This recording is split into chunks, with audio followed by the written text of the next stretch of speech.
Fundur settur í borgarstjórn Reykjavíkur þriðjudaginn 7. febrúar. Við göngum til dagskrár.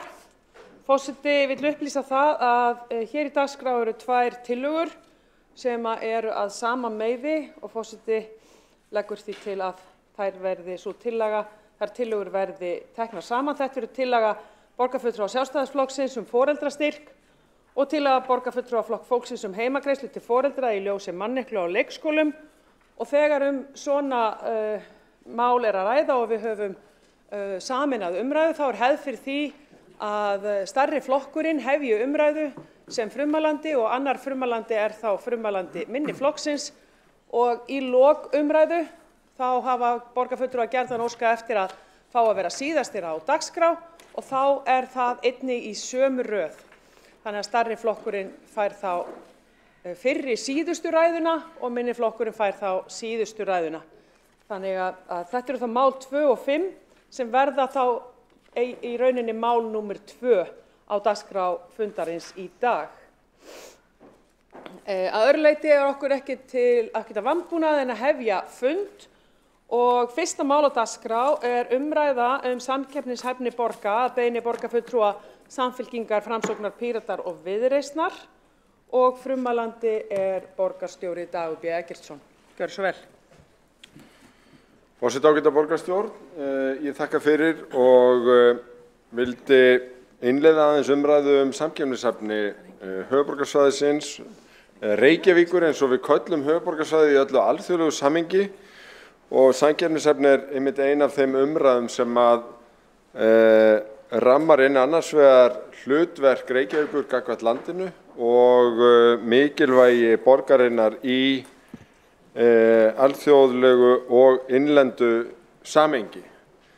Umræðan samkeppnishæfni borga á sig kannski ekki mjög langa sögu, einhverja áratugi þó, en hefur komist meira og meira í deigluna undanfarna áratugi vegna þess að borgir draga vagninn í velmegun og hagvexti og því að skila velferð og verðmætum til allra íbúa. Í samhengi borga styttra ferðalag á hugmyndanna á milli fólks. Þar myndast klasar og tengsl og allskyns hagkvæmni sem að skila sér í betri lífsgæðum, og ég nefni það stundum þegar maður að tala Ísland í alþjóðlegu samhengi að ég held að sé engin tilviljun að Ísland fór á sama tíma úr því að vera eitt fátækasta, ef ekki fátækasta ríki Evrópu fyrir rúmlega 100 árum, í að vera í hópi þeirra sem eru hvað best og mest megandi, hvað varðar þjóðartekjur og velferð. Og sama tíma var Ísland það ríki Evrópu þar sem að þéttbýlisþróun var hröðust. Að 1915 eru 15% Íslendingar sem búa í þéttbýli, 100 árum síðar eru 15% sem ekki búa í þéttbýli. Og þarna eru þetta höfuðborgarsvæðið og Reykjavík í algjöru lykilhlutverki, og þetta höfum við töluvert rætt og greint á undanförnum árum, en það þó orðið nokkuð síðan. Það var tekin mjög mikil skorpa að vinna í þessu þegar verið var að vinna svæðisskipulag fyrir höfuðborgarsvæðið. Þetta var eftir hrun og við vildum taka stöðuna á því hvar við stæðum í samanburði við aðrar þjóðir og sáum að Reykjavík og höfuðborgarsvæðið átti töluvert mikið inni þegar við bárum okkur saman við höfuðborgarsvæði Norðurlanda.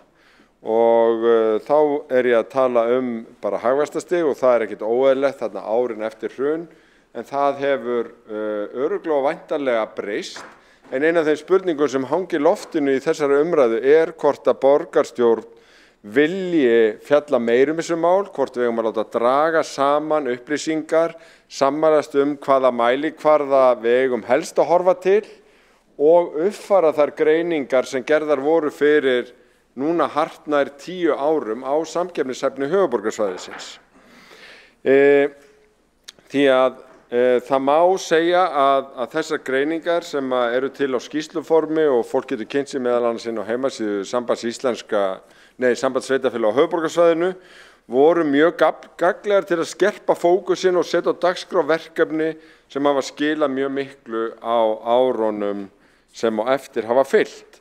Fyrir utan það hafði gildi í sjálfu sér að höfuðborgarsvæðið sem heild væri að hugsa samkeppnishæfni sína fyrir allt svæðið, þó að það hafi í raun í sömu vinnu verið ákveðið að markaðsetta svæðið einu orði sem Reykjavík og sem hafði kannski verið dálítið viðkvæmt áður. En eitt af því sem að skiptir mjög miklu máli að það sem hefur verið kallað alþjóðahluti atvinnulífsins og hagkerfisins skiptir mjög miklu máli upp á laun og velsæld og til þess að fá laða þannig starfsemi til borga að þá ekki bara og jafnvel alls ekki það sem var svona klassískt að tala sem var í raun svona einhvers konar undirboð þegar koma að réttindum starfsfólks eða sköttum sem skiptir máli heldur miklu frekar það að bjóða upp á velferðarsamfélag sem einkennist af öryggi, góðri þjónustu, góðri menntun á öllum skólastigum, fjölbreytt úrval þjónustu, öfluga innviði, meðal annars samgönguinnviði, stóðfyrirtæki og mannauð á öllum sviðum, gott úrval af menningu og afþreyingarmöguleikum og góðar samgöngur við umheiminn. Það skiptir mjög miklu máli.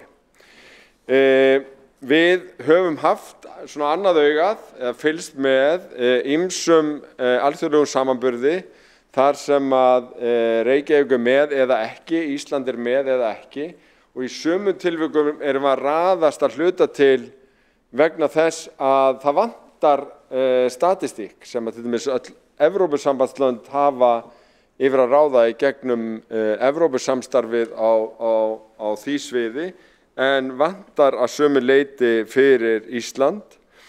Economist með einn af þessu samanburðum. Þar horft á meðal annars gæði stofnana og þar búum við að því að vera með evrópskt regluverk og þar áður lagaumhverfi sem tók mjög mikið mið af dönsku lagaumhverfi sem var þekkt. En þar líka horft á gæði innviða og hafna svo dæmi sé tekið. Það eru líka sérstakir samanburðir á lífsgæðum og þá getur matið orðið nokkuð huglægt en í samanburði á samkeppnishæfni Reykjavíkur sem borgar að þá líka keppt í stærð. Það til dæmis kom mér töluvert á óvart þegar að PricewaterhouseCoopers á Norðurlöndum tók samanburð á höfuðborgum Norðurlanda fyrir nokkrum árum og mér var svo skrítið að við kemum illa út í hótelherbyggjum eða svona innviðum í ferðaþjónustu. Því að mér fann svo mikið á hótelum í Reykjavík og það alveg rétt miðað við höfðatölu. En þegar verið að meita samkeppnishæfni út frá ráðstefnuhaldi og fundum og öðru slíku, þá ekki verið að tala neina höfðatölu. Heldur bara hvað þú sett með innviðu til að halda jafnvel mjög stóra fundi og viðburði. Og þar stóðum við höllum fæti, við vorum mjög sterk í menntun, vorum mjög sterk í ljósleiðara innviðum, vorum mjög sterk í ýmsu, en hinar borgirnar voru sterkari varðandi alþjóðleg fyrirtæki, hótel og ýmislegt eins og bara fjölda útskrifaðra háskólanema í vissum greinum það árið. Það var ekkert með við höfðatölu, það var bara til þess að meta tækifæri fyrirtækja til vaxtar. Alþjóðabankinn hefur verið að birta þetta líka ásamt fleirum og það eru þar svona meginlínur að borgir eigi að styrkja sína kjarnagreinar og leggja áherslu á alþjóðageirann, það eitt. Það eigi að vera með atvinnustefnu sem styðji við þetta og auðvitað að hafa langtímastefnu fyrir viðkomandi svæði og allt þetta hluti af svæðisskipulaginu, aðalskipulagi Reykjavíkur og atvinnustefnu borgarinnar sem hefur verið í gildi undanfarin ár. Og það má kannski best sjá á því að við höfum verið að vinna með háskólanum í að styrkja þekkingarhagkerfið í kringum þá og verkefni sem voru bara á teikniborðinu þegar við vorum að ræða þetta eins og tilkoma Alvogen og Alvotech, eins og höfuðstöðvar CCP í Grósku og frumkvöðlaumhverfi í tengslum við það. Þetta allt saman núna orðið að veruleika. Á sviði ferðaþjónustu vorum við að tala að bæta við okkur þeirri eiginlega sillu í ferðaþjónustunni sem væri 5-stjörnu hótel og svona þjónusta gagnvart betur borgandi ferðamönnum. Það orðið að veruleika með Edition, við erum búin að gera aðra viljayfirlýsingu upp við Skálafell. Þannig að ferðaþjónustan hefur líka þróast í takt við þetta. Á sviði skapandi greina vorum við að benda á Gufunesi sem kjarna fyrir kvikmyndagerð og aðrar skapandi greinar og það hefur heldur betur tekið við sér, en við vorum líka að tala það að þyrfti risa fjárfestingar í innviðum, ekki síst á sviði almenningssamgangna sem að rætast með samgöngusáttmálum sem þarf að fylgja eftir, en af þeim gögnum sem að liggja fyrir líka ljóst og má ekki gleymast að bygging nýs Landspítala við Hringbraut gríðarlegt samkeppnishæfnismál vegna þess að rannsóknir og alls kyns atvinnustarfsemi í heilbrigðistengdum greinum sannarlega einn af kjarnastyrkleikum Reykjavíkur og Íslands og þessi uppbygging á að geta stutt við það. Síðast en ekki síst að þá ástæða til að ræða ýmsar lífsgæðatengdar fjárfestingar í hverfum borgarinnar og borginni sjálfri, húsnæðisuppbygginguna sem við vorum að semja til 10 ára, en líka alþjóðaflugið, tilkoma nýs varaflugvallar og hugsanleg sóknarfæri sem geta leitt af því að fá nýjan flugvöll í Hvassahrauni og sterkari tengingu almenningssamgangna við alþjóðaflugið í Keflavík. Ég læt þetta nægja sem inngang að þessari spennandi umræðu sem vonandi sem flest taka þátt í. Borgarstjóri hefur lokið máli sínu, einn hefur óskað eftir að taka til andsvars, það Kolbrún Baldursdóttir, gjörðu svo vel. Já, forseti ágæta borgarstjórn. Þetta sannlega skemmtileg umræða, en fyrir okkur í Flokki fólksins þá svo margt sérkennilegt sem bara hefur komið fram hjá borgarstjóra vegna þess að áður en að farið að tala að gera einhverja flottar úttektir og halda Reykjavík komið vel út, kemur kannski vel út hvað varðar sumt, að þá held ég að Reykjavík geti aldrei orðið samkeppnishæf á meðan við erum ekki að sinna börnum borgarinnar betur en raun ber vitni. Og bara hreinlega laga það sem þarf að laga í lögbundinni þjónustu og ég myndi nú bara reyna að halda lágum prófíl.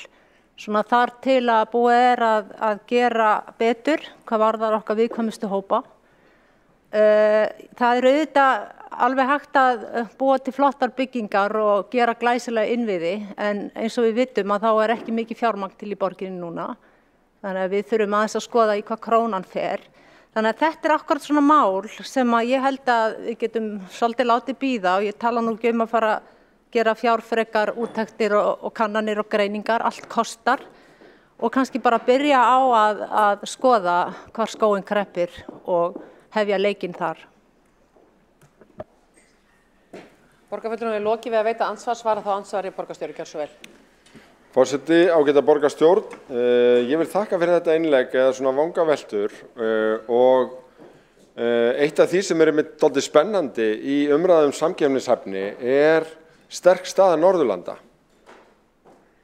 Af hverju það spennandi út frá þessum áhyggjum sem birtast hjá borgarfulltrúnum? Jú, vegna þess að alþjóðlegur samanburður hefur einmitt dregið það fram að áhersla á velferð, ókeypis menntun fyrir alla, undirstaða í langtíma samkeppnishæfni samfélaga. Þannig að það alls engin mótsögn í því að tala samkeppnishæfni og huga að menntun eða aðbúnaði barna. Þvert á móti þá aðbúnaði barna og meðal annars í nútímanum hvernig við tökum á móti börnum sem koma erlendis frá, hvort heldur með foreldrum sínum sem að koma hingað til að vinna eða búa eða flóttafólki, lykilatriði í samkeppnishæfni Reykjavíkur og Íslands til framtíðar. Algjört lykilatriði.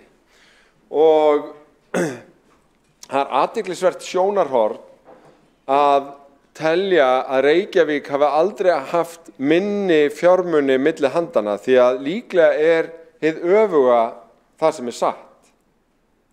Að þó svo að við séum mjög upptekin af því að við erum að forgangsraða vel, við erum að gæta hagkvæmni í rekstri, að þá hefur samfélag okkar aldrei verið jafn auðugt, við höfum aldrei komið jafn vel til móts við börn, við höfum ekki varið jafn miklu til ýmissa málaflokka þó við viljum gjarnan gera betur.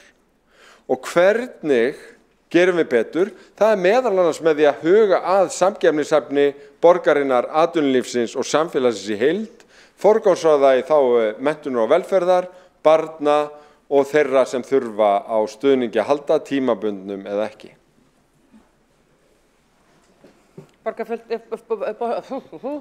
Borgarstjóri hefur lokið við að veita ansvars, óskar þetta að taka ansvaræðri sinni Kolbrún Baldursdóttir, gjörðu svo vel. Forseti, ágæta borgarstjórn. Já, ég get tekið undir margt það sem borgarstjóri segir. Við erum að gera vissulega víða góða hluti og við erum að koma vel út á mörgum sviðum og við höfum verið að taka vel á móti börnum erlendis frá, en reyndar núna, eins og við vitum, mjög að lengjast aftur biðlistin eftir félagslegt húsnæði og í þeim hópi eru margar erlendar fjölskyldur. Það líka bið eftir að komast í skóla núna og hefur ekki verið lengi fyrir þá sem eru innflytjendur. Ég má líka verða að nefna það að fyrirtæki hafa verið að flýja Reykjavíkurborg vegna þess að hér mjög flókið kerfi, tölum bara um byggingar, umsóknir og annað slíkt, þannig að verktakar hafa verið að fara annað. Síðan ég veit ég má ekki spyrja spurninga núna, en ég ætla bara samt að fá að segja það. Ég man ekki eftir, ég viðurkenni að hafa ekki fylgst með tölum Reykjavíkurborgar alla mína ævi, en ég held að fjárhagsstaða Reykjavíkurborgar hafi aldrei verið eins slæm og hún núna. Borgarfulltrúinn hefur lokið við að veita ansvars, svara það ansvaraður sinni borgarstjóri, gjörðu svo vel. Forseti, ágæta borgarstjórn, hér drepið og ýmislegt, meðal annars það sem að fólk étur sumt hvert eftir öðru á þess að tefla fram neinum gögnum að fyrirtæki sé að flýja borgina. Það kannast ég bara alls ekkert við, þvert á móti hefur bæði samþykkt atvinnuhúsnæði og nýtt atvinnuhúsnæði að verða að aukast. Tölur stofnun fyrirtækja benda líka til þess að þau séu bara mjög mörg. En þetta væri með eitt af því sem væri áhugavert að taka saman, þannig að við séum að fara í þessa umræðu út frá staðreyndum, en ekki bara slá einhverju svona fram. Til dæmis út frá því að það sé önnur byggingareglugerð í Reykjavík heldur en annars staðar. Það auðvitað ekki. Það nákvæmlega sama umhverfi til uppbyggingar í Reykjavík og annars staðar. Ástæðuna fyrir því að það byggt miklu meira í Reykjavík heldur en annars staðar ekki vegna þess að byggingareglugerðin sé öðruvísi, heldur vegna þess að við höfum verið að tefla fram löndum og lóðum og spennandi uppbyggingarsvæðum fyrir bæði íbúðaruppbyggingu og atvinnustarfsemi heldur en önnur sveitarfélög. Það ástæðan fyrir því að uppbyggingin svona mikil hér og kannski minni annar staðar. En til þess eiginlega þessi umræði mitt sett á dagskrá til þess að vita hvort það sé áhugi og breiður áhugi innan borgarstjórnar til þess að setja kastljós aftur á þessi mál eins og við gerðum fyrir tæpum 10 árum og þá hvar fólk vilji drepa niður og það að kortleggja hvert fyrirtæki að flytja og hvar þau að byggjast upp ég búinn að skrifa hjá mér sem eitt punkt því að ég held að það sé engum til gagns að taka þá umræðu óháð staðreyndum.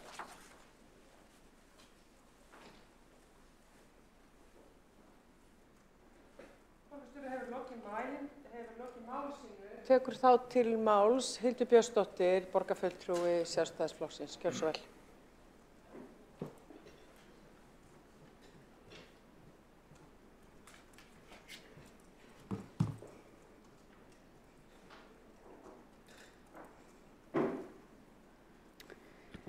Forseti, ágæta borgarstjórn, ég vil byrja á að fagna því að við séum hér samankomin í dag að ræða samkeppnishæfni Reykjavíkurborgar. Því það eru margar góðar ástæður fyrir því að við ættum einmitt að gera það og við ættum að gera það reglulega. Til upplýsinga þá situr sú sem hér stendur ásamt borgarstjóra í starfshópi innviðaráðherra borgarstefnu og þar hefur einmitt samkeppnishæfni borga verið töluvert til umræðu og hvað við þurfum að gera til þess að standa betur í samkeppni borga vegna þess að við erum ekki einungis í samkeppni við innlend sveitarfélög fólk og fyrirtæki, heldur ekki síst við borgir allan heim. Að því eins og staðan í dag þá heimurinn gríðarlega opinn fyrir ungt fólk og fyrir hæfileika fólk og fyrir fyrirtæki að geta flust hingað og þangað og við þurfum auðvitað að bjóða samkeppnishæft umhverfi að við viljum fá fólk hingað og halda fólki hér sömuleiðis. Í þessu samhengi að þá ágætt að vísa í kannski 2 svona nokkuð þekkta lista sem að meta samkeppnishæfni borga og lista sem að Reykjavíkurborg hefur jafnvel sjálf vitnað til svona á síðustu árum þegar vel hefur gengið. Fyrri listin listi sem að borgarstjóri gat í ræðu sinni en það listi Economist og því miður þá gerðist það á síðasta ári, árið 2022, að Reykjavíkurborg hrapaði niður listan mest allra borga í Evrópu. Hún hrapaði niður 25 sæti og vermir núna 40. og 8. sætið á listanum. Og svo annar listi í ESE, Háskóla í Barcelona, Cities in Motion heitir hann með leyfi forseta, en þar náði Reykjavíkurborg mjög góðum árangri á árunum 2015 til 2019. Þá var Reykjavíkurborg í efstu 5 sætunum og hampaði sér mjög af því og sendi út fréttatilkynningar til að greina frá því. En á síðustu árum þá hefur borgin hrapað niður í 33. sæti listans. Og borgarstjóri opnar svolítið á þeirri spurningu í dag hvort við viljum fara í frekari greiningavinnu á því hvernig við byggjum upp samkeppnishæfni borgarinnar og ég held að það væri bara gott. Við þurfum þá auðvitað að notast við viðurkennda mælikvarða en ekki einhverja heimatilbúna mælikvarða og það sjálfsagt að kanna hvort að þessi listar sem ég nefni hér tilgreini kannski einhverja ósanngjarna eða ómálefnalega mælikvarða fyrir litla borg eins og Reykjavík, það sjálfsagt að kanna. En þegar maður greinir gögnin sem að minnsta kosti aðgengileg, sum þeirra ekki aðgengileg nema gegn mjög ríflegri greiðslu, að þá kemur í ljós að það sem að við mælumst vel á ákveðnum þáttum og sumir þeirra eru kannski eitthvað sem við fáum bara í vöggugjöf frá ríkinu. Það er svona öruggt samfélag sem við búum við og jafnrétti kynjanna við mælumst fremst allra þjóða þegar kemur að jafnrétti kynjanna. Það kemur sér vel fyrir okkur í þessum samanburði en við mælumst ekki nægilega vel til að mynda þegar kemur að samgöngum og þar virðist eitt og annað koma til. Eitt að við erum ekki með nægilega greiðar samgöngur á stofnæðum en við erum ekki heldur með nógu öflugar almenningssamgöngur, ekki nógu góða innviði fyrir hjólreiðar. Þannig að þetta allt eitthvað sem mætti skoða. Við erum ekki með nægilega öflugan húsnæðismarkað og við sjáum líka svona fjölbreyttir kostir í skólamálum. Þeir mælast ekki nægilega vel hjá okkur. Og þar virðist mér vera sem borgir ná í rauninni betri árangri ef það eru fleiri valkostir og fleiri sjálfstætt starfandi skólar í borgunum sem ræðir. En þetta eitthvað sem sjálfsagt að skoða og það væri jafnvel gott ef að borgin hefði betri aðgang að greiningunum sem liggja að baki þessum listum þannig að við getum kannað hvað liggur að baki, hvar getum við gert betur, kannski í einhverjum tilfellum mælikvarðarnir ósanngjarnir, það getur vel verið, en þetta þarf allt saman að skoða. Við erum staðan auðvitað þannig í dag eins og ég nefndi áðan að við erum í lifandi samkeppni við erlendar borgir fólk og fyrirtæki og ungt fólk og atgervi og það hefur komið fram mikið í umræðinu undanförnum mánuðum og árum að við þurfum hingað til lands þúsundir erlendra sérfræðinga á næstu árum til að geta staðið undir verðmætasköpun í samfélaginu. Og það kom jafnvel fram á dögunum í máli nýsköpunarráðherra að við þyrftum bara á þessari stundu á 400 erlendra sérfræðinga til starfa hér á Íslandi. Þannig að þá þurfum við að hugsa hvað þurfum við að gera og bjóða til þess að fólk sem hefur allan heiminn einhvern veginn í fanginu og getur valið að búa í London, París eða Róm, hvað þurfum við að gera til að velja að búa hér í Reykjavík? Og þar kemur auðvitað þessi samkeppnishæfni mjög við sögu. Þetta skiptir líka máli að þetta fólk sem vel menntað, þá við erum að tala erlenda sérfræðinga, ef það á að velja að koma hingað til lands, þá væntanlega vill hafa aðgang að góðum skólum fyrir börnin sín. Og í Reykjavík bara einn alþjóðaskóli, hann er rekinn af Landakotsskóla og sjálfstætt starfandi og það eitthvað sem við þurfum að hugsa hvort að það sé ástæða til þess að styðja enn frekar við stækkun þeirra deildar eða hvort það sé ástæða til að styðja við stofnun ný skóla eða hvernig sem það en það þurfa að vera til skólar fyrir börn allra þessara þúsunda sérfræðinga. Við viljum líka að það er mikilvægt að samfélagið nýti mannauð, þekkingu og reynslu þeirra innflytjenda sem að vilja flytja hingað til lands og búa og starfa í borginni. Þannig tryggjum við betur samkeppnishæfni. Öflugt þekkingarsamfélag, það líka liður í samkeppnishæfninni. Þannig að það er mikilvægt að stjórnsýslan sé ekki að standa í vegi fyrir nýsköpun og ný fyrirtæki og hugmyndir fái rými til að vaxa og dafna hérna í Reykjavík. Borgarstjóri kom inn á það í sínu máli að það væri ekki rétt, að það væri eitthvað þjóðsaga að fyrirtækjum færi fækkandi í Reykjavík. Það má kannski vísa þá bara í tölur í fjárhagsáætlun, síðustu fjárhagsáætlun sem við höfum til umfjöllunar. Þar kemur fram að fyrirtækjum í Reykjavík fækkaði rúmlega 100 á milli áranna 2020 og 2022. Það eitt. Svo höfum við fjallað líka mikið þessi 10 stærstu fyrirtæki landsins. En það svolítið síðan það kom í ljós að eftir að Icelandair tók ákvörðun að fara yfir í Hafnarfjörð, að þá væri bara 4 af 10 stærstu fyrirtækjum landsins staðsett í Reykjavík. Og það alls ekki nægilega góður árangur fyrir höfuðborg að mati okkar sjálfstæðismanna og við getum gert svo miklu betur. Bæði þegar kemur að lóðaframboði, þegar kemur að skattaumhverfi, þegar kemur að sveigjanlegri stjórnsýslu og við höfum að hugsa miklu stærra en svo að vera bara að laða að innlend fyrirtæki því við getum líka verið aðlaðandi fyrir erlend fyrirtæki. Og ég held hérna skiptir líka markasetninga einhverju litu máli því að það má ekki heldur gleyma að þó að við gagnrýnum oft það sem okkur finnst ekki fara nægilega vel í borginni að þá auðvitað margt stórkostlegt sem að Reykjavík hefur upp á að bjóða og hún auðvitað einstök borg á ótrúlega margan hátt. Við erum með skíðasvæði hérna í túnfætinum, við erum með laxveiði á sem rennur eftir miðri borginni, við erum með þétt net reiðileiða, við erum með aðgang að fjöllum og útivistarsvæðum og sjó og áfram mætti telja. Við búum við öruggt samfélag, hreint loft, hreina orku, hreint vatn, jafnrétti. Þannig að það svo margt sem við höfum til að vera aðlaðandi fyrir fólk alls staðar að úr heiminum, en þjónustan þarf að vera góð.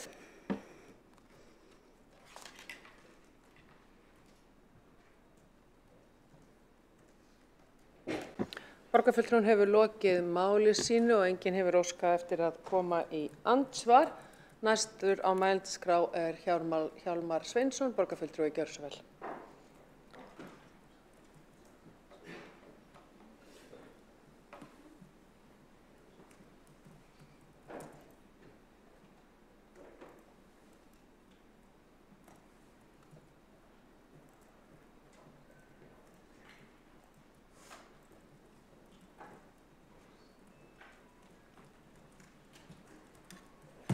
Forseti, ágæta borgarstjórn, ég þakka fyrir fínar ræður borgarstjóra og Hildar Björnsdóttur borgarfulltrúa og þetta er svo sannarlega spennandi umræðefni, samkeppnishæfni borga og þar með auðvitað líka framtíð borga, af því að framtíðin ræðist að talsverðu leyti samkeppnishæfni þeirra. Og sjálfur fór ég í borgarpólitíkina bara af því að ég er svolítið heillaður þessu fyrirbæri, borgir, þessu svona flókna, marglaga samfélagi borgarna og það sem er endalaust hægt að pæla í hvernig fyrirkomulega húsa og gatna, garða og torga er sem best háttað. En ég ætla aðeins þetta er svona svolítið lofsöngur borgir hjá mér og það er náttúrulega vegna þess að borgir draga til sín fólk og hafa kannski aldrei verið vinsælli en einmitt í dag. Það er auðvitað vegna þess að þær bjóða upp á fleiri og betri afdynumöguleika en dreifbýlið. Fjölbreyttari menntun, fleiri hugmyndir, meira frjálsræði, meira stuð. Fleiri veitingahús, leikhús, söfn, bíó, hærri laun, meira öryggi, minni ferða- og flutningskostnað og færri sótspor á hvern íbúa. Borgir eru þar að ekki og auðvitað eins og við vitum miðstöðvar viðskipta í heiminum, þær eru drifkraftur efnahagslífsins, þær eru höfuðstöðvar menningar, vísinda og skapandi hugsunar. Og það því engin furða þó að mannkyni hafi verið að flytja sig úr dreifbýli í þéttbýli síðastliðin ár og áratugi og síðustu 1 til 200 árin. Í mannfjöldaskýrslum Sameinuðu þjóðanna er spáð alveg gríðarlegum vexti í borga næstu áratugina en það mun vera þannig að nú á Vesturlöndum búa 80% íbúana í þéttbýlisvæðum og 90% á Íslandi. Og þetta auðvitað komið til vegna þess að borgir hafa einfaldlega reynst hagkvæm og efnahagsleg og pólitísk eining, ekki síst núna á tímum hnattvæðingar. Sumir spáðu því meira segja þúsaldamótin 2000 að borgríkið væri að taka við af þjóðríkinu sem hagkvæm skipan valds og verkefna Svo vitnað sig í þáverandi borgarstjóra Reykjavíkur, Ingibjörgu Sólrúnu Gísladóttur. Hún benti á í frábæri grein sem kom út þetta leyti og hét Ísland í samkeppni við önnur borgríki, að borgríkið miklu mun eldra og sér miklu mun lengri sögu en þjóðríkið sem pólitísk valdaeining og viðskiptamiðstöð. Aukið viðskipta og atvinnufrelsi hnattvæðingarinnar hefur leitt til mikilla samkeppni fólk, fyrirtæki, þekkingariðnað, fjármagn, fyrirtæki, og borgir þetta helsti vettvangur þessarar samkeppni. En fyrir utan gott rekstrarumhverfi fyrirtækja þá leggja borgaryfirvöld yfirleitt mikla áherslu á að skapa aðstæður fyrir góða skóla í borgunum, öryggi, frjótt menningarlíf, góð útivistarsvæði, góða heilbrigðisþjónustu, góðar aðstæður fyrir tækni og vísindi að dafna og skilvirkar og öflugar almenningssamgöngur. Í 15 ár eða lengur hafa alþjóðleg ráðgjafafyrirtæki og hugveitur og lífstílstímarit jafnvel eins og Mercer, Monocle og Global Livability Index birt lista yfir lífvænlegustu borgir í heimi og það eiginlega alltaf sömu borgirnar sem að raða sömu evrópsku borgirnar sem að raðast efst á þessa lista: Kaupmannahöfn, Vín, Zürich, München, Helsinki, Stokkólmur og svo flýtur oft Melbourne í Ástralíu með og Vancouver í Kanada. Og það þarf varla að taka fram að það eftirsótt að búa og starfa í þessum borgum. Og hvað skyldi einkenna þær? Fjöldi mislægra gatnamóta, bílastæðaflæmi, hraðbrautir þvers og kruss? Nei, reyndar ekki. Heldur það sem áður talið, öflugar skilvirkar almenningssamgöngur, frábærar hjólasamgöngur, góðar aðstæður til hreyfingar, útivistar, góðir skólar, öryggi, góð heilbrigðisþjónusta, frjótt menningarlíf. Margt af þessu á ágætlega við Reykjavík. Hér hefur áunnist mikið í að gera borgina vistvænni og þéttari og skemmtilegri. Og ég veit ekki betur en það standi til að gera Reykjavík að hjólaborg á heimsmælikvarða sem metnaðarfullur fullt stefnumið. Og það sem meira sveitarfélögin á höfuðborgarsvæðinu hafa tekið höndum saman að koma hér upp öflugum og hraðvirkum almenningssamgöngum. Svokölluðu hraðvagnakerfi sem að keyrir býsna ört og sérreinum milli sveitarfélaga og milli borgarhluta. Þetta kerfi þrautreint í fjölda borga, austanhafs og vestan. Þetta borgarlínan sem dálítið mikið til umræðu þessa dagana. En það var áhugavert að Davíð Þorláksson, framkvæmdastjóri opinbera hlutafélagsins Betri samgöngur, og eftir sem ég best veit góður og gegn sjálfstæðismaður, benti á það í viðtali við Kjarnan 27. desember síðastliðinn að höfuðborgarsvæðið þess að búa milli 60 og 70% landsmanna væri raun ein borg, svo ein á Íslandi, sagði hann, og sambærileg við meðalstóra norræna borg. En í slíkum borgum sem margir Íslendingar kjósa að búa í nær undantekningarlaust hágæða almenningssamgöngukerfi, segir Davíð í þessu viðtali. Við erum samkeppni við aðrar borgir, ekki síst ungt fólk, bætir hann við í viðtalinu, nýbúa og líka Íslendinga sem hafa einhver hluta vegna kosið frekar að búa erlendis en hér á landi. Og hann telur að borgarlínan sé lykilþáttur í því að auka samkeppnishæfni höfuðborgarsvæðisins eða höfuðborgarinnar. Slíkt hraðvirkt öflugt samgöngukerfi sé til þess fallið að hægt sé að byggja þétta byggð nálægt helstu stöðvum meðfram línunni. Og svo ég vitni beint í þetta viðtal við Davíð Þorláksson, með leyfi forseta, hann segir: það dregur úr ferðatíma og býr til skemmtilegra borgarumhverfi og það það umhverfi sem meginþorri ungs fólks vill allavega lifa í þéttu umhverfi þar sem það getur notað fjölbreytta ferðamáta. Samvinna sveitarfélaganna á höfuðborgarsvæðinu og vegagerðarinnar og þar með ríkisstjórnarinnar söguleg og merkileg. Í ljósi umræðunnar áhugavert að flest sveitarfélögin á svæðinu eru leidd af Sjálfstæðisflokknum og sá flokkur auðvitað atkvæðamikill í ríkisstjórninni. En í borgarstjórn Reykjavíkur einhver sértrúarsöfnuður innan flokksins sem beitir sér að öllu afli kvölds og morgna og síðum Morgunblaðsins gegn borgarlínunni. Ég held reyndar að svo fylking eigi ekki framtíðina fyrir sér, ekki frekar en Morgunblaðið. Skýr teikn það voru borgarstjórnarkosningarnar síðastliðið vor, borgarlínuflokkarnir unnu. Að lokum samkeppnishæfni borga mikilvæg bæði fyrir þá sem hér búa og starfa og ekki síður fyrir þá sem getur hugsað sér að búa og hér og starfa í þessu landi þar sem að veðrið jafn rysjótt og raun ber vitni síðustu vikur. Einn af nokkrum lykilþáttum samkeppnishæfninnar eru skilvirkar öflugar almenningssamgöngur. Það fólk í öllum borgum sem við berum okkur saman við sammála. Þangað stefnum við, þangað komumst við, áfram Reykjavík, meira stuð.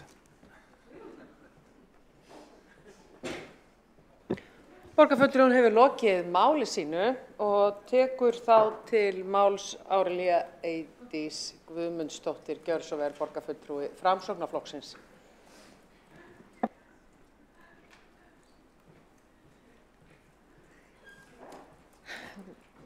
Virðulegur forseti, ágætu borgarfulltrúar, ég vil byrja að þakka fyrir þessar góðu ræður sem hér hafa komið fram.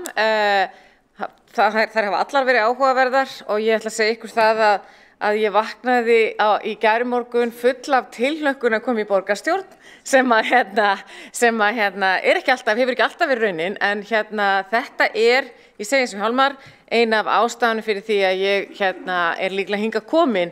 Það áhugi minn á framtíðinni og leið og maður hefur áhuga á framtíðinni og framtíðarþróun samfélaga, þá hefur maður áhuga á framtíðarþróun borga. Þannig ég þakka kærlega fyrir þessa umræðu. Það nokkrir hlutir sem að mér finnst mikilvægt að setja í samhengi, bara svona út frá því sem að ég sé þetta. Pítur Drucker, einn af mínum uppáhaldsfræðimönnum síðustu aldar á mínu sviði, sagði að eina leiðin til þess að undirbúa framtíðina væri með því að skapa hana, það að segja skapa framtíðarsýnina. Og eitt árið það var það þannig að ég var að ferðast til Dakar í Bangladesh sem borg sem núna með tæplega 24 milljónir íbúa og fór þaðan til Dubai sem borg sem með 3 milljónir íbúa og það var eins og að ferðast frá tunglinu yfir til jarðar aftur og svo framvegis vegna þess að þá gerir maður sig grein fyrir hvað gerist þegar það engin infrastruktúr, þegar að það eru engar reglur, þegar það ríkir einungis kaos og svo að fara yfir í Dubai sem borg sem var búin til fyrir tiltölulega skömmum tíma þar sem að fólk einfaldlega ákvað með töluverði framtíðarsýn hvað ætlum við að gera, hvernig viljum við hafa þessa borg og þá komum við aftur til Reykjavíkur. Það nokkrir hlutir sem við vitum að skipta máli. Þegar Singapúr var byggð, það var hún skipulögð af verkfræðingum og arkitektum, gerð einn flottasti borgarstrúktúr sem til var. Það voru fengnir erlendir sérfræðingar til að koma þangað, en það sem þeir skildu ekki var það að þeir fóru allir tilbaka og enginn skildu byrja af hverju eru þeir ekki við erum að borga þeim hærri laun heldur en þeir myndu fá eitthvað staðar annars staðar. Og það var fljótt þegar var búið að fara yfir það vantaði alla menningartengda starfsemi. Það var engin ballett, það vantaði leikhúsi, það vantaði óperu og svo framvegis. Þannig leið og var farið að setja þessa þætti inn, þá fór fólk að vera. Þannig númer 1 náttúrulega svo menning og svo saga sem býr í hverju landi fyrir sig og við sköpum hann ekkert, við getum ekki bara stokkið inn í og búið til nákvæmlega það sem við viljum, verðum svolítið að byggja á því sem við höfum fyrir. En í öðru lagi þá það þannig að það sem að við vitum borgir því að eftir því sem að þær eru fjölmennari, þar að segja fleiri búa á einum ferkilometra, ég kann ekki alveg orðið yfir þetta, að þá meiri framleiðni og ég ætla að endurtaka þetta aftur, vegna þess að mér fannst þetta svo merkileg staðreynd þegar ég las hann fyrsta skipti. Það meiri framleiðni á Manhattan heldur en annars staðar í Bandaríkjunum. Það meiri framleiðni í þeim borgum sem eru fjölmennastar heldur en í öðrum hlutum þess lands. Og þetta fannst mér það bara einfaldlega þannig að fólk labbar hraðar, vinnur hraðar og hugsa hraðar. Og þá komum við á þætti númer 2 sem greiðilega mikilvæg sem sköpun. Hvernig verður sköpun til? Og við erum svo heppin að búa í samfélagi þar sem við erum stöðugt að verða fjölbreyttari. Við erum með núna 20% af okkar einsleita fyrrum þjóðfélagi orðið með fólki sem kemur annar staðar úr heiminum og þar af eru 70% sem kjósa að búa í Reykjavík og það engin tilviljun. Og það þýðir að svo flóra sem hér fyrir verður alltaf betri og það sér maður einfaldlega þegar maður fyrir í leikskólana og maður fyrir skólana hvaða áhrif það að hafa. Eitt af því sem við vitum varðandi menntun og þá ætlum ég að koma að því það að til dæmis það að setja háskóla niður á eitthvað svæði dregur úr glæpatíðni. Hugsið þetta aðeins aftur. Það að setja háskólasvæði, skipuleggja háskólasvæði á okkur ákveðnum svæðum dregur úr glæpatíðni og þetta vegna þess að það er kampus yfir ákveðnar afleiðingar. Þannig að það er mikil fyrirhyggja hér og ég þakka þeim sem að hafa hugsað fyrir því að búa til það svæði sem að núna við erum svo heppin að hafa í Vatnsmýrinni. En það annað sem skiptir máli, ef þið horfið á hvar kemur nýsköpun saman og býr til hátæknifyrirtæki, þá getum við farið til Silicon Valley í Bandaríkjunum, við getum farið til svæðisins sem á milli Kaupmannahafnar og Malmö og svo framvegis. Það þarf að huga að því hvernig við byggjum slíkt upp og það eitt af því sem við ættum að fóstra og reyna að taka í fangi því þau svæði alltaf að breytast, það ekkert neitt eitt. Og þá komum við að því sem á hverju ári koma sérfræðingar saman í Davos í janúar og fjalla það hvað það sem að skiptir mestu máli varðandi þau málefni sem snerta jarðarbúa til skamstíma og til lengri tíma. Og í ár var það náttúrulega það sem við vitum að skiptir öllu máli varðandi samkeppni hefur komið hér fram í máli allra sem hér hafa talað, það menntun. Menntun það sem hefur mest áhrif á lýðheilsu, það hefur mest áhrif á það hvernig samkeppnishæfi byggist upp, það hefur mest áhrif á það hvernig við lifum lífinu og núna verðum við að líta í eigin barm og ég myndi segja að við ættum að endurskipuleggja samkeppnishæfni okkar út frá því hvernig við stöndum að menntun. Og þá komum við að því, erum við með góða menntastefnu? Ég segi já, við erum með frábæra menntastefnu, við erum með bestu menntastefnuna í landinu, við getum tekið hana og sett hana yfir á þá þætti sem að taldir eru skipta mestu máli. Vegna þess að menntun náttúrulega einfaldlega að breytast eins og allt annað undir sólinni og við þurfum að standa í fararbroddi og skapa framtíðina með því að setja hana Og ég ætla að taka nokkra þætti sem að bara alveg núna nýtt sem að World Economic Forum segir, svo ég vitni í það, segja að skipti mestu máli varðandi framtíðina. Fyrsta að vera heimsborgari, eða það sem á ensku með leyfi heitir Global Citizenship Skills. Við erum sem betur fer að byggja það upp í skólakerfinu okkar, en hins vegar getum við líka horft til þess, þurfum við fjölbreyttari kosti, hvernig getum við aukið fjölbreyttina, eitthvað sem við getum gert til þess að bæta í, eru við að gera nógu mikið í leikskólanum og í skólanum, eru við hugsanlega, gætum við farið að starfa öðruvísi með hverfin, þarna má bara fara að hugsa þetta út frá þessari þörf. Síðan annað sem skiptir máli og það bara það, eru við að byggja upp tækni, þekkingu hjá nemendum okkar og þetta eitthvað sem við erum alltaf að spyrja okkur í öllu skólakerfinu, það ekki bara leikskóli, grunnskóli og svo framvegis en hæfnin byggist þar. En það eitt sem algjört lykilatriði sem við þurfum að vera mjög meðvituð það það að til þess að byggja upp málvitund barna að því að við erum komin með muni 70% af þeim sem að kjósa að flytja hingað til landsins af einum og öðrum orsökum, kjósa eða þurfa, þá erum við með þá hjá okkur í Reykjavík og til þess að byggja upp framtíðarleiðtoga á þessum sviðum til að byggja upp okkar samfélag, þá verðum við að byggja undir málvitund. Af því við vitum það, samkvæmt rannsóknum, að málvitund og það að kunna og geta nýtt orðaforða sinn hefur ekki bara að segja fyrir það hvernig manni gengur í lífinu, heldur býr til leiðtoga. Það númer 1 í leiðtogahæfni, svo ég vísi nú aftur í það, sem sagt hversu vel máli farið fólk Þannig að það hefur allt að segja það hvernig við náum frama í okkar lífi, hvað sem við kjósum. Þannig við þurfum bara einhvern veginn að ná utan þetta, það svolítið það sem að ég til eigi að vera okkar forgangsatriði númer 1, 2 og 3. Nú síðan það í öðru lagi að horfa á hvernig við aukum við sköpunarkraft, við þurfum að efla fólk innan skólakerfisins með eins vel og við getum, það eru náttúrulega margar og víðtækar leiðir til þess.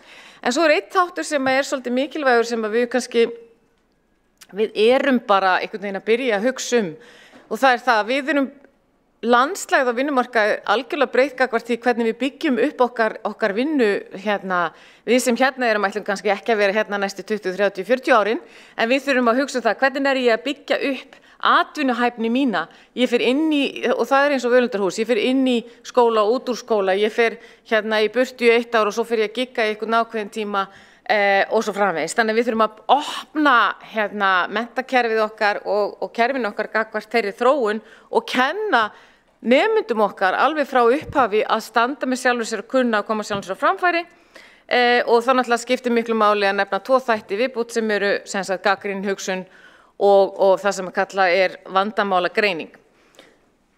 Og þá spyr maður sig, erum við ekki búin að fjalla þetta oft áður, erum við ekki alltaf að tala þetta? Skiptir ykkur máli þó að sé talað þetta í janúar í Davos aftur?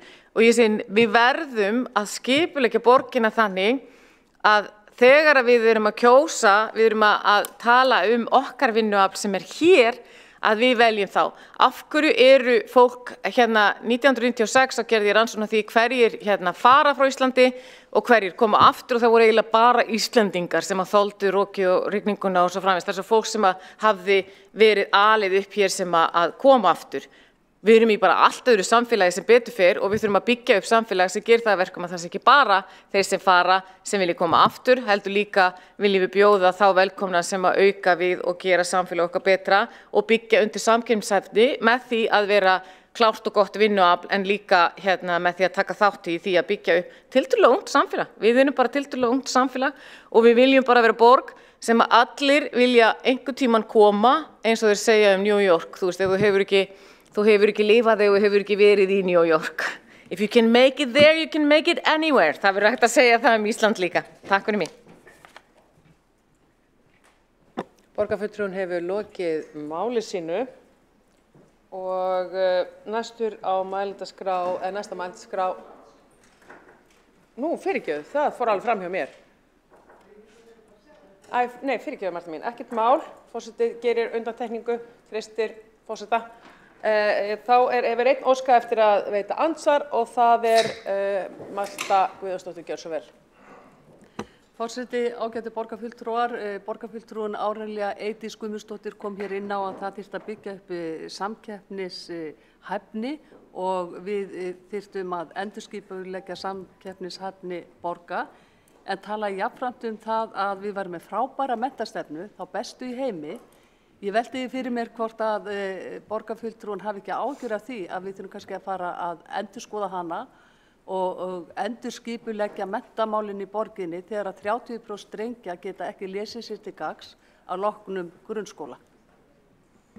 Borgarfulltrúinn hefur lokið við að veita andsvar, svara þá andsvari Árelía Eydís Guðmundsdóttir, gjörðu svo vel. Ágæti borgarfulltrúi Marta Guðjónsdóttir, ég þakka kærlega fyrir góða ábendingu. Ég sagði hins vegar að menntastefna borgarinnar væri best í landinu. Ég veit ekki hvort við getum sagt að við séum best í heimi, en hins vegar það alveg rétt að við þurfum, og ég í hamsinum að þá kannski gleymdi ég að taka það fram, að við þurfum vissulega að taka það upp hvort að brottfall í menntakerfinu bara á heildina litið sé eitthvað sem við eigum að setja inn í þegar við förum að huga að því hvernig við viljum byggja upp samkeppnishæfni, bara alveg sammála því. Borgarfulltrúi hefur lokið við að veita andsvar. Forseti misfórst að segja í upphafi þessara umræðu með vísan til 2. málsgreinar 25. greinar samþykktar stjórn Reykjavíkurborg og fundarstjórn borgarstjórnar að þá leggur forseti til að þessi umræða þennan dagskrárlið taki einungis 2 tíma. Þetta eins og við höfum rætt. Forseti gleymdi því að segja þetta í upphafi en segir þetta núna, sérstaklega þar sem að umræðan áhugaverð og margir komnir á mælendaskrá, að þá hyggst forseti loka mælendaskrá eftir næstu ræðu. Takk fyrir. Þú kemst, já, en næstur á mælendaskrá Skúli Þór Helgason. Nei, Alessandra, ég var alltaf, Alessandra Brím, gjörðu svo vel.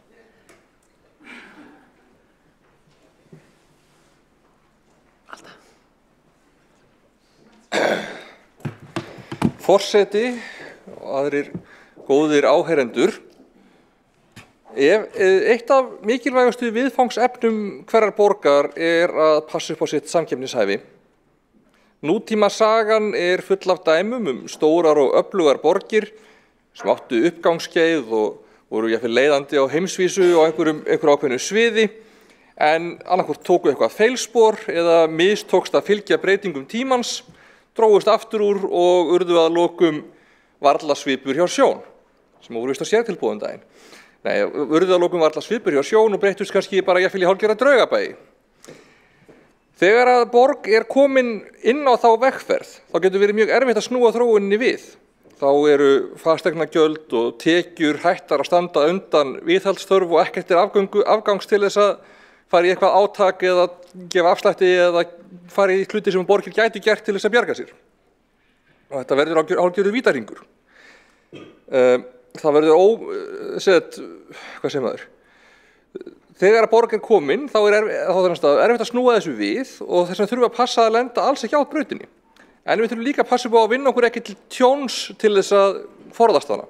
Við getum til dæmis ekki gefið þannig afslátt af tekjustofnum til að laða að fólk og fyrirtæki að það verði ómögulegt að veita þeim sem þá koma þá þjónustu sem borg á að veita.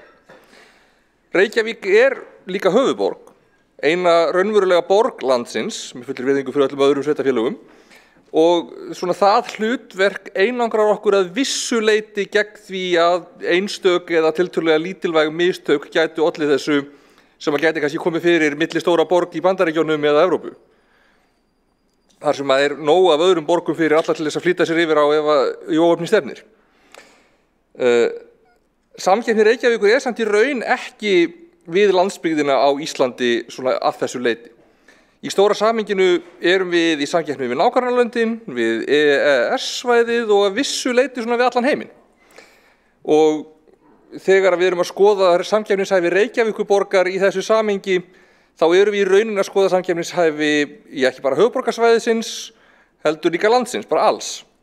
Við ættum sig að í rauninni að vera í liði með höfuðborgarsvæðinu, landsbyggðinu og ríkisstjórninni þegar kemur að þessum svona stóra samanburði, þegar kemur að þessari samkeppnishæfi gagnvart öðrum löndum og öðrum höfuðborgum. En við getum lent í því að missa þessa samkeppnisstöðu á heimsvísu. Við getum lent í því að ungt fólk sem fer að utan til að mennta sig snýr ekki aftur, að útlendingar hafi ekki áhuga að koma hingað og taka þátt í okkar samfélagi og efla það. Við getum lent í því að fyrirtæki hafi ekki áhuga að halda út í starfsstöðum eða höfuðstöðum hér, hvort sem það væri þá í Reykjavík eða bara á Íslandi almennt. Og hvað þurfum við að gera til að tryggja að samkeppnisstaðan sé sterk? Þetta eru auðvitað hlutir sem við höfum kannski áhrif á en stýrum kannski ekki alfarið, allavega ekki sem borgarstjórn. Það eru stór atriði eins og að hér ríki frelsi, mannréttindi og virkt lýðræði, þetta eru svona ákveðin lykilatriði, að við höfum hér framúrskarandi menntakerfi, metnaðarfull nýsköpunarfyrirtæki og fræðasamfélag á heimsvísu, að við getum gengið að því vísu að hér sé öflugt heilbrigðiskerfi, að hér sé góður kaupmáttur, að gjaldmiðill og fjármálakerfi séu stöðu og samkeppnishæf, að við séum vingjarnleg, við séum heimsborgarar, við tökum vel á móti fólki sem hingað vill koma. Mikið af þessu höfum við, sumt ekki, sumt af þessu stýrum við, öðru ekki. En það sem við getum stýrt hlýtur þá að vera það sem okkar viðfangsefni. Til dæmis að tryggja sem best að hér sé gott borgarlíf, fólk upplifi að hér sé gott að búa, götur og torg séu falleg og íveruleg, það sé nóg af húsnæði fyrir alla tekjuhópa, að leikskóla og grunnskólapláss anni eftirspurn, börnum líði vel, að gjaldtaka og skattlagning séu ekki fráhrindandi en standi þó undir bæði viðhaldi, rekstri og uppbyggingu fyrir framtíðarþörf, að fólk sem kemur hingað erlendis frá fái þann stuðning sem það þarf til að taka fullan þátt í samfélaginu og líða hér vel, að velferðarþjónusta grípi inn í það sem miður fer, að fólk komist á milli staða, að loftgæði séu góð, að menningarstarf og nýsköpun séu öflug og fjölbreytt, þjónusta sé snögg og góð, reglur, einfaldar og læsilegar, að ferlið að sækja það sem þú þarft að sækja sé einfalt, að það sé gott auðvelt að fylgjast með framgangi slíkra umsókna.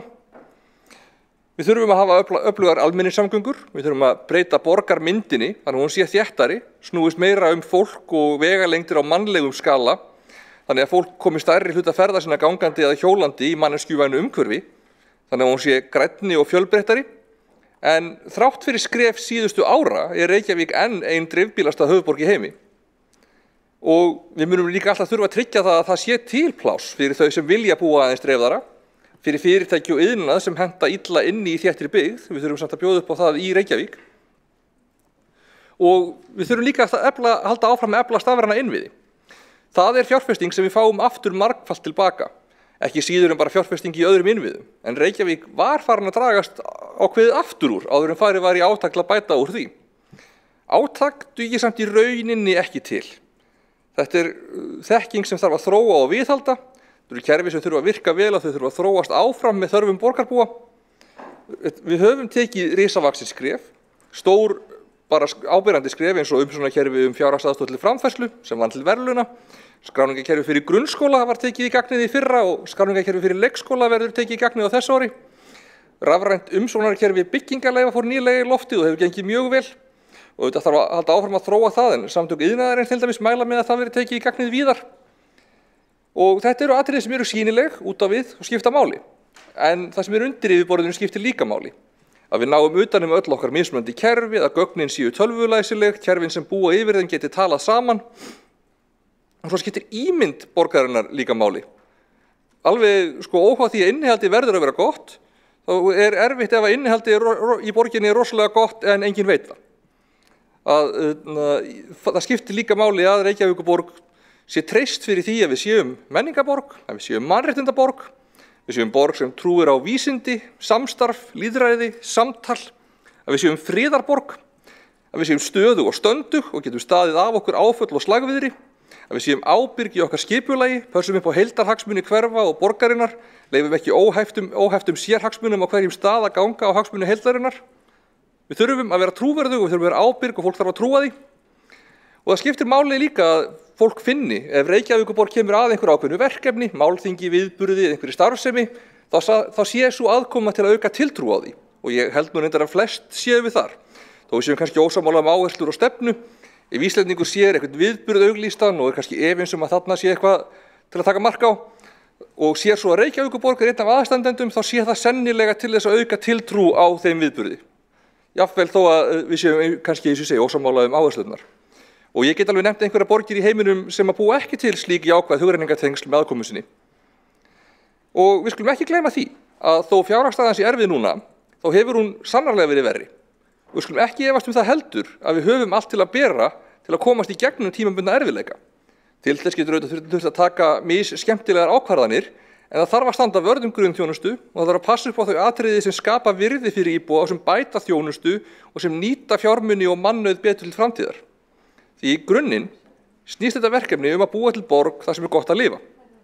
Hvort sem við erum í samdrætti eða í hagvexti, og við þurfum að passa að borgarskipulagið og fjárfestingin snúi að því að byggja upp framtíð sem við getum verið stolt af, að við séum metnaðarfull. Við þurfum að búa til borg sem fólki langar að búa í. Þess vegna þurfum við líka bara að hugsa framtíðina frekar heldur en einhver smáatriði nútímans eða fortíðarinnar. Takk. Borgarfulltrúinn hefur lokið máli sínu og enginn hefur óskað eftir að koma til andsvars. Tekur þá til máls Skúli Helgason, gjör svo vel. Borgarfulltrúi Samfylkingarinnar.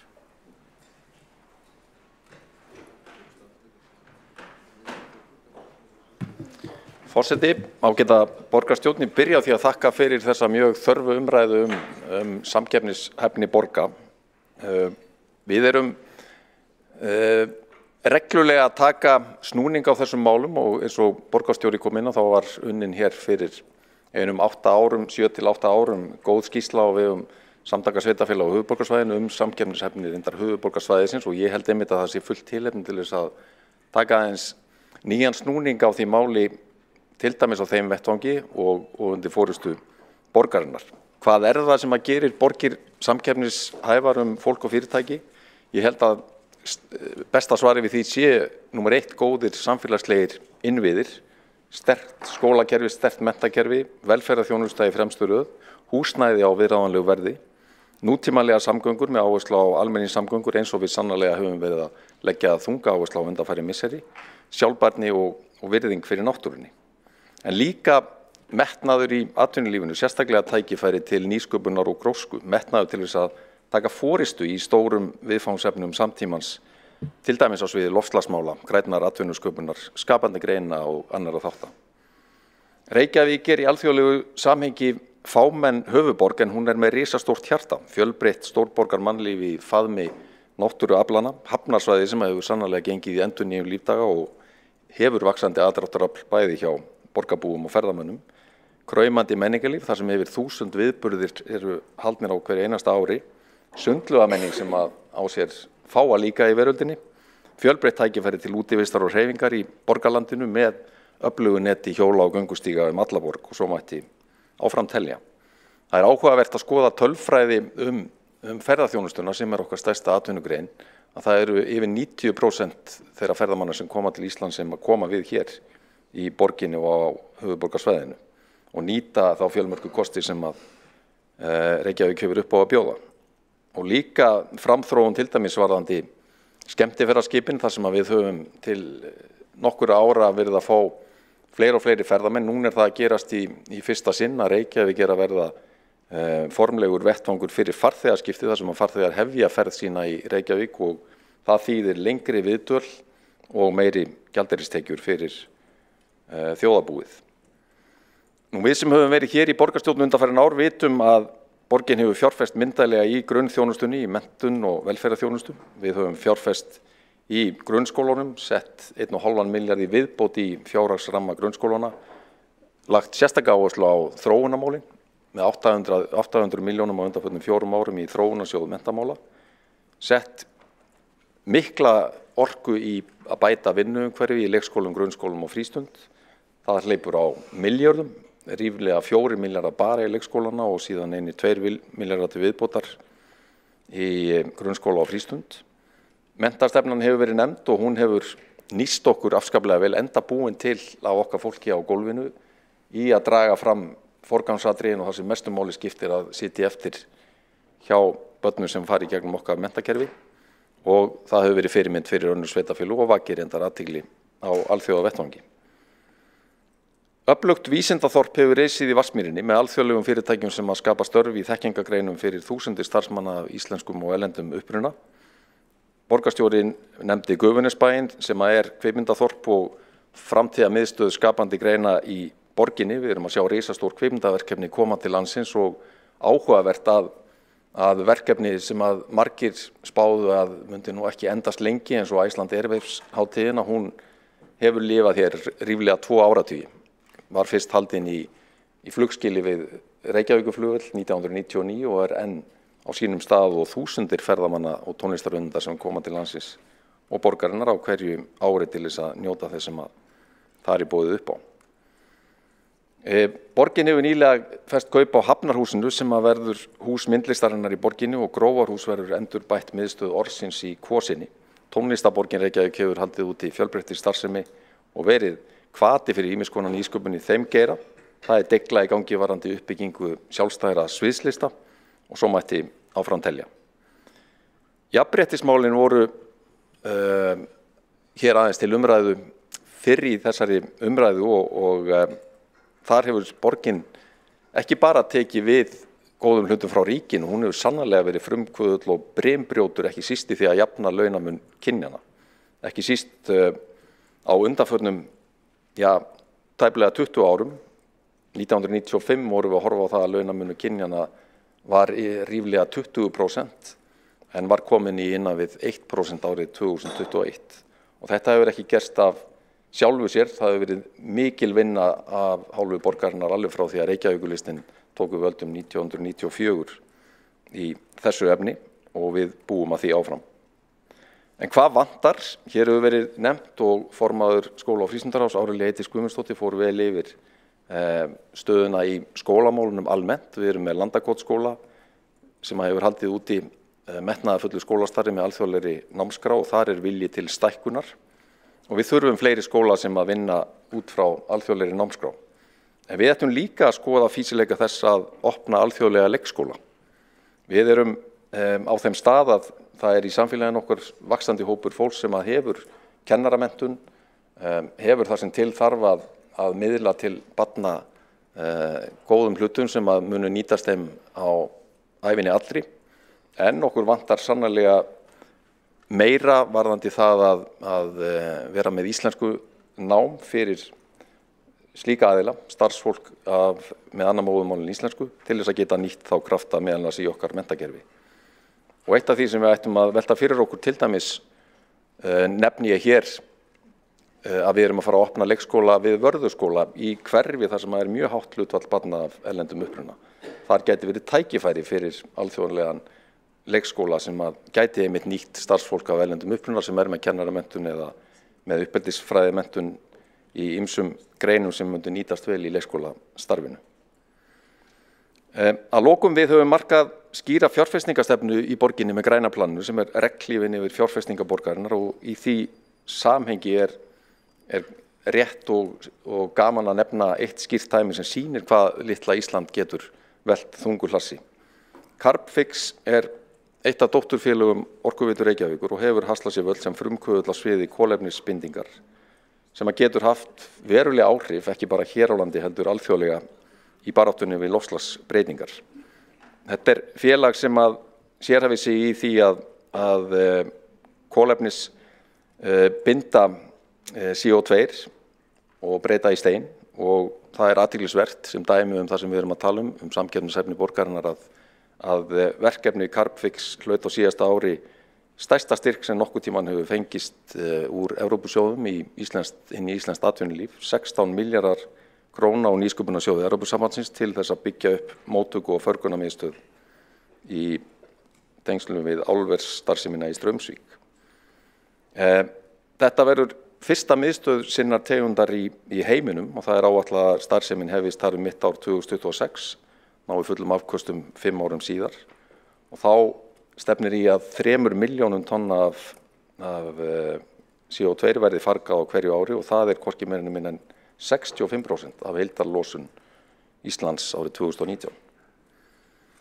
Lítið dæmi en getur haft gríðarleg áhrif á alþjóðavísu sem sýnir það að ef við hlúum vel að nýsköpun og grænum lausnum í okkar atvinnulífinu þá getur það haft heilmikil áhrif í alþjóðlegu samhengi.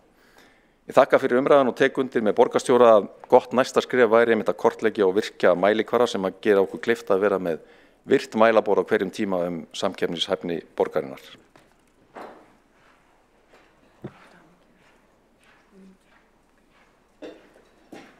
Borgarfulltrúinn hefur lokið við að veita mál sínu, einn hefur óskað eftir að koma í andsvar. Kolbrún Baldursdóttir, borgarfulltrúi, gjörðu svo vel. Forseti, ágæta borgarstjórn, ég reikna með að þessi umræða henni sé að ljúka. Mér hefur þótt svona að vera að 90% af þessum ræðum frá ykkur í meirihlutanum vera svona lofræður og vantar svona smá einhvern raunveruleika tengsl.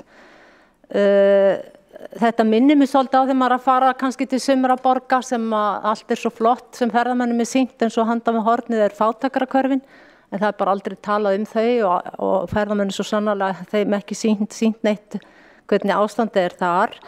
En ég vil bara koma að því sem að borgarfulltrúinn Skúli Helgason sagði áðan að hann kom jú að því að tala það sem vantar og það væri þá stækkun og það er auðvitað frábært og alþjóðleg, þannig að búið til alþjóðlega námskrá og alþjóðlega leikskóla. Mér finnst það svona pínu sérstakt að tala það því að meirihlutinn gat ekki eins og staði við að opna eða byggja þá leikskóla sem búið var að lofa plássum í.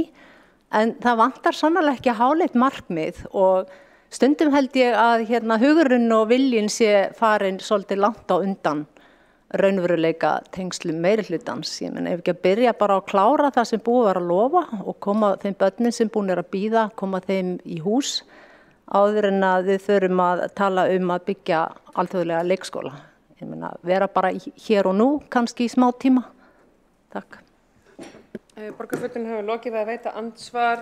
Forseta langar að koma því til skila að umræðan er ekki að ljúka. Það eru ennþá, forseti búin að loka fyrir mælendaskrá en það er ennþá 7 á mælendaskrá, þannig að það sé alveg skýrt. En óskar þá eftir að svara andsvari, Skúli Helgason, gjörðu svo vel. Já, forseti, ágæta borgarstjórn, þakka fyrir fyrirspurnina. Ég held að þessi umræða hafi bara sýnt að menn eru vel með jarðtenginguna á hreinu og að því að menn nefna leikskóla málin þá er það bara staðreynd að það voru hér opnaðir 6 nýjir leikskólar á síðastliðnu ári og 600 pláss rúmlega sem að bættust við í flóruna. Hitt alveg hárrétt að ýmsir ytri þættir kom í veg fyrir það að það hefði tilætlu áhrif í að ná þeim fjölda af yngri börnum inn sem stemt var að, en það voru aðrir þættir sem réðu því, sérstaklega húsnæðismál í eldri leikskólunum, miklu fleiri umsóknir, einhverja tafir á framkvæmdum vissulega, en eftir stendur mesta uppbygging nýrra plássa sem að sést hefur í Reykjavík í 90 ár. Og það mun auðvitað nýtast okkur á komandi misserum því að þær framkvæmdir sem hafa verið í starfandi leikskólum, þeim mun auðvitað ljúka á einhverjum mánuðum eða misserum og þá koma þessi pláss öll til í góðar þarfir. En varðandi hugmyndum alþjóðlegan leikskóla, það auðvitað bara líka hluti af nákvæmlega þessari veruleikatengingu. Við erum á þeim stað að það eru miklu fleiri að flytja til landsins. Í sumum tilvikum kemur það ekki til af góðu. Við erum með stríð í Evrópu og flóttafólk sem að eðlilega vill koma sér í skjól þar á meðal til Íslands og við eigum og viljum taka vel á móti því og gera það eins vel og hægt er. Ég tel að við getum til dæmis, ef við erum að horfa á börn frá Úkraínu,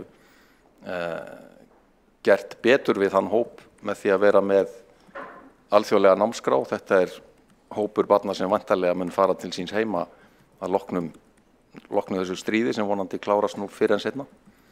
Þannig að þetta sannarlega hluti af því að horfa til lausnar á þeirri stöðu sem við erum stödd í. Borgarfulltrúinn hefur lokið máli sínu og svarað andsvari og óska þá eftir að veita andsvaraðri sinni. Kolbrún Baldursdóttir, gjörðu svo vel. Forseti, ágæta borgarstjórn, ég held að til þess að öll þessi háleitu metnaðarfullu markmið sem að okkur langar öllum að geta uppfyllt, þá þurfum við auðvitað að byrja að taka á við það vandamál sem mest knýjandi núna og það manneklan. En við vitum það alveg að börn ekki geta verið alla daga vikunar, virkudaga vikunar í leikskólanum vegna manneklu.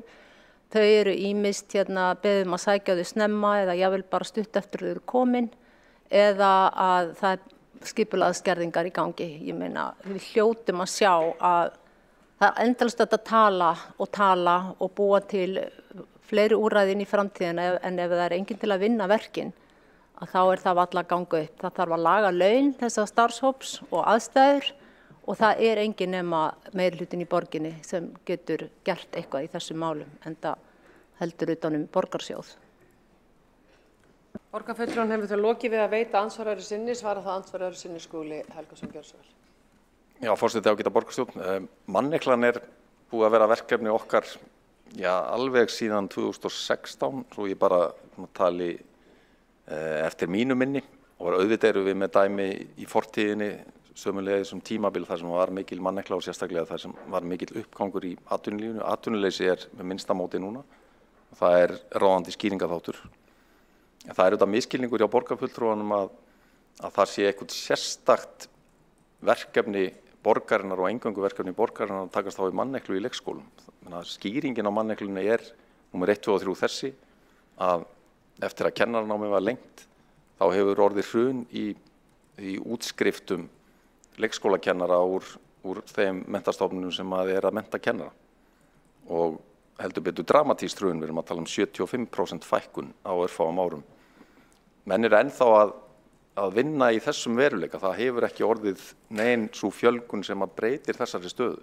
Og þessin þetta sameiginlegt verkefni ríkis og sveitarfélag og borgin hefur sannarlega blandað sér inn í það með því að bæta starfsumhverfið. Það hefur svona óbein áhrif til lengri tíma að menn viti að leikskólar í Reykjavík eru í grunninn góðir vinnustæðir og eftirsóknarverðir vinnustæðir og það hefur alveg skilað sér.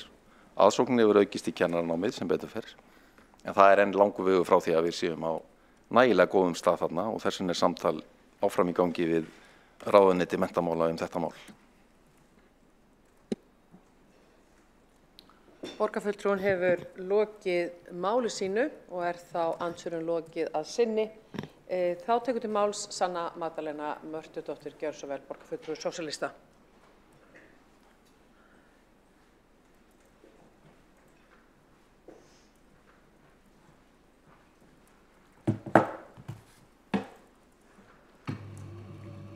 forseti og öll sem að fylgjast með.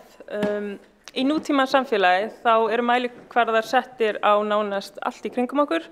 Við mælum okkur sjálf og leitumst við að aðlaga okkur að skilaboðum hversdagsins mikilvægi þess að vera besta útgáfan af sjálfum okkur, eins og það sett fram. Og þar sem það búið að stimpla því inn í hausin okkar að það sé alltaf hægt að vera duglegri og toppa sig. Og þar sem einstaklingshyggjan tröllríður okkar samfélagi þá erum við flestöll farin að líta á okkur sem lítil vinnutæki, litlar vinnuvélar sem reynum að hámarka afkasta getu okkar og skilvirkni, hvort sem það í starfi, rækt eða með fjölda gleðilegra minninga á samfélagsmiðlum þar sem litið á fleiri með leyfi forsetum ensku slettu sem góðan kost og jákvæða mæleiningu. Samkeppnishæfni snýst að mæla og bera saman, en hvað verið að mæla og til hvað þátta verið að líta til. Það oftar en ekki á efnahagslegum forsendum og ekki út frá þeim sem hafa það verst, heldur út frá stöðu fjármagnsins og hvernig megi hámarka virði þess. Áherslan í orðræðinni snýst hvernig megi hámarka auðinn og auka svo kallega verðmæta sköpun. En aldrei fer umræðan fram hvernig að skipta auðnum sem af þessu hlýst. Áherslan aldrei sett á þau sem skapa auðinn og vinnuaðstæður þeirra. Starfsfólk smætta niður í litla mæli einingu í formúlunni verðmæta sköpun. Samkeppnishæfnin miðar ofta því að laða að fyrirtæki, að tryggja góða stöðu fyrir fyrirtæki í nafni lágra skatta eða annarra ívilnana og slík krafa bitnar á þeim sem þurfa svo að greiða reikningin fyrir skattalækkanir til fyrirtækja og þau aldrei krafin þátttöku í því að reka þá innviði sem gera þeim kleift að starfa yfir höfuð. Þau þurfa vegi og veitur og sjálfsagði starfsfólk, fólk sem þarf helst að búa í námynda við fyrirtæki til að sækja þar vinnu og þau reiða sig á að starfsfólki sé fært að mæta í vinnu, jafnvel þótt fjölskyldumeðlimir þess þurfi umönnun af einhverju tagi. Þau reiða sig á starfsfólki að það hafi getað menntað sig og þau reiða sig síðast en ekki síst á viðskiptavinni. Það gefur augaleið að það þeim til góða samfélagi sé sterkt og að fólk hafi nóg á milli handana til að kaupa þær vörur og þjónustu sem þessi fyrirtæki bjóða. Sagt að samkeppnishæfnin snúist að búa til góðar mæleiningar þar sem markmiðið að við verðum besti kosturinn. Reykjavík vill væntanlega vera besti kosturinn en besti kosturinn fyrir hvern. Það aldrei gengið út frá þeim sem hafa það verst þegar verið að meta gæði borga. Borgin ekki samkeppnishæf hvað varðar aðgengi að ódýru húsnæði þar sem 895 manneskjur bíða eftir félagslegu húsnæði og listinn lengist þegar litið til allra þeirra sem bíða eftir húsnæði hjá borginni. Og fjöldi barna sem býr við ótryggar aðstæður hefur fjölgað gríðarlega á milli ára. Borgin ekki eins og samkeppnishæf varðandi almennt húsnæði fyrir þau sem hafa það þó ágætt að mestu leyti. Það gagnslaust að horfa bara á hverjir hafa það best ef það alltaf stór hópur sem hefur það mjög skýrt og það gagnslaust að tala samkeppnishæfni ef hún felur ekki í sér að stefnt sé að því að hópurinn sem skilinn eftir minnki og ef markmið ekki sett á það að enginn verið skilinn eftir efnahagslega og félagslega að þá eru svona mælikvarðar meðaltöl og slíkt ekki að einblína á þennan hóp sem hefur það hvað verst. Og þegar við skoðum afleiðingar þess að samkeppnishæfni sé skilgreind á svona þröngan hátt í alþjóðlegu samhengi síðustu áratugi, þá samkeppnishæfnin að ganga frá okkur með áherslu á bæta rekstrarskilyrði fyrirtækja eins og það hefur verið nefnt. Þá hafa skattar verið lækkaðir á fyrirtæki, lífskjör verkafólks víða heim hafa verið keyrð niður og gerviverktaka orðið sýnilegri. Allt í nafni þess að vera með ódýrt vinnuafl. Og til þess að vera samkeppnishæf í samgöngumálum, þá útvistun kynnt sem lausnin, þar sem hið opinbera segist ekki að fjármagn til að fjárfesta í góðum strætóvagnum og í þessu samhengi þá myndi borgin hygla útvistun hjá strætó í nafni samkeppnishæfni. Og yrði það þá rammað inn með því að segja við erum ekki samkeppnishæf nema vera með góða vagna og hið opinbera hefur ekki efni á því. Og þar með yrði útvistun hampað og launakjör með því keyrð niður því við vitum að kjör og réttindi eru ólík eftir því hvernig vagnstjórar eru ráðnir inn til strætó. Og nýlegt dæmi hvernig starfsfólk sem heldur borgandi gangandi smættað niður í tölu í mæli einingu þegar að fjallað launakostnað sveitarfélaga en ekki gengið út frá stöðu starfsfólk sem margt hvert verka- og láglaunafólk sem nær ekki að reiða fram lífið á þeim lágu launum sem það fær. Og bara svona dæmi þetta fjármálaráðstefnu Samtaka íslenskra sveitarfélaga þá var vörpuð upp svona mynd á skjá sem hét Ógn við sjálfbærni fjármála og þar stóð feitletrað kjarasamningar og sem þá birt sem ein helsta ógnin eins og starfsfólk borgarinnar sé ógn við hana og endurspeglar slíkt með skýrum hætti hvaða viðhorf að ræða í þeirri framsetningu. En hvað hafa stéttarfélögin bent á sem eina aðal ástæðu þess að hækka þurfi laun? Jú, það húsnæðiskostnaður og hvert fara þessi ógnarlaun þá? Beint í algjörlega óregluvæddan leigumarkað þar sem ekkert siðferði ræður ríkjum heldur aðeins fjármagn og eltingaleikurinn við það. Og alltaf þegar ég heyri þetta orðið samkeppnishæfni, þá dettur mér til hugar orð og aðgerðir sem að leggja til áherslu á mikilvægi þess að laða þurfa fólk og fyrirtæki til borgarinnar. Og samkeppnishæfni í mínum huga hefur oftast verið notuð sem leið til að lýsa því að lækka þurfi rekstrargjöld eins og það kallað og útgjöld sett fram sem kostnaðarliður í stað þess að ræða hvað á bak við það. Og fyrir mér þá þetta orð fyrirboði að nú komi kröfur fram að þau þurfa að lækka skatt á fyrirtæki, keyra niður launakjör og eru ávallt notuð aðeins á forsendum fjármagnseigenda og svona talsmáti úr vísindageiranum, viðskiptageiranum. Það talað ósamkeppnishæft skattkerfi, þar sem gengið út frá brauðmálakenningunni. Það þurfa að degra við auðvaldi til að sannfæra þau að fjármagna ýmis verkefni sem við vitum að virkar aldrei. Að því að auðmannadegrið í formi skattalækkana alltaf tekið út einhvers staðar annars staðar. En á samfélag eins og okkar að vera sífellt í betlara hlutverki gagnvart þeim auðugu, reiða þau sig ekki á samfélagið, grípi þau rétt eins og það á að grípa okkur hin. Jú, þeim ber vitaskuld jafn mikið skylda til að bera það uppi eins og alls láglaunafólksins sem starfar í fyrirtæki þeirra, ef ekki meiri, ef þeim lánast ekki eins og greiða laun sem duga starfsfólki til framfærslu, svo þau þurfi auknum mæla að reiða svo samfélagslega aðstoð. Og samkeppni, eins og ég sé þetta, byggir á þeirri ofurtrú að með því að skoða og efla framleiðni og verðmæti muni árangur þess trítlar niður til allra og þessi svona umræðum svo kallar gott rekstrarumhverfi að það muni skapa grunninn að velferð og að það þurfa að skapa meira í stað þess að skipta betur því sem við eigum.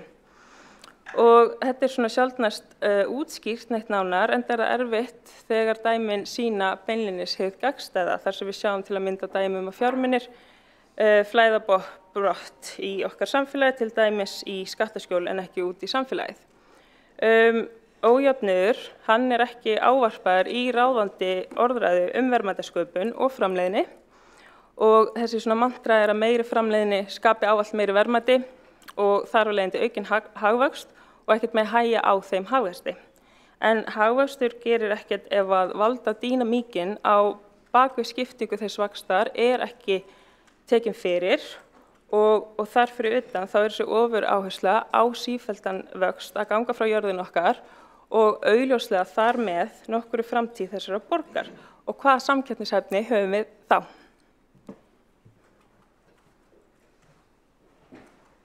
Borgarfulltrúinn hefur lokið máli sínu, 2 hafa óskað eftir að koma í andsvar.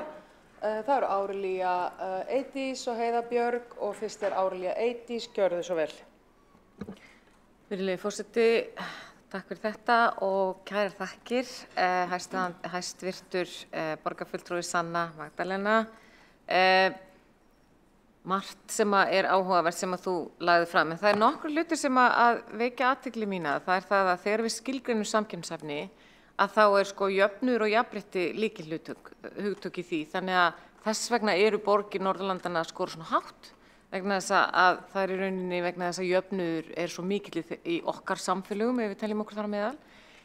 Annað að þegar við tölum samkeppnishæfni fyrirtækja þá mjög oft jöfnuður settur inn í þá jöfnu. Til dæmis japönsk fyrirtæki voru talin vera sko til fyrirmyndar, þar jöfnuður miklu meira milli þeirra sem æðstu stjórnendur og starfsmanna, hefur verið semst hefðbundið. Þannig að þegar við erum að mæla samkeppnishæfni þá þetta einmitt þátturinn og eins og til dæmis þegar maður fer til borgarins og Doha það sem maður sér að það sko helstu andstæðingar samkeppnishæfni í öllu skilningi eru fátækt og fá fræði. Þannig að ég vildi bara nefna þetta því að mér finnst það mikilvægt að það komi fram. Núna erum við meira og minna í svona nýjustu hagfræði útreikningum, þá eru fleiri og fleiri ríki, hugsanlega borgir, ég náttúrulega þekki ekki hvort að við höfum gert það hér, en það alveg vel á það lítandi varðandi samkeppnishæfni að mæla vellíðan. Að mæla vellíðan út frá til dæmis einmanaleika, mæla vellíðan út frá líffræði og svo framvegis. Þannig að það finnst mér vera mikilvægur þáttur að horfa til. Takk fyrir. Borgarfulltrúinn lokið við að veita andsvar, svara þá andsvari Sanna Magdalena Gjörsvel. Forseti, já, þessar mælieiningar hafa þá ekki verið að skila sér í auknum jöfnuði eða betri stöðu og við vitum einmitt stöðuna. Við höfum verið að mæla og við sjáum til dæmis fjölda sem að biðlista eftir húsnæði, við sjáum fjölda barna sem að biðlista eftir húsnæði, við vitum að hér fátækt og stéttaskipting, þannig að spurning svona hvernig ætlum við að taka þá mælikvarða og þá þekkingu sem við höfum til þess að setja áhersluna á að við þurfum að einmitt bara vinna gegn fátækt, útrýma stéttaskiptingu, þannig það líka ekki það sem ég hef heyrt svona í þessari ráðandi orðræðu í kringum þessar mælieiningar og hvernig við getum þá byggt upp góða borgir. Borgarfulltrúinn hefur lokið við að svara andsvari og þá óskar eftir að fá andsvar Heiða Björk Hilmisdóttir Gjörsvel. Já, forseti borgarfulltrúar, ég vildi bara þar sem að nefnt var fjármálaráðstefna Sambands sveitarfélaga og þar hefur verið talað um einhver ógnarlaun eða ógn af því að kjarasamningar væru lausir. Þá einungis verið að tala um það að þegar við erum að skoða næsta ár og fjárhagsáætlanir þá óvissa launaleið þegar ekki búið að semja. En engin ógn af því, það bara verið að undirstrika það að þar óvissa.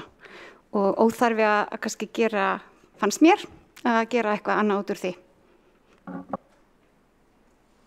Borgarfulltrúi hefur þá lokið við að veita andsvar og þá andsvörun lokið. Þú vildir, svara þá andsvari Sanna Magdalena Mörtudóttir Gjörsvel. Forseti, já, í þessari umræðu og á þessari glæru að þá var þetta sett þannig fram að þessi liður, þá launaliður, að það gæti svona ógnað sjálfbærni hvað varðar útgjöld og innkomu sveitarfélaga, þannig að ég veit ekki betur en að ég sé bara að túlka það sem að kom fram þarna á þessari glæru og hvernig hún birtist mér. Og borgarfulltrúinn hefur lokið við að svara andsvari, veit þá andsvara öðru sinni Heiða Björk Hilmisdóttir. Ég veit náttúrulega ekki hvað glæru borgarfulltrúinn kæri forseti og borgarfulltrúar, akkurat glæru viðkomandi borgarfulltrúi að ræða. En já, ef að laun hækka mjög mikið, þá ógnar það auðvitað sjálfbærni sveitarfélaga og það alveg eðlilegt að það sé bent á fjármálaráðstefnu. Þá þurfa sveitarfélaga að grípa til aðgerða til þess að auka sína tekjur til að geta borgað þessi laun. En það engin mér vitanlega sem hefur talað um það að það sé einhver ógnarlaun eða það sé einhver ógn af því að kjör starfsmanna batni og flestir gera ráð fyrir því og þess vegna þetta gert grein fyrir þessu og þess vegna þetta nefnt iðulega og eðlilega. Og borgarfulltrúinn hefur þá lokið við að veita andsvar og þá andsvörun lokið. Og þá tekur til máls borgarfulltrúi Heiða Björk Hilmisdóttir Gjörsvel.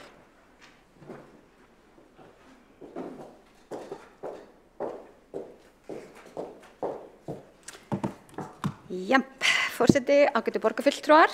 Ég stenst ekki máti að taka þátt í þessari skemmtilegu umræðu sem nú svona með því skemmtilegur sem við höfum átt hér allan á þessu kjörtímabili. Mér finnst að við sem erum í stjórn Reykjavíkur verðum að taka þetta hlutverk okkar mjög alvarlega að styrkja samkeppnishæfni Reykjavíkur og leita lausna og ræða saman og horfa á þetta út frá mismunandi sjónarmiðum og sjónarhornum. Og til þess erum við kosin að mörgu leyti, þetta okkar kannski helsta hlutverk og þannig ég svari spurningu borgarstjóra strax, þá finnst mér bara mikilvægt að við setjum aftur svolítið kastljósið á þetta og skoðum aftur og ég held að satt að segja að borgarstjórn sé þannig samsett núna að við gætum alveg náð dálítið góðum árangri. Og við höfum séð og margir hafa nefnt hér að borgir hafa almennt jákvæð áhrif á þróun landa, það sem oft sagt, báðir afar mínir hötuðu Reykjavík, sáu henni allt í foráttu og hér yrði allir vondir sem myndu alast upp á mölinni og vildu bara sjá alla í sveit. Þeir höfðu ekki rétt fyrir sér og enn eru þessi sjónarmið svona til einhvers staðar en borgir draga vagninn í hagvexti og þó ég myndi nú vera að segja að staðmanneskjan til að draga úr mikilvægi dreifbýlis eða fjölbreytta búsetumöguleika, þá samt mjög mikilvægt að innan landsins okkar sé öflug borg, af því við erum auðvitað í samkeppni fólk, ekki bara innan Íslands, heldur akkurat alþjóðlega, og við þurfum að hafa fjölbreytta möguleika fyrir fólk til að setja í stað, því að við erum auðvitað alls konar og sumir vilja kjósa að búa í borgum, rétt eins og ég og þið hér greinilega, en margir aðrir kjósa eitthvað annað og við þurfum að bjóða upp á fjölbreytta kosti á Íslandi og það gerum við ekki nema hér sé öflug borg.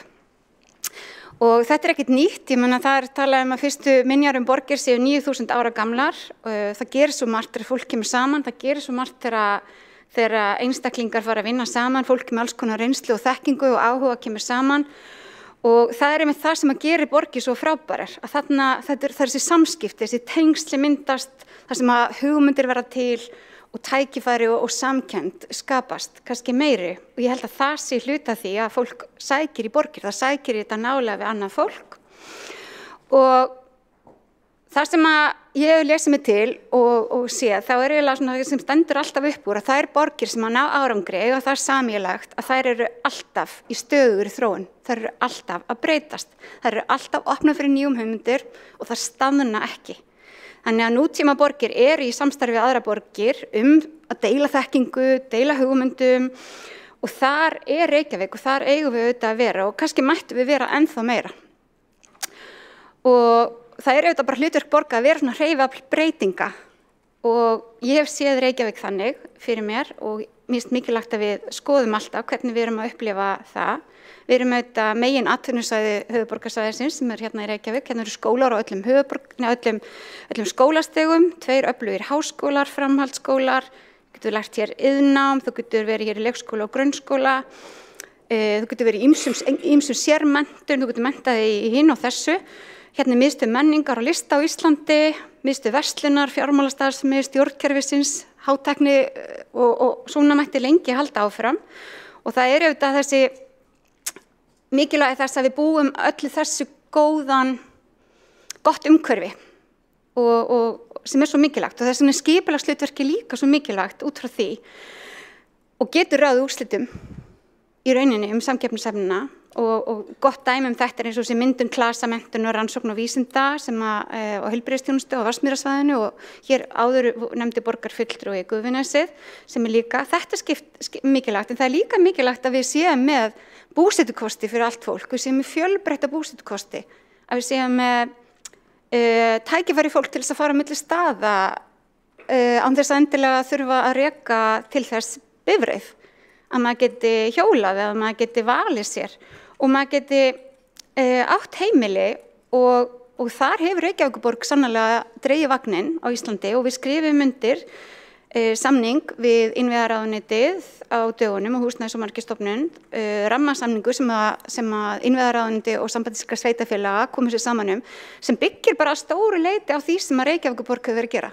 Það að reyna að byggja upp fleiri fjölbreyttari búsetukosti, félagslegt húsnæði, óhagnaðri húsnæði, minni íbúðir, stærri íbúðir, eignaríbúðir sem eru auðvitað líka mikilvægar, alla þessar mikilvægu fjölbreyttu búsetukosti allt land. Þetta auðvitað gríðarlega mikilvægt og af því að við viljum að fólk velji Reykjavík hérna til þess að lifa og mennta sig og vinna og skapa og þá þarftu líka að hafa gott tækifæri til þess að búa við góða heilsu, félagslega, andlega og líkamlega heilsu. Og það ekki síður mikilvægt og það líka grundvöllur þess að við séum samkeppnishæf borg. Og það greinilegt og alltaf þegar maður skoðar þessa mælikvarða borgir, þá alltaf verið að skoða alla þessa þætti. Þó það sé auðvitað mikilvægt og flókið að akkurat meta hvaða borgir standa sig best og þetta sé alltaf auðvitað ákveðnar æfingar út frá því hvað að vera að horfa á hverju sinni. En við erum auðvitað með borgarstefnu, við erum auðvitað með græna planið og alls konar aðalskipulag, velferðarstefnu, menntastefnu, loftslagsstefnu, menningarstefnu og þetta skiptir allt máli og við erum auðvitað alls konar fólki, hérna alls konar og við þurfum að vera með tækifæri fyrir alla til þess að láta til sín taka og við tölum stundum að við viljum allir í borg geti látið drauma sína rætast eða allavega fundi hæfileika sín og hamingju og það auðvitað það sem er verkefnið.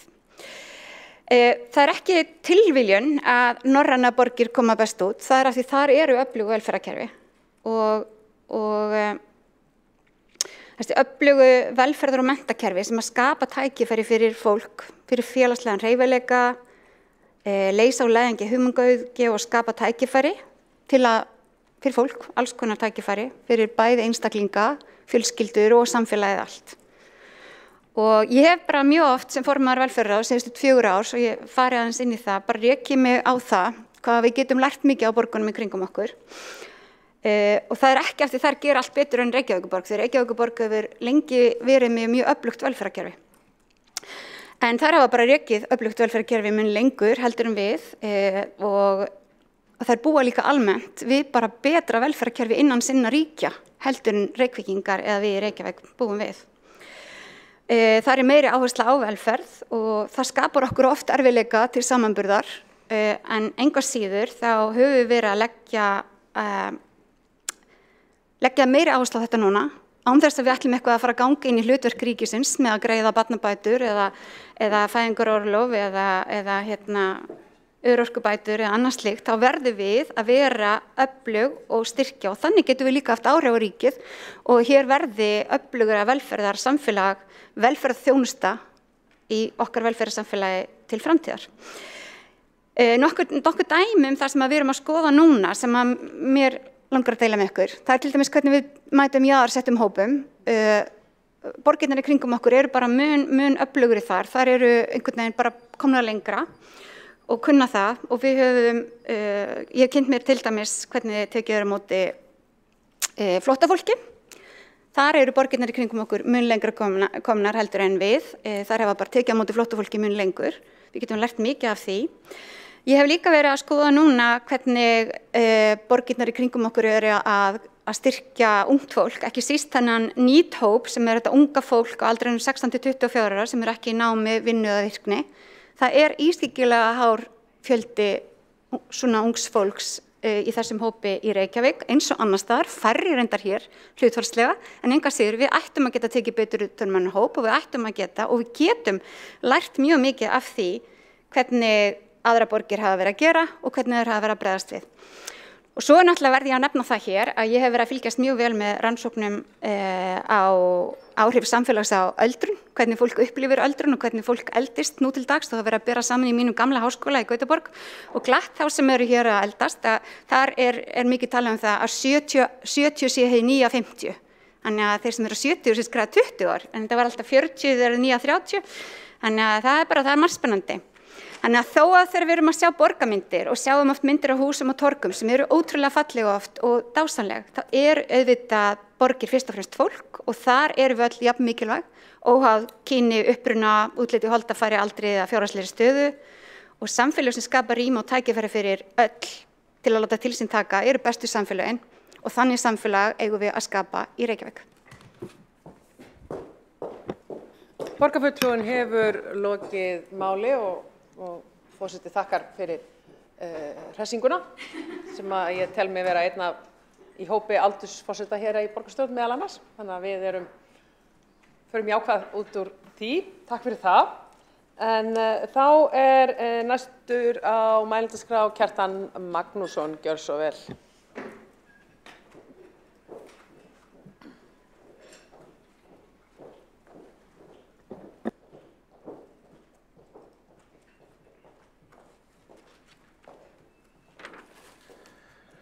Forseti, góðir borgarfulltrúar, ég vil byrja á því að fagna því að það skuli hafa verið efnt til þessarar umræðu að beiðni flokkana sem standa að meirihlutanum hér í borgarstjórn.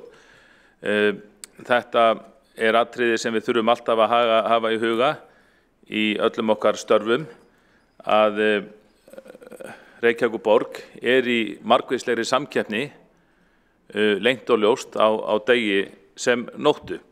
Við viljum að sjálfsögðu búa borgurum okkar eins gott borgarsamfélag eins og hægt og eins og ræðumenn hafa komið inn á hér á undan mér þá samanstendur samkeppnisumhverfið af mjög mörgum þáttum sem og það þarf að hlúa að hverjum einu og það kannski sem betur er þannig það er engin þáttur sem eitthvað ofurvægi í þessu, heldur þetta eru kannski 10 eða 100 þáttar sem hver og einn hefur vægi og það er kannski meðal annars okkar hlutverk að gæta ákveðins jafnvægis og við erum reyndar í þeirri öfundsverðu stöðu að við erum kannski svona með að við fólksflutningana þá eru við og stór Reykjavíkur svæðið er kannski samkeppnishæfasta svæði á landinu og er líka fyrir að flytjast fólk frá útlöndum þannig að við hljótum að hafa eitthvað að bjóða sem annað fólk sækist eftir.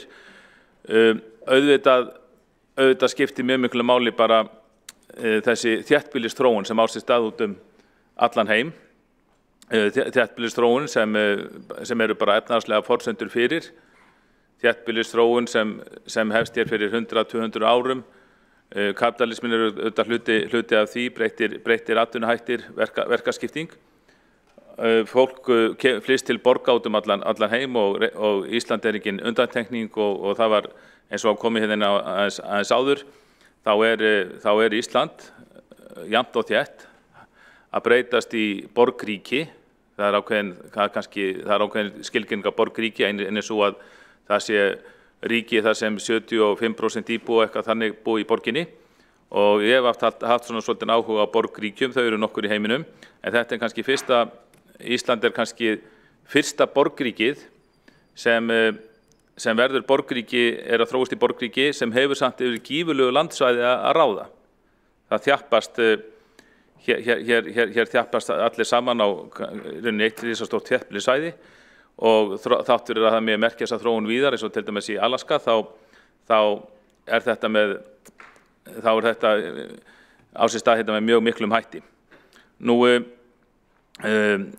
og það voru nefnt hérna ýmis ágætis atriði sem hafa stuðlað því að Reykjavík er að vera betri borg og en líka annað sem ég held að menn þurfa að átta sig á og það er eins og til dæmis umferðarstefnan hér í borgin sem hafa komið inn á. Það var komið inn á borgarlínuna og strætó og almenningssamgöngur að sjálfsögðu mjög mikilvægur þáttur í borginni en það ætti líka að vera keppikefli að lágmarka umferðartafir í borginni. Það skiptir miklu máli upp á samkeppnishæfni borga að fólk komist greiðlega til og frá innan borgarinnar, hvort sem það er að fara í vinnu eða heim til sín. Það er þannig að okkur er ætlaður takmarkaður tími hér á jörð og við eigum auðvitað stuðla því sem borgaryfirvald að fólk þurfi ekki að dvelja lengur í umferðinni óþörfu heldur en bara nauðsynlegt er og það hefur verið sýnt fram á það af sérfræðingum að tafakostnaður vegna umferðartaf hér í borginni, hann hefur aukist mjög mikið, það er ekki deilt um það að hann nemur 20 milljörðum króna, maður hefur séð tölur alveg frá 30 milljörðum upp í kannski 90-100 milljarða, það er ekki alveg ljóst, kannski ekki auðvelt að reikna út, en það er ljóst að hann nemur á 20 milljörðum króna. Og því miður hefur verið hluti af stefnu að hér í borginni að tefja fyrir umferð, væntanlega í þeim tilgangi að gera fólki erfiðara að komast á sínu fjölskyldu bíl og þrátt fyrir að sú stefna eða það sé ekki að sliga okkur þannig, sliga okkur í efnahagslegum skilningi mjög mikið, þá hefur þetta samt áhrif og þetta þarf auðvitað alltaf að endurskoða og stuðla því að fólk komist greiðar á milli. Nú borgarlínan var nefnt hér og það er auðvitað margt að segja um hana. Bara Hjálmari Sveinsinni borgarfulltrúa til upplýsingar, þá er það yfirleitt þannig erlendis þar sem þetta borgarlínukonsept er í framkvæmd, að borgarlínan fer hægar yfir heldur en venjulegir strætisvagnar svona yfirleitt. Að því gefnu auðvitað að strætisvagnarnir sé ekki fastir í umferðinni. Og sem betur fer það þannig að umferðin hér er þráttur allt ekki svo mikil að til dæmis með því að koma með tækni sem myndi veita strætisvagnum forgang á umferðarljósum og með því að leggja fleiri sérakreinar sem skilst vissulega til hluta borgarlínu, með því að leggja fleiri sérakreinar og greiða þannig fyrir stræt og það er besta leiðin, það er það besta sem getur gert fyrir almenningssamgöngur og bara með því væri hægt að koma fyrir kannski þennan kostnaðarsama óskapnað sem borgarlína stefnir í að vera. En hins vegar vil ég segja það að þegar borgarlínu hugmyndirnar komið fyrst fram þá var verið að tala hér sporvagna eða léttlestir og það var talað og þá voru menn mjög harðir á því að þetta þyrfti að vera séreignar lestarteinar eða hvað sem út alla borg og venjulegi strætisvagnar myndi ekki fá aðgang að því séragreinum en svo var ég reyndar að heyra daginn og held ég bara í fyrsta sinn að nú er gert ráð fyrir því að borgarlínan á að vera á hjólum og séragreinar fyrir þá að venjulegi strætisvagnar það sé ætlunin að þeir fái líka aðgang að þessum séragreinum og það finnst mér nú strax skárra og þá auðvitað kemur bara því þurfum við þá ekki að reyna að samræma þetta tent þannig að efla bara núverandi strætó þannig að hann geti þjóna hlutverki borgarlínunar sem hann gerir auðvitað núna. Stundum dettur manni í hugskot hvort það sé viljandi verið að svona ekki bæta strætó til þess að skapa eftirspurn eftir borgarlínunni. Ég vona nú að það sé ekki raunin. Við höfum auðvitað ekki að láta deigan síga við að bæta strætó þó að borgarlínu koma ekkert í mann. Nú mér fannst leiðilegt að heyra það í ræðu Hjálmars Sveinssonar, borgarfulltrúa, að það var hálfpartinn eins og hann hlakkaði yfir því að fjölmennu vinnustæður hér í borginni ætti sér ekki framtíð.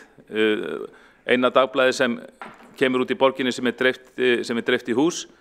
Ég verð að segja, auðvitað liðin svo tíð og kemur ekki aftur þessi gefin út 6 dagblaði í borginni, en við fráfall hvers dagblaðs þá mér hefur þótt að verra að missa hvert dagblað, að missa Þjóðviljan fannst mér verra. Og mér fannst verra áramótin þegar var hægt að dreifa fréttablaðinu í húsi Reykjavík. Fréttablaðið stuðlaði auðvitað að fjölbreytilegri umræðu og gerir ennþá þó þessi ekki dreift í hús. Þannig það er eitt dagblað eftir sem er dreift á pappír í húsi í borginni og það er Morgunblaðið og væntanlega góð upplýsingar með hluti af samkeppnishæfni borga. Og ég held að við séum öll sammála það að við viljum búa fyrirtækjum sem best skilyrði að vera hér í Reykjavík, það er hluti okkar samkeppnishæfni og það er svona fannst mér, ég fannst svona eins og það væri hálfpartinn hlakkað yfir því að Morgunblaðið ætti sér ekki framtíð. Ég ætla ekki að spá það en við vitum að rekstur dagblöð standi ekki í sterkum fótum og við gerðu og ég vona svo sannarlega að ég hafi miskilið þessi orð borgarfulltrúans þegar hann sagði að Morgunblaðið ætti ekki framtíð fyrir sig frekar en einhver hópurinn af Sjálfstæðisflokksins sem væntanlega ég er í. Nú, annars vil ég bara minna síðan á, ég er alveg sammála mikilvægi menntunar, en ég held að verðum að hafa það í huga að milljarðar er ekki mælikvarði hvað menntun er góð endilega, það er mentunin sjálf og hana þurfum að bæta. Það hefur verið komið inn á það bara í ljósi alls konar prófa og kannana sem okkar nemendur hafa farið í, þá stenda þeir ekki nægilega vel í erlendu samanburði og sterkast hef ég reyndar tekið til orða það meðal háskólakennara sem ég hef heyrt í, þannig að ég held að nú er þetta formaður skóla- og frístundaráðs í mjög góðri stöðu til að einhvern veginn kannski meta það heildstætt hvað við þurfum helst að efla í okkar skólakerfi. Menntastefnan þannig, hún er í lopinn í báða enda, hún er svo hlaðborð, maður getur valið af henni hvað maður vill bæta, það er hægt að gera henni hvað sem er með hana. En svo síðast en ekki síst vil ég minna á fjármálin borgarinnar. Það er ekki hægt að fjalla samkeppnisstöðu borgarinnar án þess að það sé vikið nokkrum orðum af fjármálunum. Þau eru mjög slæm, það held ég hafi nú allir flokkar viðurkennt og við getum ekki haldið því áfram ef við erum alltaf að tala samkeppnishæfni, laða að sterka skattgreiðendur til borgarinnar, laða að ungt fólk til borgarinnar, laða að erlenda sérfræðinga og erlent fólk til borgarinnar, þá getum við ekki haldið áfram að safna hér skuldum upp á 20 milljarðar króna á hverju ári og bætt þeim við skuldastabban. Það verður að eiga sér stað sem hluti þessari umræðu, mjög svona ákveðin og upplýst umræða það hvernig við ætlum að snúa þeirri óheillaþróun við, því annars mun bara borgin stefna lóðbeint á hausinn. Borgarfulltrúinn hefur lokið máli sínu og einn hefur óskað eftir að koma í andsvar og er það Hjálmar Sveinsson, borgarfulltrúi, gjör svo vel. Já, mér langaði bara að minnast á það, að inn í fyrsta lagi að koma kannski aðeins óvart að borgarfulltrúi Kjartan Magnússon skuli hafa bara daginn uppgötvað það að þetta ætti að vera svo kallað hraðvagnakerfi sem eru svona turbostrætóar sem eru alltaf á séragrunum og komast þess hratt yfir. Það er alveg svona 2, sennilega 3 ár síðan það var opinbert að þetta ætti einmitt ekki að vera sporvagnar eða lestar, en í upphafi vinnunar var talið skynsamlegt að útiloka ekkert til að byrja með. Heldur að hafa augun opin fyrir öllum möguleikum en smá sem að þróaðist undirbúningsvinnan þannig að þessir hraðvagnakerfi var talið heppilegast og það þrautreint erlendis. Og í samtíð Morgunblaðið að þá ég mikill blaðalesandi, ég sé eftir fréttablaðinu og ég hlakka ekkit yfir því að ef að Morgunblaðið hættir vera til, en svona miðað við þróunina í fjölmiðlaheiminum að þá ég ekki vissum að líftíminn verði mjög langur úr þessu og það ekkit fagnaðarefni, segi ég, jafnvel þótt að mér finnist ritstjórnar eða ritstjórnargreinar Morgunblaðsins frekar ömurlegar. En þá ég ekkert að hlakka yfir því að blaðið hætti að vera til lengt. Borgarfulltrúinn hefur lokið við að veita andsvar og svara þá andsvari Kjartan Magnússon, gjör svo vel. Forseti góður borgarfulltrúar, ég vil bara þakka Hjálmari Sveinssyni borgarfulltrúa fyrir gott andsvar. Ég man eftir bara varðandi borgarlínuna, þá man ég eftir held ég þegar ég hætti borgarstjórn á sínum tíma, þá var það ekki alveg komið á hreint. Hvort að ég man að það voru einhverjir sem mæltu gegn því að vagnarnir að strætis gamli gulli góði strætó geti fengið að nota þessi sérregluna líka, en það ég held að sé allir sér sammála á núna, þannig að svo þróun alveg rétt að átt allavega og svo held ég getur bara verið sammála það. Það ánægilegt að sem fjölbreytilegust blaðaflóra geti blómstrað og þó að pappírinn hverfi þá vonar maður bara samt að öll sjónarmið eigi sín málgögn og málgögnum í borginni ég vona pólitísku málgögnum eftir að fjölga en ekki fækka þó það horfi ekki vel allavega ekki á blaðamarkanum. Borgarfulltrúinn hefur lokið við að veita andsvör þó andsvörum lokið. Næstur á mælendaskrá Sabine Leskov, gjör svo vel.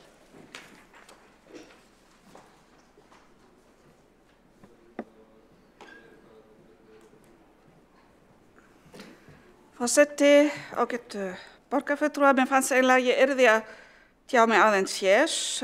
Það sem ég lít yfir salin ég held ég eina manneskja sem það voru ekki foreldra sem tóku ákvörðun að planta mig niður hér, heldur kaus ég að flytja hingað og ég kaus Reykjavík. Ég fagna þeirri umræðu að fólk flytur hingað vegna þess einmitt að það kýs að vera hér, ekki vegna þess að það á eitthvað svona rosalega bátt heima fyrir sem maður heyrir mjög oft. Mér finnst það nánast endurspegla einhvers konar minnimáttakennd. Af hverju ætti fólk að flytja hingað bara ef það á eitthvað bátt heima. Þannig ég mjög ánægð með stolt sem ég heyri hér í þessum ræðum, sem endurspeglast í þessum ræðum.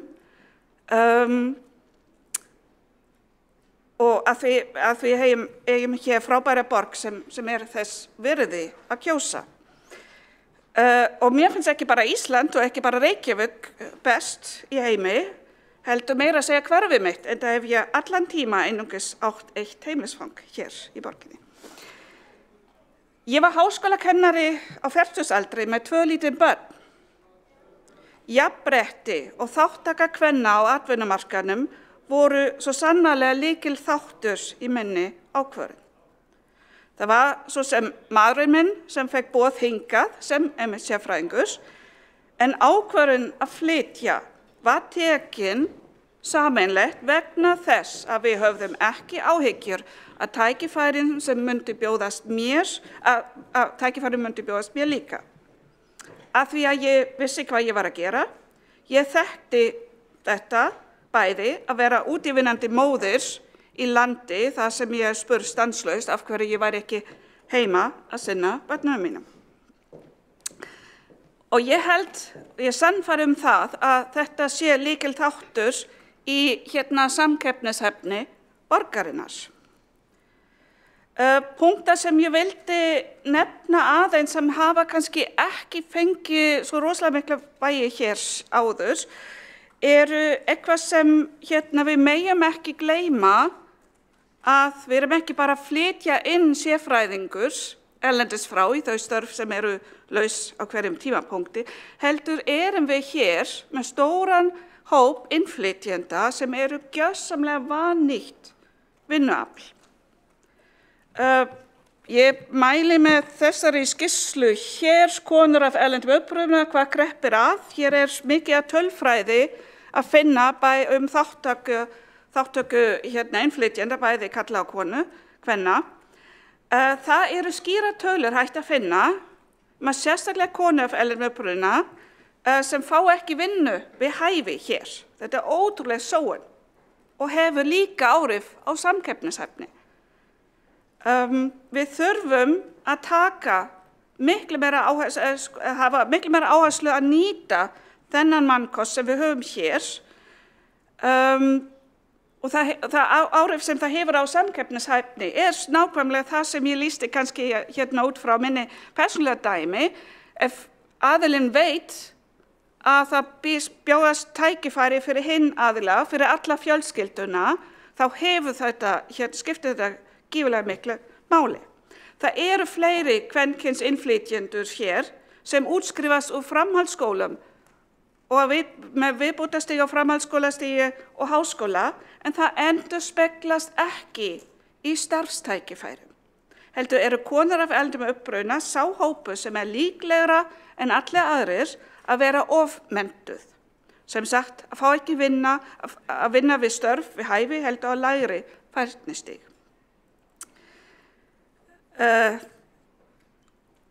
Og svo það börnin.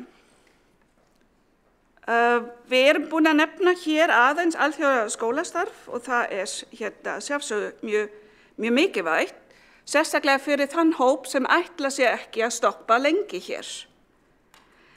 En það líka alltaf spurning hvort það sé þá raunveruleikin. Þetta líka dæmi sem ég þekki náttúrulega mjög vel frá Þýskalandi, þar sem flestir innflytjendur ætluðu aldrei að stoppa en eru þar enn 2 kynslóðum seinna. Það hluti af okkar meirihlutasáttmála með leyfi forseta að bæta samkeppnishæfni Reykjavíkur með því að efla alþjóðlegt skólastarf. Efla, gera það sterkara, gera það betra. Og það finnum við leiðbeiningar í alþjóðastefnu sem var samþykkt hér. Það rætt greiningu á þörf og rekstrarumhverfi alþjóðaskóla í Reykjavík. Þar sem við þurfum að skoða rekstrarform. Og það alveg spurning hvort sé að ræða opinbera blanda en einkarekin skóla. Við þurfum að skoða lagaumgerð og greiðsluþátttöku og líka hvað þetta þýðir. Að við sendum börn sem eru búsett hér í skóla þar sem þau eru ekki í íslensku mælandi umhverfi. Það kann að hljóma eins og góður kostur, en hvað þýðir þetta fyrir félagsleg umhverfi þeirra? Hvað þýðir þetta fyrir frekari menntun þeirra? Þurfum við þá að stofna líka enskumælandi íþróttafélög. Þannig við þurfum að hafa samhengi þar í huganum án við tökum ákvarðanir og þurfum að standa okkur að gera þetta vel, ekki bara einhver megin. Þannig að við höfum hér frábært starf, borgarfulltrúinn Hildur Björnsdóttir nefndi Landakotsskóla, frábært starf þar sem einmitt í mjög sterku samstarfi við móðurskólan þar og íslensku umhverfi þar. Við höfum líka haft mjög skelfilegt dæmi eins og Reykjavík International School sem var bara gegn rosalega illa og var olli á endanum mikinn skaða fyrir þann barnahóp sem var þar. Við viljum hér samfélag þar sem allir hafa tækifæri. Þetta aðdráttaraflið. Ekki samfélag þar sem bara innfæddir hafa aðgang að miklum lífsgæðum og kannski einhver lítil hóp, svo kallað með leyfi forseta expats, hámenntra útlendinga sem boðið hingað, en svo og svo þriðja hópurinn, nafnlausi þjónustuliðurinn af erlendum uppruna, sem við fréttum nú mikið af í samband við heimsmeistarakeppni í Katar. Þannig samfélag viljum við ekki hér. Og ég held að þetta mannréttindi, jafnrétti kynjanna, góð menntun hefur á endanum mesta aðdráttarafl og gerir mest fyrir samkeppnishæfni Reykjavíkurborgar.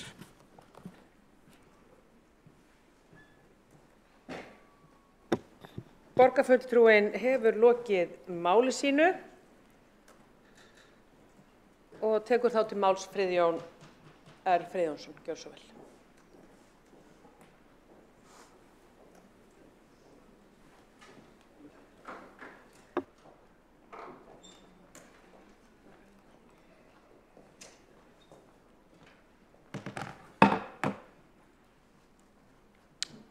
Hver er takkin? Ég er ekki jafn hávaxinn og Sabín. Hérna, ok. Forseti, borgarfulltrúar, mig langar til þess að byrja á því eins og margir aðrir hafa gert að þakka fyrir þessa umræðu. Þetta er mjög mikilvægt efni til þess að ræða vegna þess að samkeppnishæfi Reykjavíkur og höfuðborgarsvæðisins gagnvart útlöndum skiptir miklu máli. Mér langar samt til þess að byrja því að rósa borgarfulltrúa Sabine Leskov fyrir að nefna skýrsluna af konur af erlendum uppruna og þau mál sem þar koma fram og svo tölfræði sem þar kemur fram og líka þær umræður sem áttu sér stað á jafnréttisþingi í fyrra þar sem að sjónum var sérstaklega beint að stöðu kvenna af erlendum uppruna. Það er mjög mikilvægt málefni sem við þurfum að hafa í huga og sérstaklega þegar kemur að samkeppnishæfni því að við erum eins og Sabín benti á að vannýta mannkost hérna á Íslandi. En mér langar líka til þess að nefna svona aðeins þegar ég var að hlusta á þessar ræður sem voru hérna í upphafi sem að mér fannst eiginlega einkennast af einhvers konar óskhyggju. Hér verður allt í lagi þegar að borgarlínan kemur. Þá verða almenningssamgöngur stórkostlegar. Og þess vegna verður samkeppnishæfin svo góð vegna þess að borgarlínan mun bjarga öllu. Þetta er svona töfralausn. Á meðan erum við með strætó og á meðan við erum að fara í umræður núna eftir greiðslukerfi í strætó sem er meira og minna ónýtt eða hefur verið ónýtt á undanförnum mánuðum og það bara blasir svo við að við þurfum að beina sjónum á meðan við eigum auðvitað og ég er algjörlega sammála því að við eigum að vinna að borgarlínu. En við þurfum að skoða strætó líka og hvernig staða hans er. Ég skal líka viðurkenna að mér brá pínlítið áðan þegar að Hjálmar Sveinsson borgarfulltrúi vitnaði í fyrrverandi formanns hús. Það er líklega í fyrsta skipti sem hann hefur gert það og hrósað leið og ég kann honum þakkir fyrir. En það sem að mér langaði og ástæðan fyrir því ég kom hingað upp er að mér langaði til þess að nefna þess alþjóðaskóla. Og það er vissulega rekin alþjóðadeild hérna upp á Holti, hérna fyrir aftan okkur. En á árinu 2004 til 2006 var starfræktur hérna í borginni Reykjavík International School, ekki sá sami og Sabín nefndi, heldur, og ég bið ykkur að rugla þeim ekki saman, en árið 2006 hraktist hann frá Reykjavík til Garðabæjar, hvar hann hefur verið starfræktur síðan undir nafninu International School of Iceland eða Alþjóðaskólinn á Íslandi, við mjög góðan orðstíl. Það voru ákvarðanir meirihlutans á árunum 2002 til 2004 sem urðu til þess að Alþjóðaskólinn hraktist frá Reykjavík. Það var skortur og stuðningi við sjálfstæða skóla og þá stefnu sem að rekin var þá í borginni. Hér inni eru 2 borgarfulltrúar sem voru þá í borgarstjórn. Ég tel þá ekki jafn ábyrga fyrir þessum málum, en það eru borgarstjóri og borgarfulltrúi Kjartan Magnússon. Því að það var meirihlutinn þá sem að tók ákvarðanir sem var til þess að Alþjóðaskólinn fór í burtu úr Reykjavík og fór í Garðabæ. Og þegar sá sem hér stendur flutti aftur heim til Íslands árið 2010, þá völdum við að flytja í Garðabæ. Það var ekki vegna þess að það eru svo margir sjálfstæðismenn þar, þó að það sé vissulega kostur. Heldur var það vegna þess að þar var alþjóðaskóli og dætur okkar sem eru tvítengdar gátu labbað í alþjóðaskólann. Og allt í kringum okkur, þarna í þessu hverfi í Garðabæ, var að myndast samfélag alþjóðlegra fjölskyldna upp á Ásaholtinu, niður í Sjálandi, yfir á Arnarnesi og yfir hinum megin við Hafnarfjarðarveginn. Allstaðar voru fjölskyldur, erlendar fjölskyldur eða alþjóðlega fjölskyldur, fjölþjóðlega fjölskyldur að velja sig það að flytja í Garðabæinn vegna þess að þar var alþjóðlegur skóli. Það er mjög jákvætt síðan að árinu 2015 eða 16 þá treysti Landakotsskóli sér í það að stofna alþjóðlega deild. Hann þurfti held ég alveg örugglega ekki sækja sérstaklega það eins og sjálfstæður skóli þurfti að sækja til þess að fá leyfi til þess að starfa í Reykjavík. Ég skal viðurkenna að ég þekki það ekki með fyllilega. En það var óneitanlega kostur að þar var skóli með leyfi og rekstrarleyfi sem að gat þá opnað alþjóðlega deild. En þetta er sjálfstætt starfandi skóli. Því að það eru sjálfstætt starfandi skólarnir sem að sýna af sér þetta frumkvæði, þessa nýjungagirni og eru tilbúin til þess að svara þeirri eftirspurn sem að hefur myndast á undanförnum árum og verður alltaf meiri og meiri á Íslandi.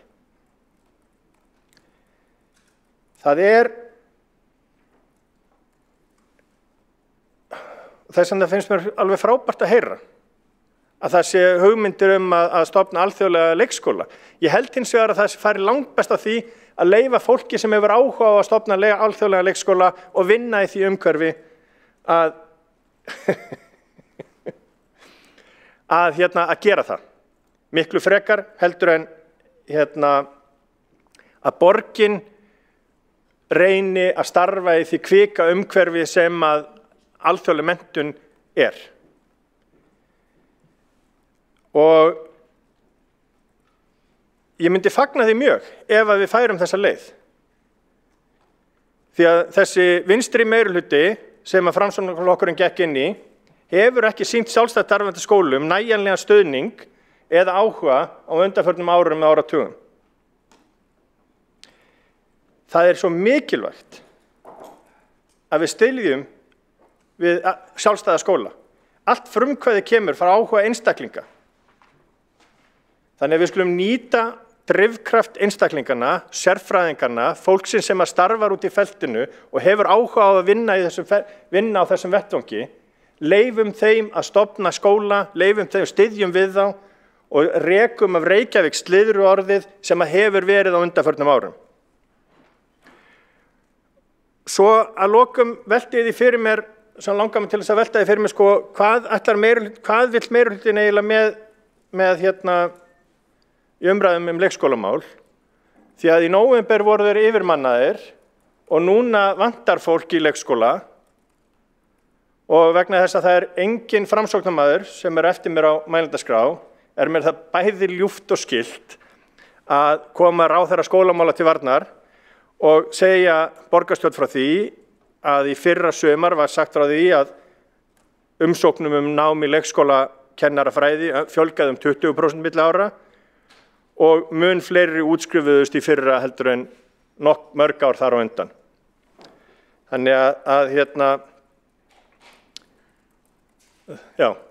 bara vegna þess að framstundamenn eru svo miklu vinir mínir og mér þykir svo vænt þá og mér finnst þeir verið í slæmi félagskap að þá finnst mér mjög skylt að gera þetta. En lykil orðið í samkeppnishæfni Reykjavíkur að við tryggjum fjölbreytni. Fjölbreytni í skólamálum, fjölbreytni í samgöngum, fjölbreytni í mannlífi.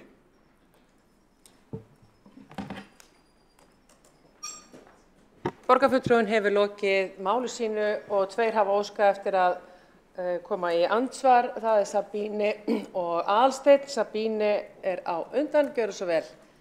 Já, takk. Ég sammála borgarfulltrúinn Friðun Friðjónssyni sem alþjóðaskólinn í Garðabæ er svo sannarlega bara mjög góð orðspor, það er ekkert við það út að setja. En ég ætla samt að nefna einmitt Reykjavík International School sem var stofnað seinna þegar man ég ekki árið en við vorum í skólafrístundaráði á þeim tíma held ég og það var einmitt þannig að við höfum stött þetta alveg þannig að það ekki rétt að við værum hér bara að reka slíka skóla út úr borginni, við stöddum þetta. Ég hins vegar ekki alveg sammála einungis einkaskóla getur verið kvik, Landakotsskóli og Garabæ starfa samkvæmt alþjóðlegum stöðlum, það nákvæmlega ekki, þetta mjög stöðugt, það ekkert sem kvik. Það eina sem var kvik í samband við Reykjavík International School var að reksturinn var það slæmum stöð og enga möguleika til að grípa inn. Þannig foreldrum í þessum einkaskólum var tilkynnt á föstudegi að skólinn væri að loka helgina og borgin þurfti að taka við þessum börnum á mánudagi.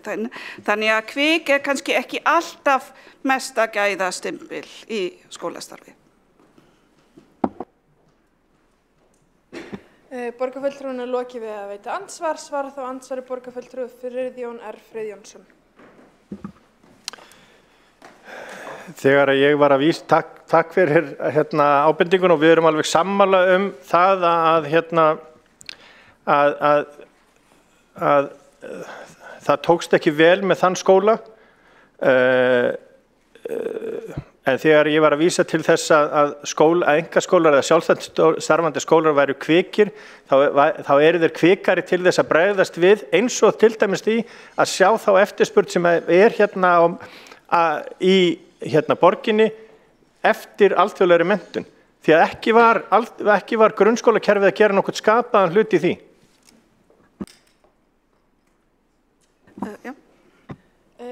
Borgarfulltrúinn hefur lokið við að svara andsvari, veiti það andsvari öðru sinni borgarfulltrúi Sabine Leskov.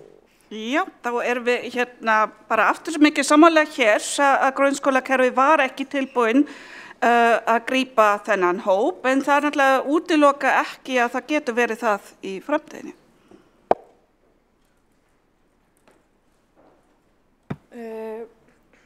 Næstur til að veita andsvar borgarfulltrúi Aðalsteinn Haukur Sverrisson.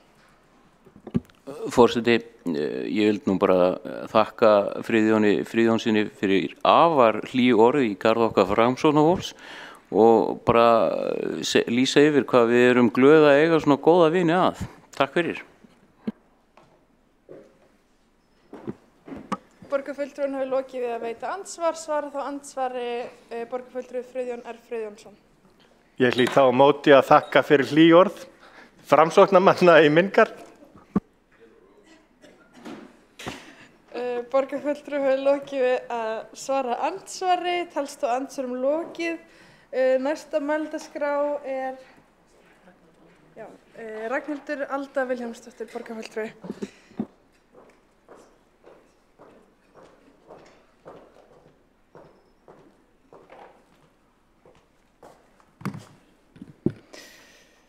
Já, þá bara segi ég ágæti forseti og borgarstjórn.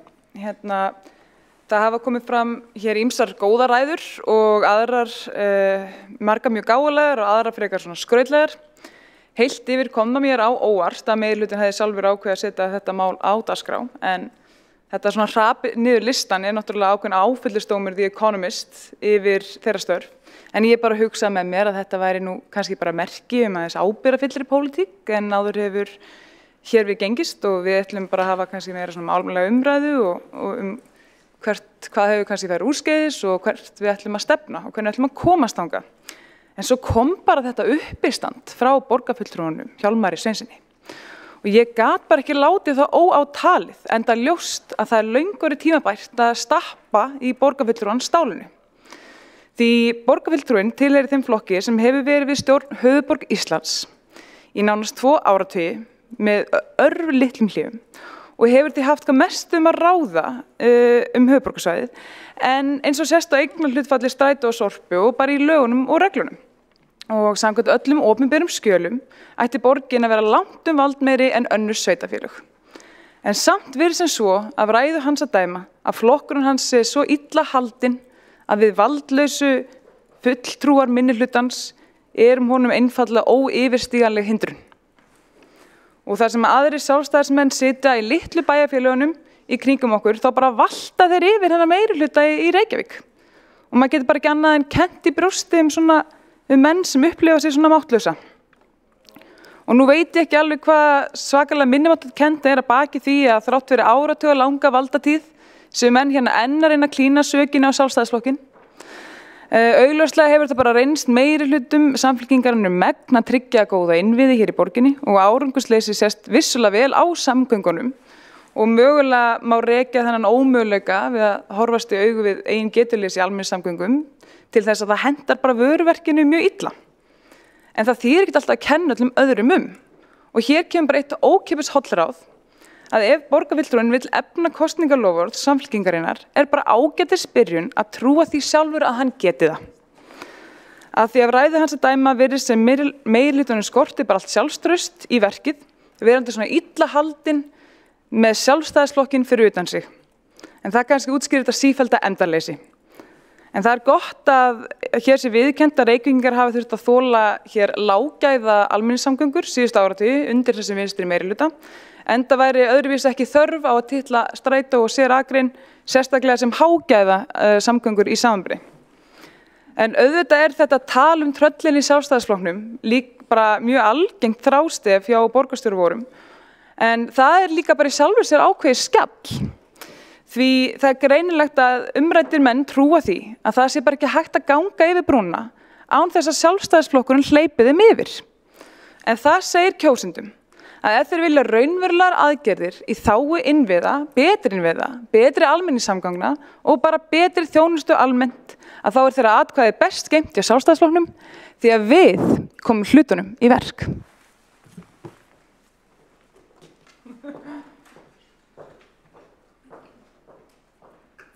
Borgarfulltrúinn hefur lokið mál sitt, einn hefur óskað eftir að koma í andsvar, borgarfulltrúi Hjálmar Sveinsson, gjörðu svo vel. Já, þetta var skemmtileg ræða og reyndar held ég að borgarfulltrúinn hefur kannski ekki hlustað mikill athygli á mína ræðu af því að Sjálfstæðisflokkurinn fekk ekki sérstaklega mikið rými þar, það hefur rétt undir lokin. Að ég reyndar hrósaði sjálfstæðismönnum sem að stjórna sveitarfélögum hér í kringum okkur og í ríkisstjórn fyrir að leggjast á árar með okkur að koma hér upp öflugum skilvirkum samgöngum og ég var bara getið mig til að eftir að hafa til að mynda heyrt umræðu hér, séð á samfélagsmiðlum og kíkt í Morgunblaðið að hér væri einhver svona kannski svona sérsöfnuður sjálfstæðismanna sem eru móti borgarlínu hér í borgarstjórn. En allmargir sem ég þekki, sjálfstæðismenn, eru mjög hlynntir henni. Og þetta náttúrulega alls ekki þannig að eins og borgarfulltrúinn setti þetta upp, en auðvitað það nauðsynlegt að allar bæjarstjórnirnar á höfuðborgarsvæðinu sameinist þetta verkefni og það nákvæmlega það sem hefur gerst og flokkapólitík hefur þannig ekki þvælst mjög mikið fyrir þessu mikla verkefni og svo bara smá tölulegar upplýsingar úr lokin. 1960 þá var fóru minni mig hver Reykvíkingur 300 sinnum í strætó á ári en 1990-95 undir lok valdatímabil Sjálfstæðisflokksins hafði sú tala lækkað niður í 50%. Þannig að notkun strætó hrundi gjörsamlega þarna 30 ára tímabili en hún hefur farið upp æ síðan. Farþegum fjölgar stöðugt á hverju einasta ári. Borgarfulltrúinn hefur lokið við andsvar. Næstur til þess að veita andsvari borgarfulltrúi Ragnhildur Alda Vilhjálmsdóttir. Já, ég hryggi borgarfulltrúanum með því að öllum líkindum þá þetta hrap kannski notkun almenningssamgönga frekar undir því komið að hér var rosalega vöxtur í hagsæld á tímabilinu undir stjórn Sjálfstæðisflokksins og menn höfðu frekar efni á því að kaupa bíl og það raun og veru það sem gerðist. Bara, ég veit ekki hvernig maður á nokkuð að geta afsakað það var bara frábært að fólk hafði efni á fleiri hlutum og gat valið frekar hvað það vildi gera en heilt yfir þá höfum við sjálfstæðismenn talandi val alltaf verið mjög hlynnt í að vera með einmitt gott val fyrir fólk og ef við ætlum að tala fjölgun í almenningssamgöngur í hlutfalli við bara fjölgun í borginni þá það má segja að Reykvíkingar telja sig ekki hafa nógu gott val og hafa ekki haft það síðan að þessi vinstri meirihluti tók við stjórn þannig að annars þakkaði bara fyrir mig. Borgarfulltrúinn hefur lokið við að svara andsvari, veiti það andsvara öðru sinni borgarfulltrúi Hjálmar Svinsson. Já, ég var að leita að réttum tölum en finn þær ekki í ágætri bók sem heitir Borgin heimkynni okkar og skrifuð af mér og Hrund Skarphéðinsdóttur umferðarverkfræðing í Stokkhólmi. Hún var tilnefnd sem eina bestu fræðibókum ársins árið 2017. En ég ætla bara að minna á það og ég ekki það, þetta voru bara svona tímarnir einhvern veginn, þegar Sjálfstæðisflokkurinn stjórnaði borginni á 7. áratugnum þá stóð til að rífa allt Grjótaþorpið til að rýma fyrir hraðbraut sem átti að koma þær í gegn. Og ég veit reyndar að það voru ekki bara sjálfstæðismenn á þeirri skoðun, þetta var einhverju leyti þverpólitískt, en sem betur fyrir erum við komin langt frá þessum tímum og ég held að sé nú svona meiri sameiningum það að hafa betri og leggja meiri áherslur á virkar vistvænar samgöngur og nákvæmlega þess vegna hefur mig undrað þessi mótspyrna nokkura fulltrúa Sjálfstæðisflokksins í Reykjavík gegn borgarlínunni.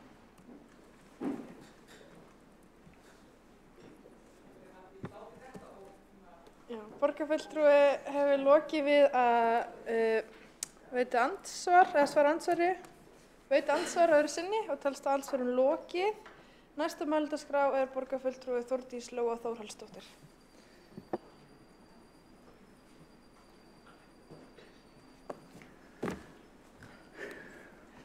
Forseti, ágæta borgarstjórn. Ég vil nú bara byrja á því að þakka fyrir algjörlega frábæra umræðu hérna í dag og kemur mér skemmtilega óvart hvað hún búin að vera lífleg og hvað margir hafa tekið þátt í henni og hvað hún búin að vera fjölbreytt. Hún búin að vera afar vinstri sinnuð og hún líka búin að vera afar hægri sinnuð og nú ætla ég að loka þessu kannski svona, sé það að ég svona næst síðust á mælendaskrá. Borgarstjóri mun loka þessu hér á eftir en mér langaði aðeins að tengja það við og ástæðan fyrir að ég þakklát fyrir þessa umræðu það að við erum á ákveðnum stað í því að þróa aðgerðaáætlun til framtíðar og eitt af stóru lykilmálunum þar samkeppnishæfi Reykjavíkur.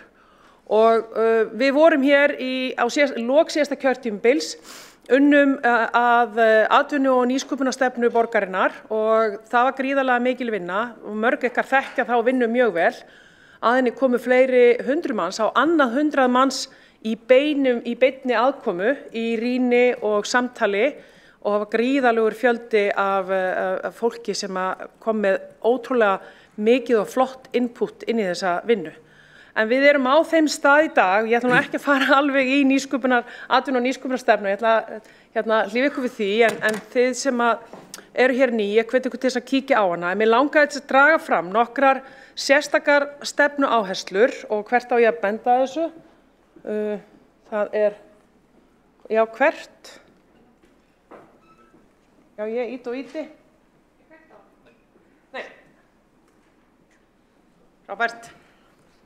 Mér langar sérstaklega til þess að draga fram nokkrar, hérna þessar kjarnaáherslur og grunnstefið í þessari stefnumótun og þeim ramma sem var það að við ákváðum að í staðinn fyrir að taka svona hefðbundna stefnumótun þá fórum við í það að skoða hvar liggja áskoranirnar og það margir gert sér pólitískt mat úr því en við erum bara nokkuð stolt af því að við fórum strax í hvar liggja helstu áskoranirnar fyrir okkur í atvinnu- og nýsköpunarmálum og eitt af því var til dæmis sameiginlegur skilningur milli atvinnulífs og borgarinnar.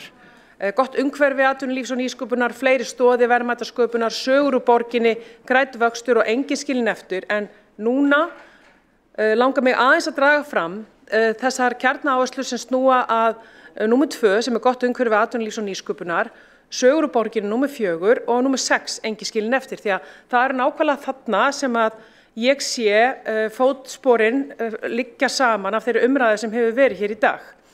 Og ég ætla að fara hérna í gott umhverfi atvinnulífs og nýsköpunar og hérna erum við með sérstaka áherslu á að efla nýsköpunar menningu bæði innan borgarinnar en líka sem taka þátt í henni fyrir hönd svona inn í atvinnulífinu, betri þjónusta, það eru mörg búin að koma gríðarlega mikið inn á þetta og síðan traustir innviðir og skilvirkir og þarna eru allir þessi snertifletir sem við höfum verið að tala hér í dag, bæði sem snýr af nýsköpuninni, hvernig að stofna fyrirtæki, að það sé næg atvinna í borginni, það sé næg menntun í borginni, það sé aðgengi gott og svo fleira og fleira og fleira.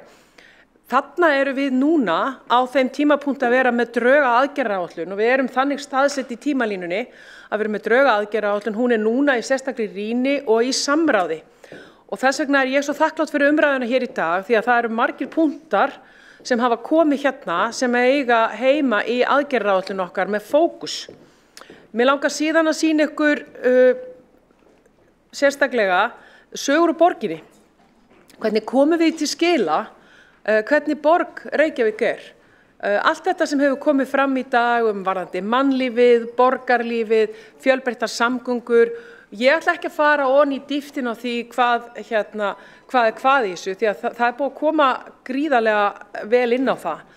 En þarna erum við sérstaklega að skoða hvernig getum við miðlað því út í markaðssetningu, hvernig er að koma til borgarinnar ekki bara sem ferðamaður, heldur líka til þess að búa hér og lifa og að velja það að búa í Reykjavík versus það að velja að búa ykkur staðar annars staðar.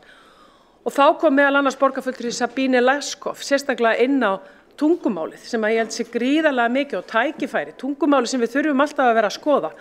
Þetta ræddum við mjög mikið í stefnumótuninni, spurningar eins og eigum við áherslan sem við leggjum á íslensku sem tungumál en líka aðgengi að upplýsingum á öðrum tungumálum til þess að fólk og fyrirtæki geti tekið þátt. Þarna meðal annars það sem við erum að tala sögur úr borginni og ef ég fletti hérna eitt að þá erum við ekki síður að tala markaðssetningu og eitt af því sem við erum bara til dæmis að gera þessa dagana sem þið þekki nú flestöld hérna að við erum að stofna með sveitarfélögum á höfuðborgarsvæðinu áfanga og markaðsstofu til þess einmitt að setja fókusinn á svona hugsunina fyrir allt höfuðborgarsvæðið. Því að þó við höfum hérna í dag verið í fókus á Reykjavík, þá eru samt sem áður nokkri ræðumenn hér búin að koma inn á önnur sveitarfélög og mikilvægi þeirra í þessu stóra alþjóðlega samhengi. Þannig að við þurfum alltaf að vera að skoða svæðið sem heildarsvæði og ekki festast endilega í sveitarfélaga umgjörðinni. Að lokum langar mig að því þetta eru náttúrulega gögn sem þið þekkið og ég ætla ekki að dvelja neitt við þau. Ég vildi bara setja svona rétt að klukka þau, þessar stefnuáherslur. Hér er stefnuáherslan engin skilin eftir og þar erum við að virkja hæfileika allra. Við erum að fagna fjölbreytileikanum og tryggja mannréttindi allra á vinnumarkaði. Og þetta skiptir bara gríðarlegu máli varðandi þá framtíðarborg sem við viljum að hér sé. Og því betur sem við stöndum okkur í þessum málum eins og kom mjög vel fram hér áðan, bæði hjá borgarfulltrúa Árelíu Eydísu Guðmundsdóttur og Heiðu Björgu Hilmarsdóttir varðandi velferðarmálin og samkeppni og jöfnuð, þá skiptir það svo miklu máli þarna að við séum með alveg skýran fókus. Kæru félagar, við erum á þeim stað núna að skoða. Við erum með aðgerðaáætlun eins og ég segi, en það eru margir komið inn á til dæmis í dag varðandi alþjóðlega mælikvarða, varðandi staðlana og ég tek undir hjá með borgarfulltrúa Hildi Björnsdóttir hvað skiptir miklu máli að við vitum hvað við erum að bera okkur saman við og þeir mælikvarðar þeir séu sanngjarnir líka gagnvart okkur, en við þurfum líka að við erum, getum ekki aðlagað alltaf Íslandi, við þurfum að meta okkur í samanburði við alþjóðlega borgir bara út frá þeim gögnum sem við höfum. Auðvitað vantar oft upp á þau og það er vandi sem við stöndum frammi fyrir en er örugglega fleiri borgir. Hér hefur verið talað Cities in Motion, Global Living Index, World Economic Forum, nú Númbeo eitt. Þar Reykjavík til dæmis í 10. sæti í ár og hefur aldrei verið hærri en athyglisvert þegar maður skoða Númbeo staðalinn að þar höfum við lækkað verulega þegar kemur á upplifun fólks hvað varðar gæði heilbrigðisþjónustu. Við förum úr 30. sæti í 128. sæti út frá upplifun fólks heilbrigðisþjónustu. Þarna eru sannarlega áskoranir sem við verðum að taka alvarlega og ef við horfum aftur á Númbeo þá til dæmis borgin þar, Quality of Life Index þar fyrsta sæti Haag í Hollandi og það Eindhoven í öðru sæti og Vienna í þriðja sæti og Canberra í Ástralíu í fjórða sæti. Þið sjáu það ekkert að þessu eru Norðurlöndin. Þannig að þarna eru mælikvarðar sem að við erum hérna Helsingi í 9. sæti og Reykjavík í 10. sæti og aðrar borgir á Norðurlöndunum þar fyrir neðan okkur. Og þið sjáu það af því sem hefur komið fram í dag hvað Reykjavík á mismunandi stöðum í þessum indexum. Þannig að sannarlega þurfum við núna að skoða hvaða mælikvarða viljum við nota, hvaða kríterjur fókusurum við á núna í aðgerðaáætluninni. Ég held að hérna sé bara fullt af góðum hugmyndum komið fram. Við þurfum að hugsa atvinnumöguleikana, mannlífið og borgarlífið, fjölbreytt húsnæði, góðar og fjölbreyttar samgöngur. Við skulum ræða borgarlínu og stofnbrautir hvort það Við þurfum að hafa allt þetta á hreinu, jafnrétti, mannréttindi, góða menntun búið að koma hérna sérstaklega fram í leikskólum og í skólum, velferðarþjónustunni, aðgang að heilbrigðisþjónustu. Þó það sé ekki endilega á borði Reykjavíkurborgar þá skiptir það gríðarlegu máli fyrir alla þá sem koma hér að. Svo ég tala ekki menning og listir og þið heyrið það. Ég gæti talað fullt af fleiri punktum, ég ætla ekki að gera það. Við erum núna með aðgerðaáætlunina í rýni og samráðsferli. Ég ætla bara að fá að þakka fyrir frábæra umræðu. Við tökum gríðarlega margt með okkur úr þessari umræðu inn í næstu skref og næstu misseri og ég fagna því að allir taki þátt. Takk fyrir. Borgarfulltrúinn hefur lokið mál sitt. Einn hefur óskað eftir að koma í andsvar. Borgarfulltrúi Marta Guðjónsdóttir. Forseti, ágætu borgarfulltrúar, mig langar að spyrja borgarfulltrúan Þórdísi Lóu Þórhallsdóttur að því hvort að henni finnist ekki nærtækara að við metum okkur og berum okkur saman við önnur sveitarfélög og þá sérstaklega hér á landi og á höfuðborgarsvæðinu með tilliti til þjónustu, með tilliti til húsnæðismála, menntamála og fleira, leikskólamála, svo eitthvað sé nefnt. Við erum að bera okkur saman við stórborgir, þar sem að býr miklu fleira fólk en við, upp á margar milljónir jafnvel, þegar við erum nokkur 100.000 hér, en náum ekki 400.000, þannig að ég velti því fyrir mér hvort að þetta væri ekki nærtækari samanburður heldur en samanburðurinn við stórborgir út í heimi. Auðvitað gott að bera sig saman við þær, en ég held að við ættum að taka samanburðin við önnur sveitarfélög á höfuðborgarsvæðinu alvarlega og fara að svona líta í eigin barm hvað við getum gert betur og hvað við getum lært af þeim sveitarfélögum vegna þess að þau standa okkur miklu framar hvað varðar þjónustu og húsnæðismál, svo eitthvað sé nefnt. Borgarfulltrúinn hefur lokið með að veita andsvar, svara þá andsvari borgarfulltrúi Þórdís Lóa Þórhallsdóttir. Takk forseti. Ég held að við séum alla daga að bera okkur saman við önnur sveitarfélög og við höfum alls kyns tæki og tól til þess, ekki síst bara ýmislegt sem snýr að heimasíðu Samband íslenskra sveitarfélaga. Ég er algjörlega ósammála því að öll önnur sveitarfélög bjóði upp á miklu betri þjónustu og hvað var að húsnæðismála, það sé nú langur vegur frá og ýmis gögn til það. En ég skil alveg hvað borgarfulltrúinn að fara. Auðvitað þurfum við alltaf að vera að líta í eigin barm, en umræðan í dag var samkeppnishæfni Reykjavíkur og þá ekki síst með tilliti til annarra borga á sömu stærð, höfuðborga oft eða stærri borga innan landa og ég vil nú aftur að kemur bara svolítið á óvart þegar maður horfir á Living Index í Númbeo listanum að þar eru borgirnar sem þar eru á undan okkur. Þær eru í rauninni allar frekar litlar borgir í sínum löndum og ekkert endilega höfuðborgir. Þannig að það til dæmis eitt af því sem mjög áhugavert og við viljum gjarnan skoða. alla daga erum við að þræta hér samkeppnismál innan Íslands, hvar best að búa, Reykjavík, Kópasker, Kópavogur, en núna erum við sérstaklega að fókusera á alþjóðlegt. Borgarfulltrúinu lokið við að svara andsvari, veiti þá andsvar öðru sinni borgarfulltrúi Marta Guðjónsdóttir.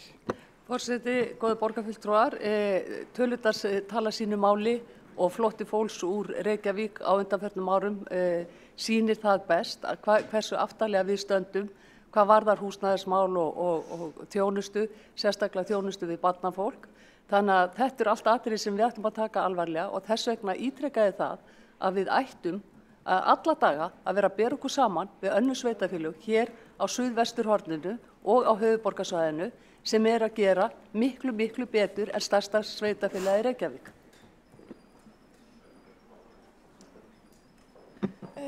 Borgarfulltrúinu hefur lokið við að veita andsvar öðru sinni, ekki á fleiri óska eftir að koma í andsvar, telst andsvarin lokið. Næstur á mælendaskrá er borgarstjóri Dagur B. Eggertsson.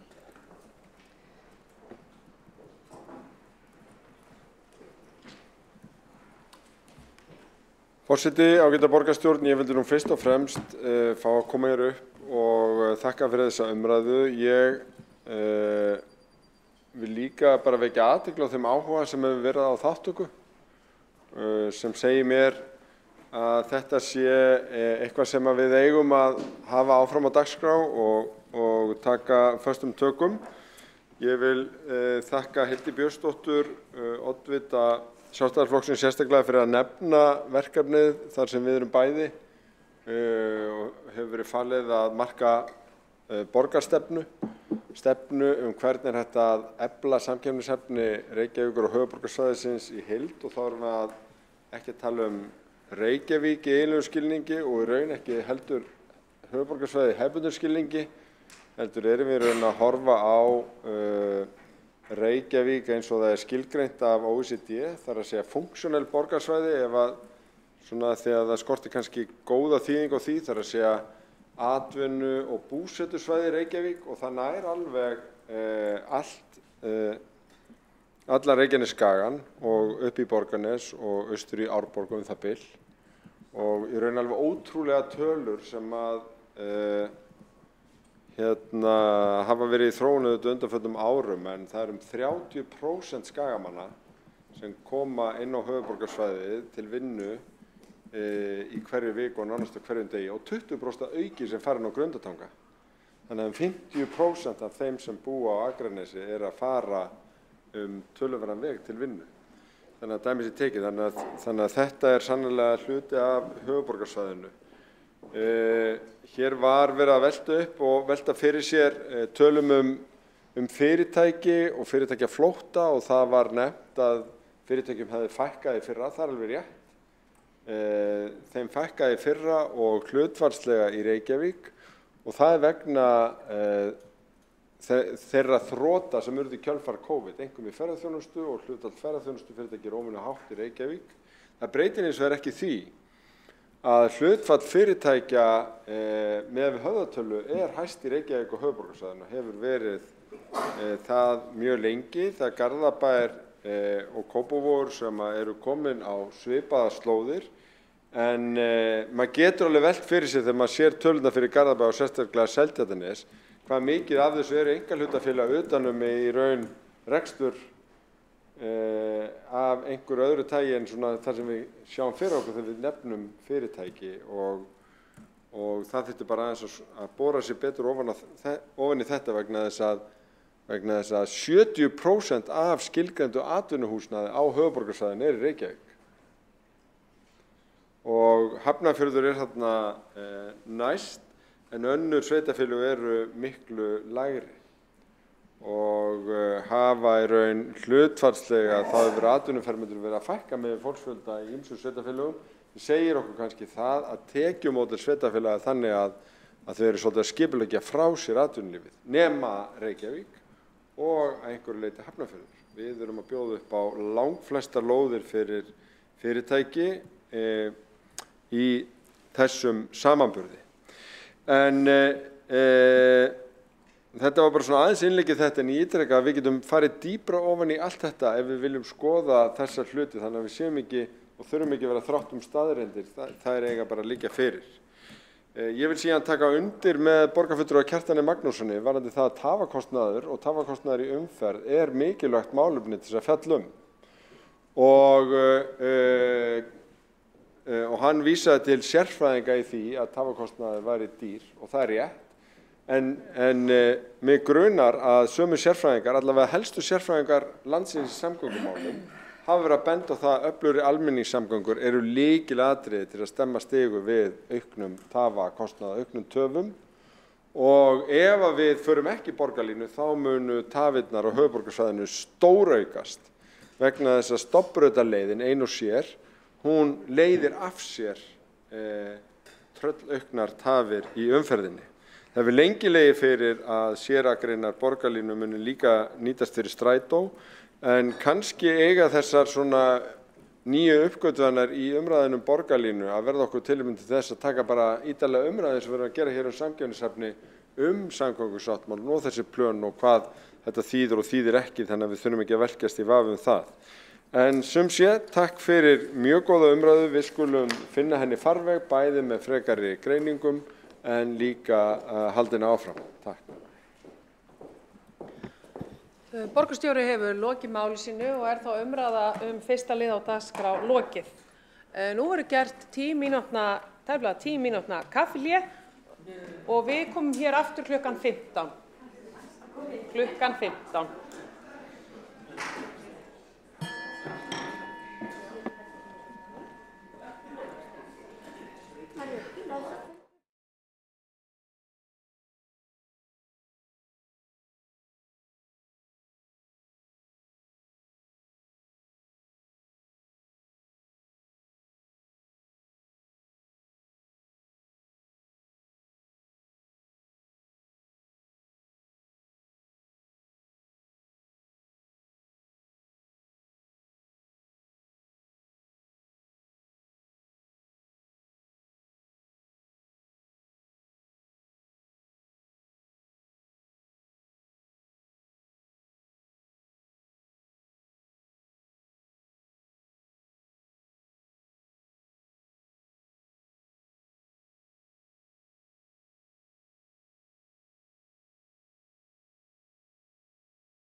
Fundi framhaldið í borgarstjórn þriðjudaginn 7. febrúar. Nú komið að sameiginlegri umræðu tvær tillögur. Það eru tillaga borgarfulltrúa Sjálfstæðisflokks foreldrastyrk og tillaga borgarfulltrúa Flokks fólksins heimgreiðslu til foreldra í ljósi manneklu á leikskólum. Við munum taka sameiginlega umræðuna, að lokum munum við taka síðan afstöðu og afgreiða tillögurnar eðlilega í sikuru lagi. Það hefð fyrir því í borgarstjórn þegar umræða fer svona saman tvær tillögur sem að sama meiði að sá flokkur sem stærri í borgarstjórn hefji umræðuna. Frummælendur eru því Hildur Björnsdóttir og Kolbrún Baldursdóttir og Hildur Björnsdóttir hefur umræðuna fyrir hönd Sjálfstæðisflokksins. Gjörðu svo vel.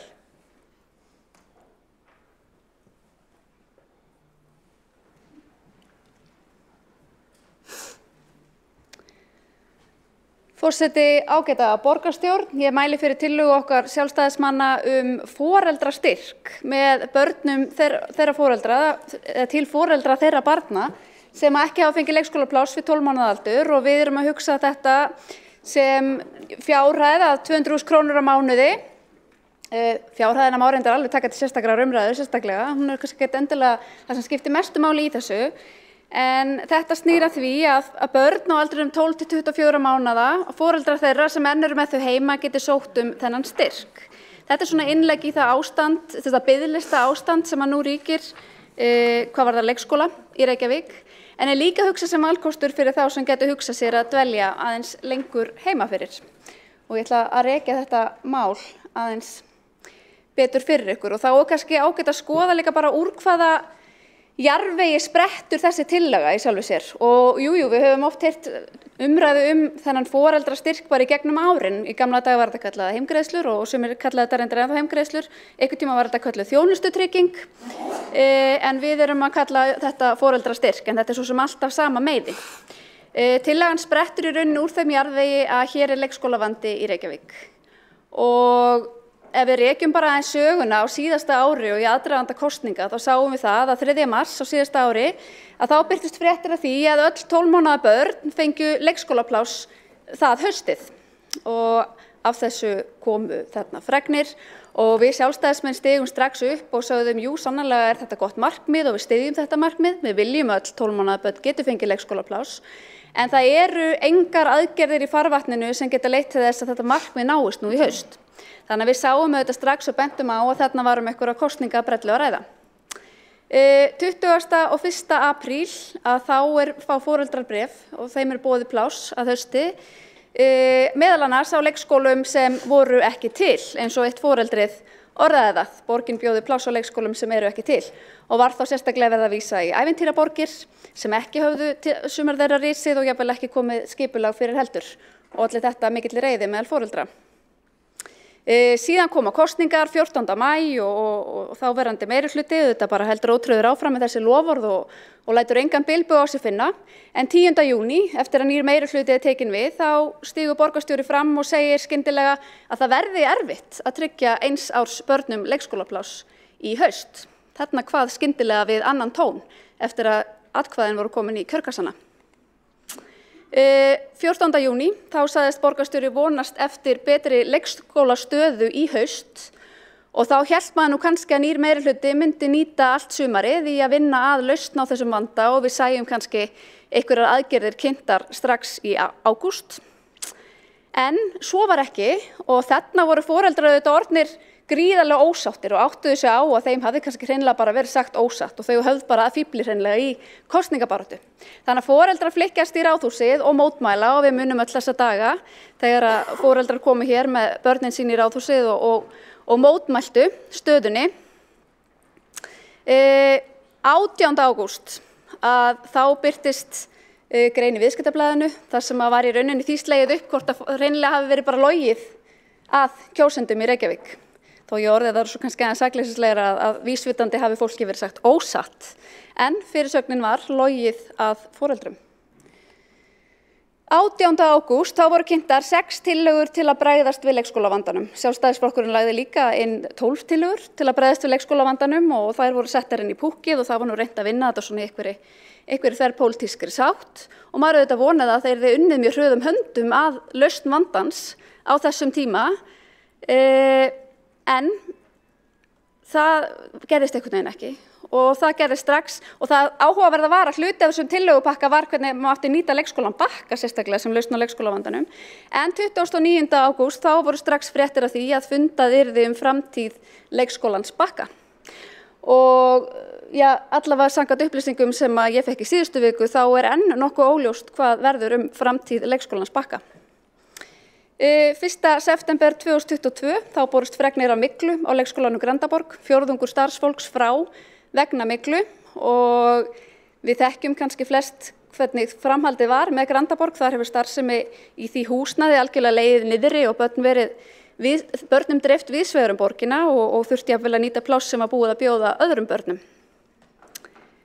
13. janúar, núna, síðastliðinn, þá kemur fréttatilkynning frá borginni sem með fyrirsögninni áskoranir í leikskólamálum í Reykjavík og þar birtist þessi tafla aldursdreifingu barna við inntöku á leikskóla. Þetta var svar við fyrirspurn Sjálfstæðisflokksins og þar kemur fram að börn séu að meðaltali 19,5 mánaða, rétt tæplega 20 mánaða, við innskráningu á leikskóla. Ég veit ekki hvort hér sé verið að rugla saman innskráningu og inngöngu.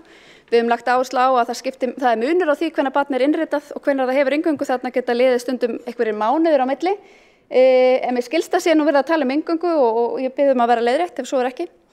En ég vek athygli á því að mér finnst rétt að við tölum bara borgarreglu leikskólana vegna þess að við getum ekki notað sjálfstætt starfandi leikskólana sérstaklega til að fegra myndina hjá okkur en þeir eru með lægri meðalaldurs.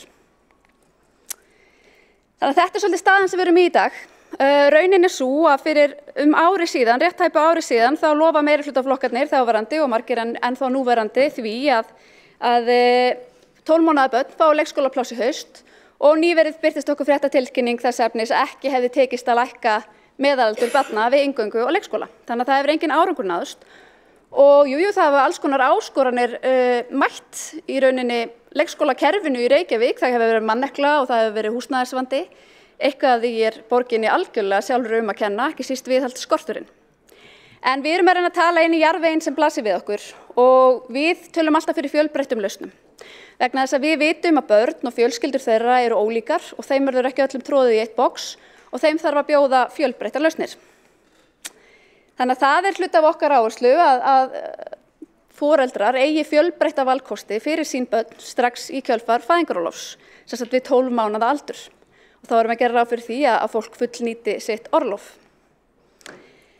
Við teljum mjög mikilvægt og ég held að sé nú bara þverpólitísk samstaða það hér í salnum að börnum bjóðist leikskólapláss frá 12 mánaða aldri en við trúum því líka að það verði mjög erfitt að leysa það öðruvísi en að styðja mjög duglega við sjálfstætt starfandi leikskóla áfram og reyna jafnvel að fjölga þeim eftir fremsta megni og eins og við sáum í tölfræðinni áðan að þá sjálfstætt starfandi leikskólum að takast að innrita yngri börn en þeim borgarregnu að meðaltali. Við viljum líka efla dagforeldrastéttina og við höfum séð það á mælingum og tölum að því miður þá fækkar dagforeldrum ár frá ári í Reykjavík og það þarf að gera betur til að styðja við þessa stétt því þetta eru einn valkostur líka og eitthvað sem hentar einhverjum betur en öðrum. Svo það auðvitað húsnæðismálin, það algjört grundvallaratriði að öll börn eigi aðgang að heilnæmu skólahúsnæði í borginni og í haust þá birtist frétt af því að skólastarf hafi í rauninni orðið fyrir raski eða röskun á síðustu árum í 24 leik- og grunnskólum vegna raka og myglu og viðhaldsskorts og svo hefur bæst aðeins í eftir að fréttin birtist. Þannig að þetta eru tæplega 30 skólar. Þannig að hérna þarf auðvitað að gera vel og gera betur og þetta auðvitað bara birtingamynd og afleiðing af margra ára viðhaldsskorti í borginni. En þar sem tillagan hér í dag snýst hún snýr að því að tryggja foreldrastyrk að fjárhæð 200.000 krónur mánaðarlega til foreldra sem kjósa að vera heima með börn sín að fæðingarorlofi loknu til allt að 2 ára aldurs. Og svo var nú tíðin að ég tilheyrði þeim hópi sem var svolítið á móti svona lausn og þótt hún svona andfeminísk og jafnvel eitthvað kvennagildra. En nú erum við auðvitað bara að horfa á þann veruleika að foreldrar eru hreinlega fastir heima með börnin sín að fæðingarorlofi loknu, flestir. Það er alveg lukka ef þú færð pláss fyrr. Þannig að við erum að tala inn í ákveðin veruleika og sjáum þá þarna fyrir að fólk geti annarkvort valið þennan kost eða nýtt sér hann, fáið það ekki pláss og eða sé það fast á biðlista. Og því verður þá í sjálfvald sett hvernig það nýtir þennan styrk, hvort það nýtir hann til þess að kaupa sér eitthvað á þjónustu eða aðstoð við að sinna börnum eða hvort það hreinlega setur hann bara í rekstur heimilisins vegna þess að það situr fast heima engu að síður. Þannig að við sjáum auðvitað fyrir okkur að fólk hafi frelsi og val það. En okkar áhersla er auðvitað fyrst og fremst sú á meira frelsi og fleiri valkosti fyrir fjölskyldur í Reykjavík. Takk. Þá hefur borgarfulltrúi lokið máli sínu og kynnt fyrri tillöguna sem fyrir liggur í þessari sameiginlegu umræðu. Til þess að kynna seinni tillögu og hefja umræðu það er Kolbrún Baldursdóttir. Andsvar, fyrirgefðu Kolla mín. Það er rétt. Ég er með 2 í andsvari. Afsækiði. Tveir hafa óskað eftir að koma upp í andsvar og er það Alexandra Brím og Árelía Eydís og Alexandra, gjörðu svo vel. Forseti, nú bara þakka fyrst borgarfulltrúanum Hildi Björnsdóttur fyrir þessa ágætu ræðu. Ég vil kannski bara að gefnu tilefni taka það mjög skýrt fram að hvorki ég né Píratar lofuðu í nokkur tíma að 12 mánaða börn fengju leikskólavist í september. Það er ekki einu sinni stefna Pírata leikskólavist eigi að hefjast við 12 mánaða aldur. Við viljum frekar vinna með fjölbreyttar lausnir. Það sem ég sagði hins vegar fyrir kosningar og ég get alveg skilið ef að fólk vil lesa það á þann hátt er að miða við okkar áætlanir, miða við fjárhagsáætlun sem við gerðum fyrir 2022 í lok árs 2021 væri að miða við þá uppbyggingu sem við værum búin að fjármagna og þau pláss sem að væri á áætlun, þá ættum við að geta boðið börnum sem að verða 12 mánaða í september pláss á haustinu. Það var hins vegar bara lýsing á því sem að var áætlunin sem var lögð fram í brúum bilið, þar sem að bæði meirihluti og minnihluti áttu fulltrúa og þar sem að ekkert okkar á þeim tíma efaðist að svo áætlun myndi ganga eftir miðað við þær forsendur sem við höfðum á þeim tíma. Svo komum við til ljós að það stóðst ekki endilega. En ég var alltaf í mínu tali mjög skýr á því að ég væri ekki að lofa neinu. Ég væri bara að lýsa þeirri fjárfestingaáætlun sem við værum búin að samþykkja og þeim forsendum sem við höfum verið að vinna með og hvað við teldum að yrði mögulegt miðað við hana. Borgarfulltrúinn hefur lokið ef við veita andsvar, svara þá andsvari Hildi Björnsdóttir. Forseti ágæta borgarstjórn, ég þakka borgarfulltrúanum Alexandru Brím fyrir að árétta kosningaáherslur Pírata. Ég held að það hafi verið nokkuð skýrt að það var kannski fyrst og fremst Samfylking sem steig mjög fast fram með þessi loforð í aðdraganda kosninga. En mér finnst kannski rétt að árétta þó að ég minnist þess nú mjög að hafa verið í kappræðum í aðdraganda kosninga með borgarfulltrúanum þar sem að þetta var til umræðu og svo sem hér situr taldi þessi loforð ansi djörf og engar fyrirætlanir gefa til kynna að hægt væri að standa við þau en borgarfulltrúin Alexandra Brím einmitt rakti það sem hún rakti hér sjálf og sagði sem ég finnst vera fannst fremur loftkendar forsendur og ekki kannski mjög raunsæðar en hún lagði fullt traust á þær og gaf þá kannski fólki tilefni til að trúa og treysta að þetta myndi allt saman raungerast strax í haust. Borgarfulltrúi hefur lokið við að svara andsvari, veiti þá andsvar öðru sinni, Alexandra Brím. Já, forseti ég þakka nú bara fyrir þessa áréttingu, það er bara rétt og ég tek það bara á mig að ég hafði kannski fullt mikið traust á þeim forsendum sem okkur voru gefnar á þessum tíma og bara mun passa mig betur með það í framtíðinni. En eins og ég segi, ég vil bara að það sé afskaplega skýrt að ég myndi aldrei nokkuð tíman halda svona fram gegn betri vitund eða lofa einhverju sem ég vissi að það væri ekki satt. Það er bara, ég verð að hafa það alveg kýrskýrt. Borgarfulltrúinn hefur lokið við að veita andsvar og er þá þessum hluta andsvara lokið. Veitir þá andsvar Árelía Eydís Guðmundsdóttir, gjörðu svo vel. Virðulegi forseti, ágæti borgarfulltrúi Hildur.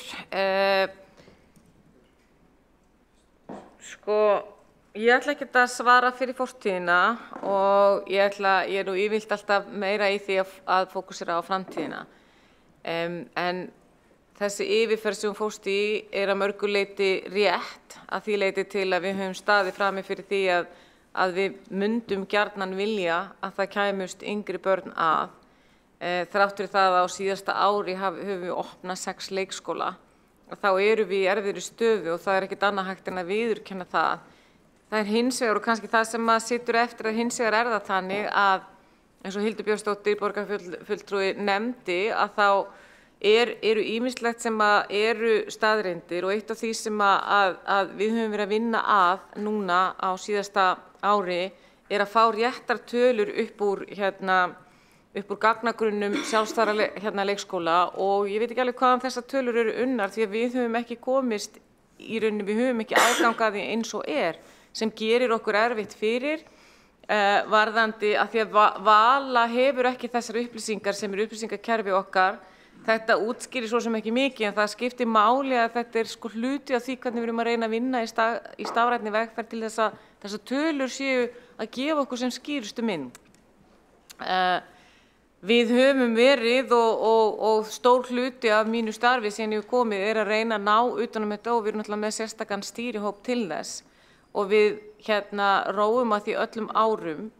Ég held ég hef farið rétt með þennan ég hef ekki gott með það þegar ég byrja að segja fara að láta flakka svona eitthvað svona sem á að vera gáfulegt en það sem að hins vegar lykilatriðið í mínum huga að væntingarnar séu skýrar og ég held að það sé rétt sem að ég les í það sem að Hildur Björnsdóttir var að árétta hér virðulegur borgarfulltrúi það að við skýrum væntingarnar, gerum borðið algjörlega hreint gagnvart því hvernig við viljum svo halda áfram, bara svo því sé til haga haldið. Borgarfulltrúin hefur lokið við að veita andsvarsvara þá andsvari Hildur Björnsdóttir. Forseti ágæta borgarstjórn, ég þakka borgarfulltrúnum Árlíu Eydísi kærlega fyrir svarið. Það líka ágætt að árétta að það svo sem enginn að sakast við Framsóknarflokkinn það hverju var lofað af fyrrum meirihluta. En við bindum þetta vonir við nýjan formann skóla- og frístundaráðs að það fáist lausn á þessi mál. Það spurt hvaðan tölurnar koma sem ég birti, þetta bara tabla sem klift og límt, svo ég noti íslensku, úr fréttatilkynningu frá borginni sem barst 13. janúar. Hins vegar segir mér sessunautur minn sem satt fund skóla- og frístundaráðs í gær að þar hafi borist aftur svar hvað þetta varðar þá aðalega varðandi borgarregnu leikskólan og þá talað meðalaldurinn ekki 19,5 mánuð við innskráningu hjá borgarregnu leikskólum heldur 20,1 mánuð sem verri tala en svo sem ég birti. Takk.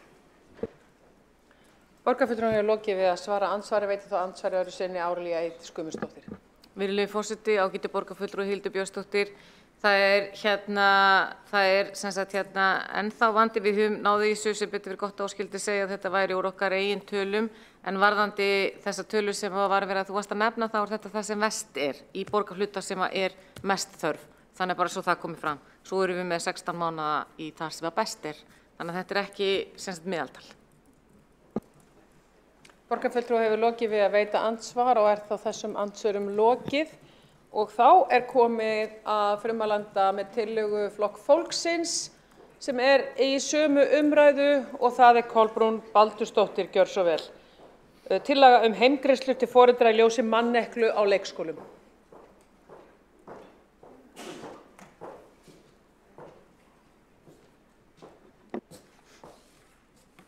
Forseti ágæta borgarstjórn.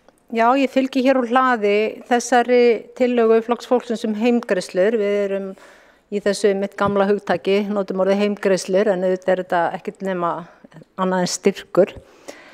Þetta ekki fyrsta sinn sem að þessi tillaga lögð fram. Ég held í fyrsta sinn var eitthvað kringu 2018-2019.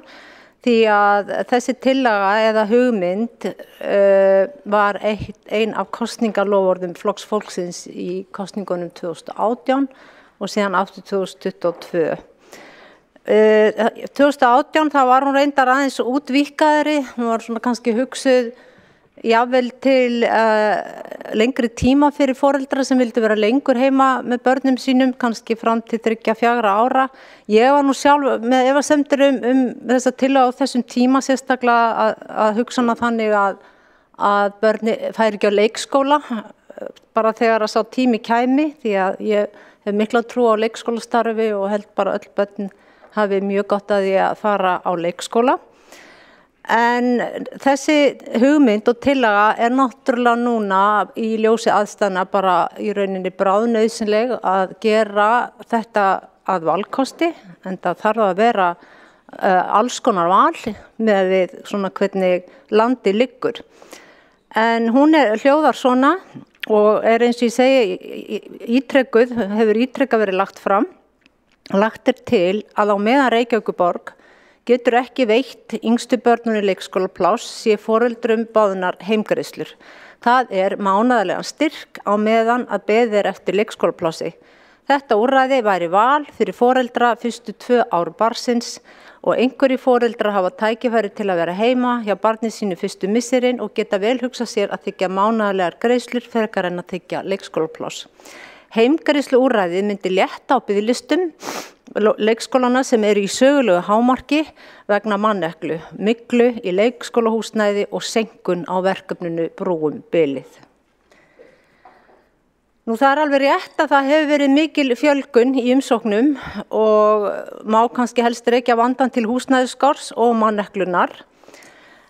Manneklan vandi við uppbyggingu leikskólakerfisins í Reykjavík og hefur loðað við leikskólaborgarana árum saman og það kom einmitt fram hjá borgarfulltrúanum Skúla Helgasyni að hann minnist þess að mannekluvandinn hafi verið komin til árið 2016.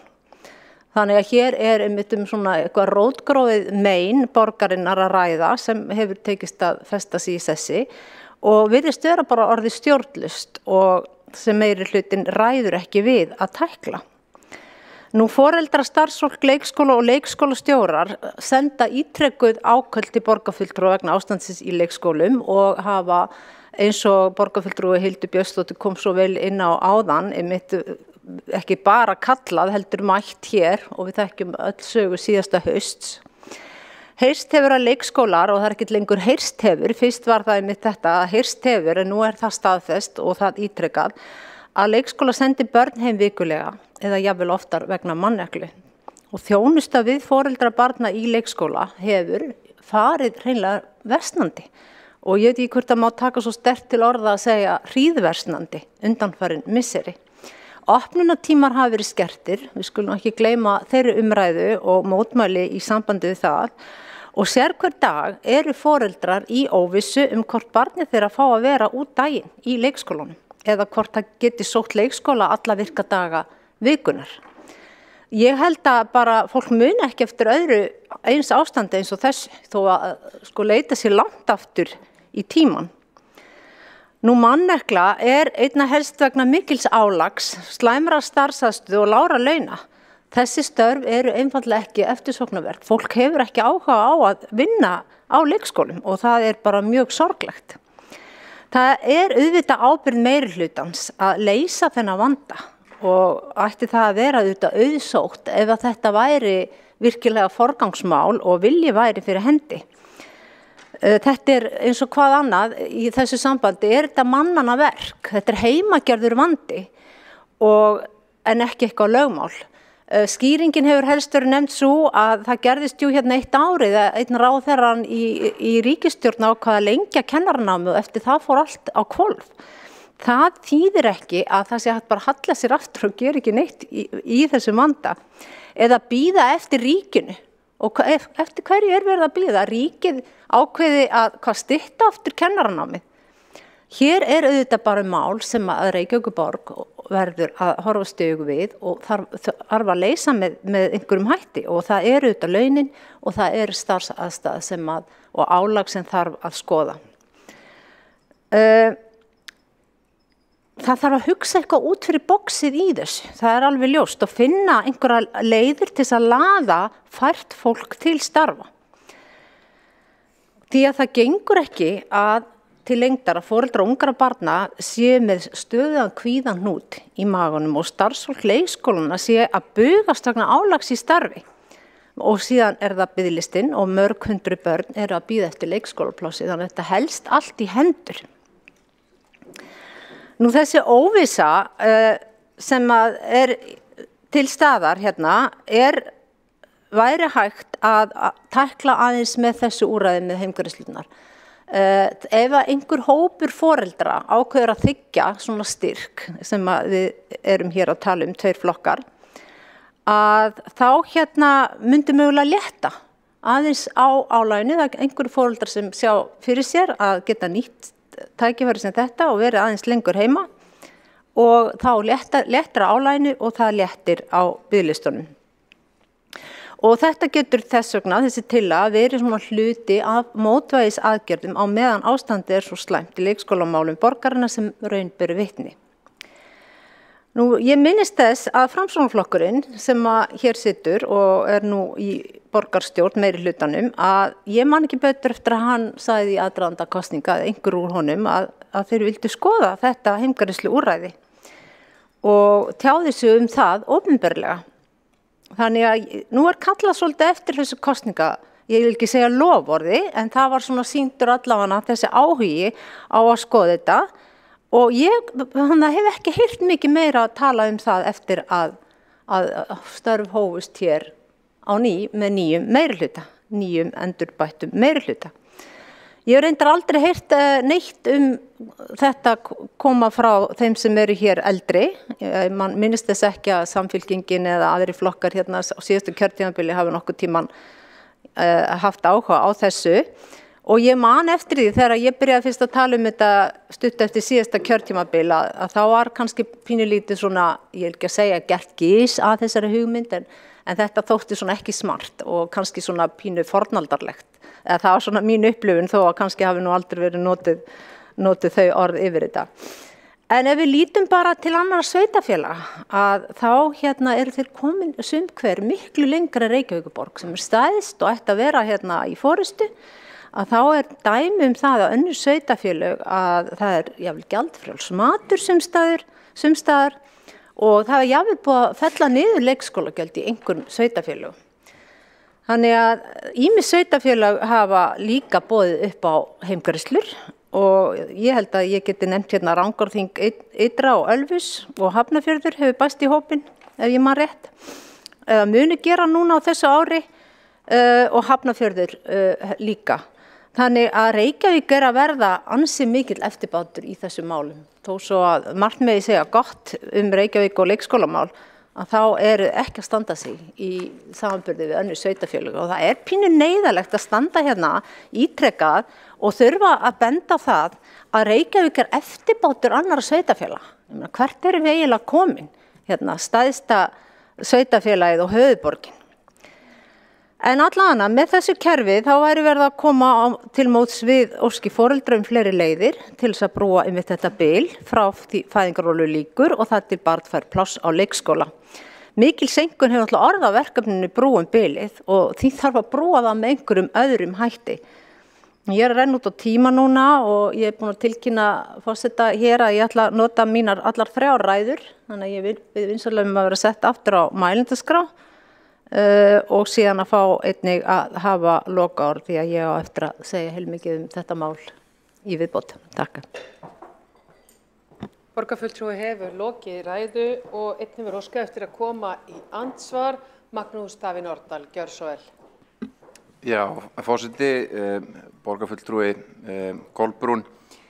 Ég sakna þess svolítið í þessari ágætu ræðu að taka tillit til þess kostnaðar sem að slík tillaga myndi eðlilega fela í sér og því langaði mig að spurja hvort að þið í flokki fólksins hefðuð hug á því að fjármagna þessa tillögu með lántöku nú eða með niðurskurði og ef að það með niðurskurði hvar þið sjáið fyrir ykkur að skera niður, hvað önnur verkefni varðar og þið talið í þessu samhengi vandamál að fá fólk til starfa og hvort þið teljið að tillaga þessu tægi sé til þess gerð að leysa þann vanda sérstaklega. Takk. Borgarfulltrúi lokið við að veita ansvar og svara þá ansvari Kolbrún Baldursdóttir ekki satt. Jú. Forseti ágæta borgarstjórn, mér langar kannski til að spyrja borgarfulltrúan Magnús Davíð Nordal hvort að það ástand sem nú ríkir kosti ekki eitthvað líka.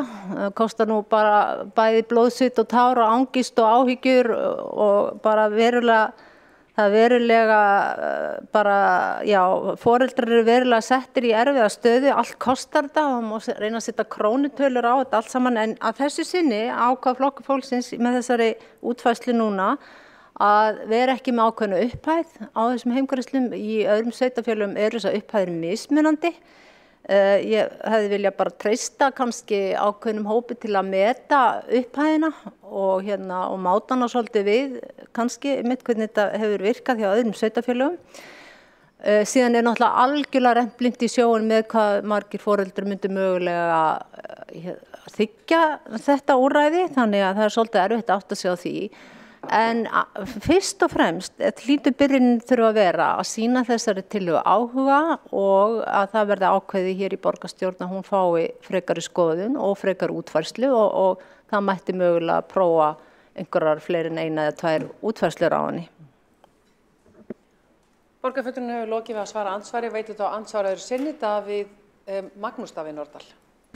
Já, forseti, borgarfulltrúi Kolbrún Baldursdóttir, ég held að sé svona bara virðingu við kannski tíma okkar sem að hér sitjum og tökum þátt í þessu fundi að þegar verið að leggja fram tillögur sem að eðli málsins samkvæmt kosta umtalsverða fjármuni, að þá tel ég að það færi nú vel á því ef að það myndi nú fylgja með hvernig þeirra aðilar sem að leggja fram slíkar tillögur vilji fjármagna þær.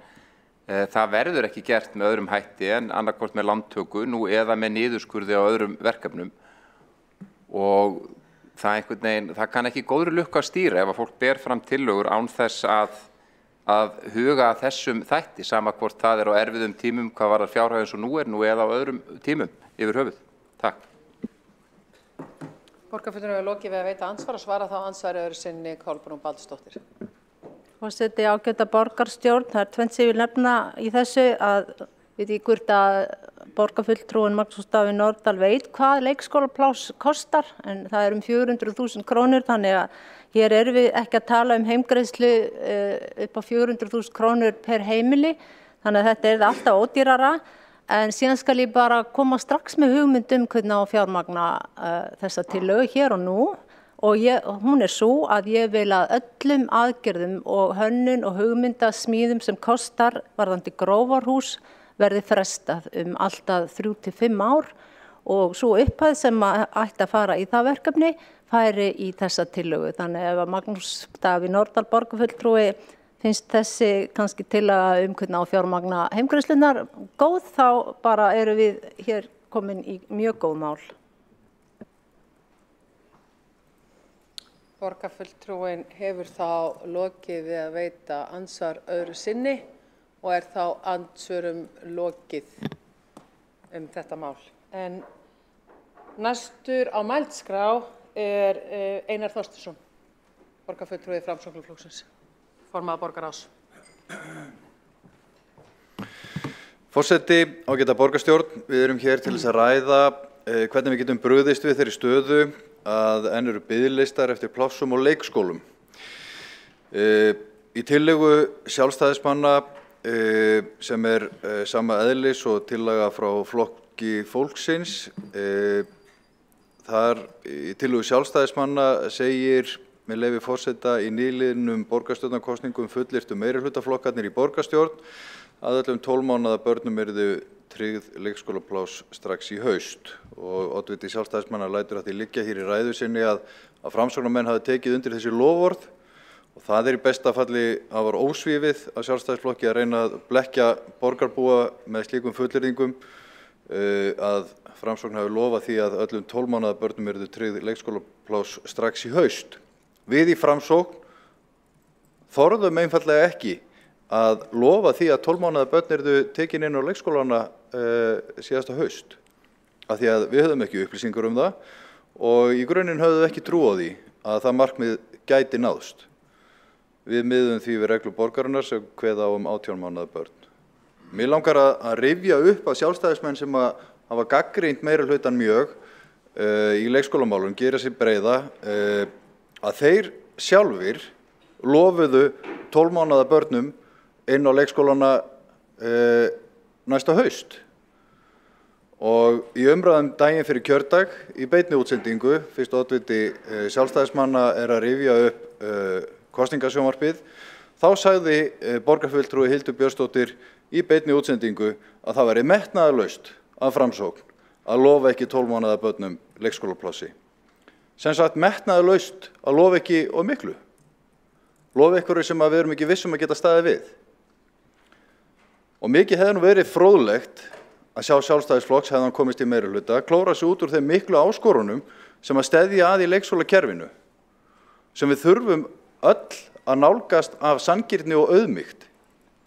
Það er húsnæðisekla vegna myglu og raka, það er mannekla og svo eftir innritunardaginn síðasta vor, þá var óvænt fjölgun barna með umsókn í Reykjavík sem stafar bæði af flutningi barna til borgarinnar úr öðrum sveitarfélögum en einnig utan úr heimi, þar á meðal fjöldi barna á flótta.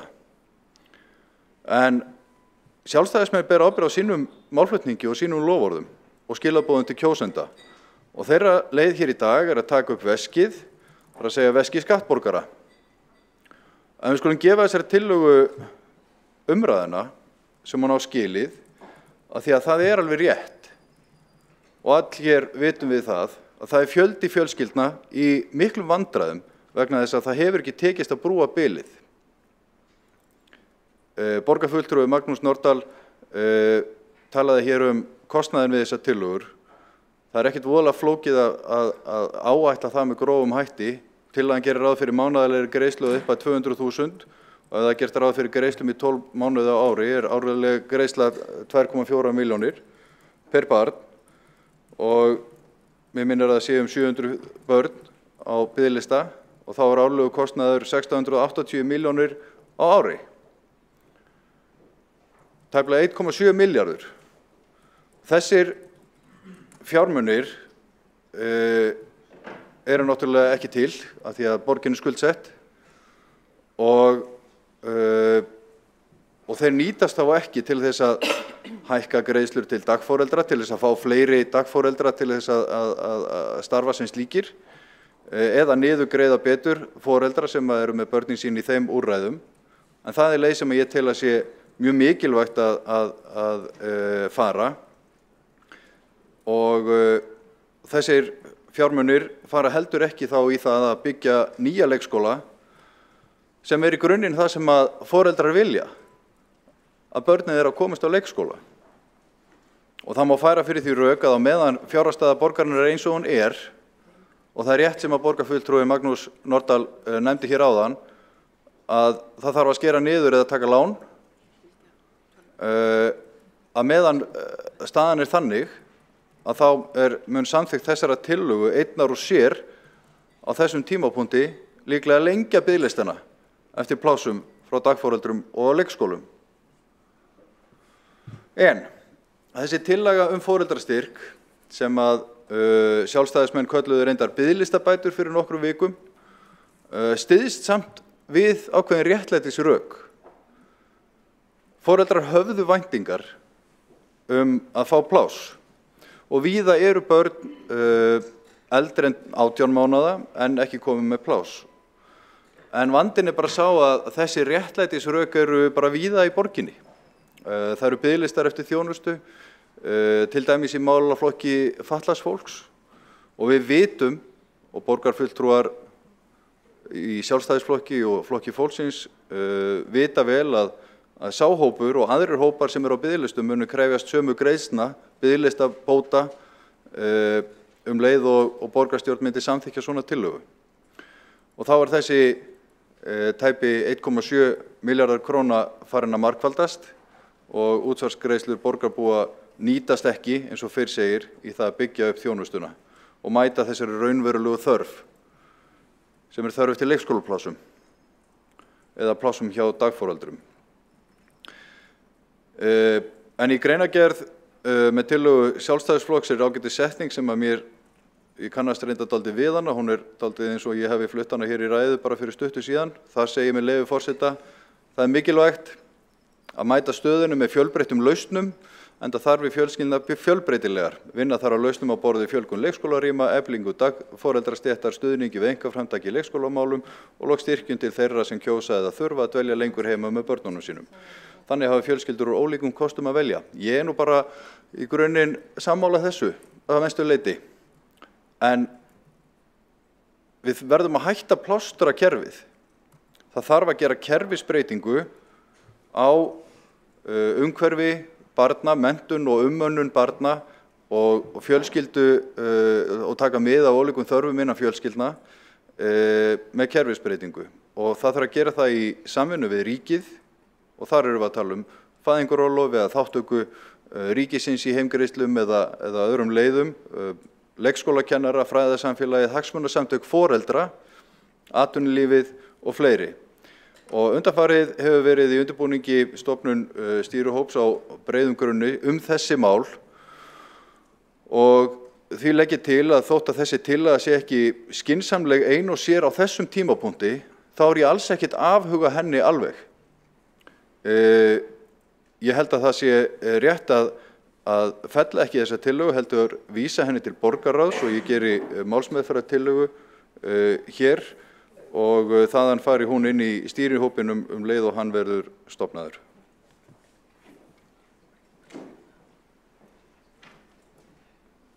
Borgarfulltrúi hefur lokið máli sínu en til þess að hafa skýrleika þá þætti borgarstjóra væntu það, forseta borgarstjórnar, væntu það að fá að vita það var borgarfulltrúin að vísa báðum tillögum með sama hætti eða bara annarriði, báðum? Báðum. Takk fyrir það. Þá það andsvör. Þrír hafa óskað eftir að koma upp í andsvör og því tíminn styttur niður í 1 mínútu. Röðin þessi, Hildur Björnsdóttir, Ragnhildur Alda og Kolbrún Baldursdóttir. Hildur Björnsdóttir, gjörðu svo vel. Forseti ágæti borgarstjórn, ég þarf að tala hratt, 1 mínútu. Vísað var í ummæli úr kosningasjónvarpi, þar tókust fulltrúar á lausn leikskólavandans. Það sem ég sagði metnaðarlaust af oddvita Framsóknar var að þora ekki að setja sér markmið að bjóða leikskólapláss frá 12 mánaða aldri og það var nú ekki minni minningu sérstaklega rætt haustið, það var allavega ekki hluti af okkar kosningaloforðum. En ég get alveg sagt það ef Sjálfstæðisflokkurinn hefði komist til meirihluta, þá var enginn vafi á því að við hefðum verið öllu sumrinu. Ég leita lausna við að létta á vandanum núna strax í haust. Talandi kerfisbreytingar, það hefur engin flokkur þórað að tala um stórar kerfisbreytingar og Sjálfstæðisflokkurinn. Við töluðum að hliðra grunnskólanum, hefja hann jafnvel við 5 ára aldur og opna þá umræðu. Það geti verið risastór liður í að leysa þennan leikskólavanda. Hér talað kostnað við tillöguna. Það kostar greiðlega mikið að taka á móti 12 mánaða barni á leikskóla og síðasta kjörtímabili var talan eitthvað 300.000 krónur á mánuði. Nú hafa verið launahækkanir og verðbólga þannig að það má gera ráð fyrir að það sé á 400.000. Oddviti Framsóknar segir þetta einstrengingslega nálgun hjá okkur og segir að foreldrar vilji bara börnin þeirra komast á leikskóla. Mér finnst það einstrengingslegt því foreldrar eru ólíkir og vilja ólíkar lausnir. Borgarfulltrúi hefur lokið við að veita andsvar, svara þá andsvari Einar og 1 mínúta á líka við þann sem svarar. Gjörðu svo vel. Forseti, borgarfulltrúin talaði mjög hratt en að setja press á mig. Ég vil bara lesa hér úr stefnuskrá Sjálfstæðisflokksins sem segist ætla að tryggja leikskólapláss fyrir öll börn frá 12 mánaða aldri og það fór ekkert á milli mála. Það má ekki misskilja mig það að þegar ég sagði að foreldrar vilji helst koma börnum sínum inn á leikskóla, það bara reynslan. En ég alveg sammála því að það eru margir sem að vilja dvelja lengur með börnunum sínum og fá þá eitthvað stuðning við það. Réttast verið að lengja fæðingarorlofið en eins og ég segi, ég alveg tilbúin og ég held að þessi rétt að þessi meirihluti skoði það í stóra samhenginu við einmitt kerfisbreytingar á þessu stigi. Mér finnst fullkomlega eðlilegt að ræða það, að hliðra leikskólanum, leita samtals við leikskólakennara og fræðasamfélagið og fleiri. Það akkurat vegferðin sem þessi meirihluti í og það mjög metnaðarfullt verkefni.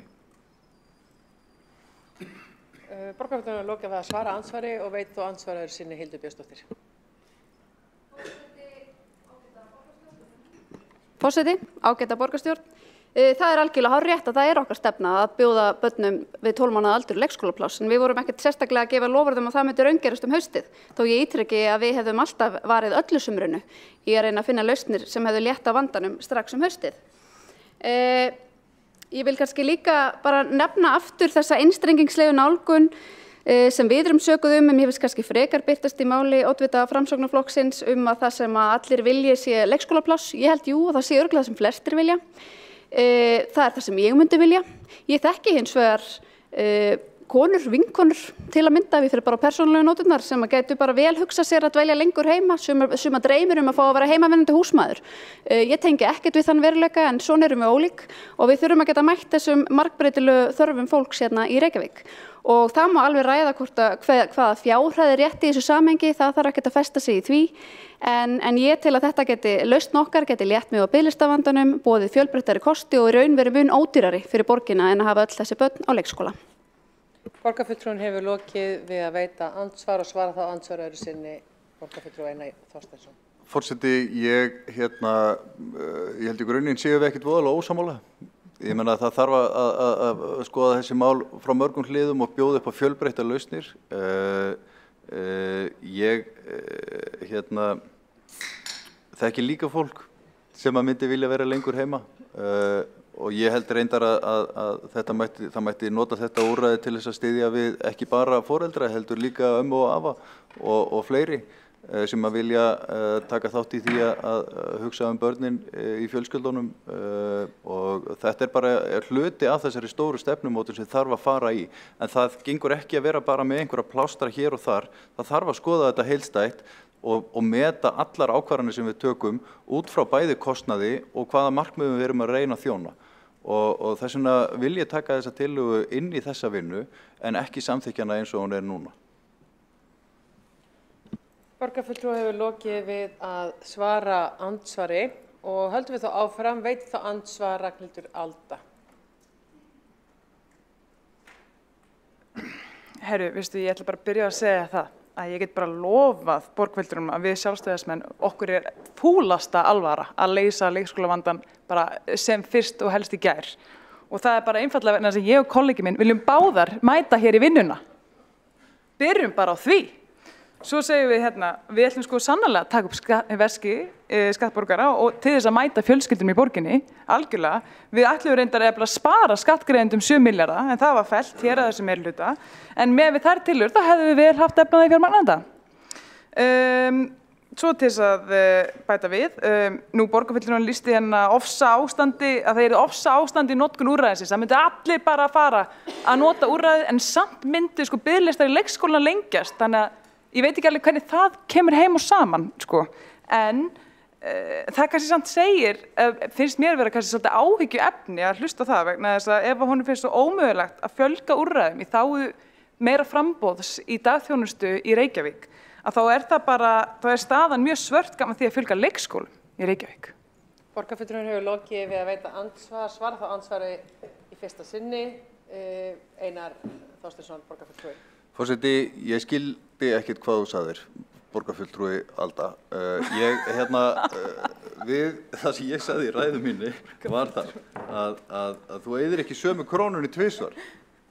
Og ef þú ætlar að skera niður eða taka lán til þess að borga 1,7 milljarða ef allir þiggja þennan ókeypis pening, þá notar ekki þær krónur til þess að byggja leikskólapláss eða að fjölga í stétt dagforeldra.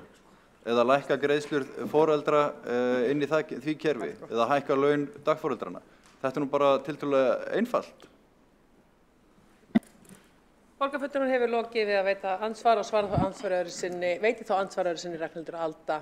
Ég bara skal algjörlega skýra máli fyrir honum Einari sem hefur þótt erfitt borgarfulltrúinn Einar Þorsteinsson að greinilega hlusta vel á það sem ég var að segja.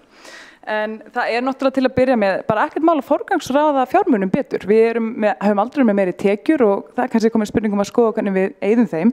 Hitt er þó það að ef við veitum þeim foreldrum val sem vilja að vera lengur heim með börnunum sínum, þá eru þeir ekki lengur að biðlista til leikskóla. Skilurðu mig? Þannig að þá erum við ekki að telja þá tvisvar. Það er þannig sem það virkar. Þannig að við erum að leggja til þess að þeir foreldrar sem vilja vera lengur með börnunum sínum heima til 2 ára aldurs, að þeir fái þá þann foreldrastyrk sem þeir vilja. Hinir foreldrarnir sem vilja fá leikskólapláss, það ætlum við sjálfstæðismenn að leysa.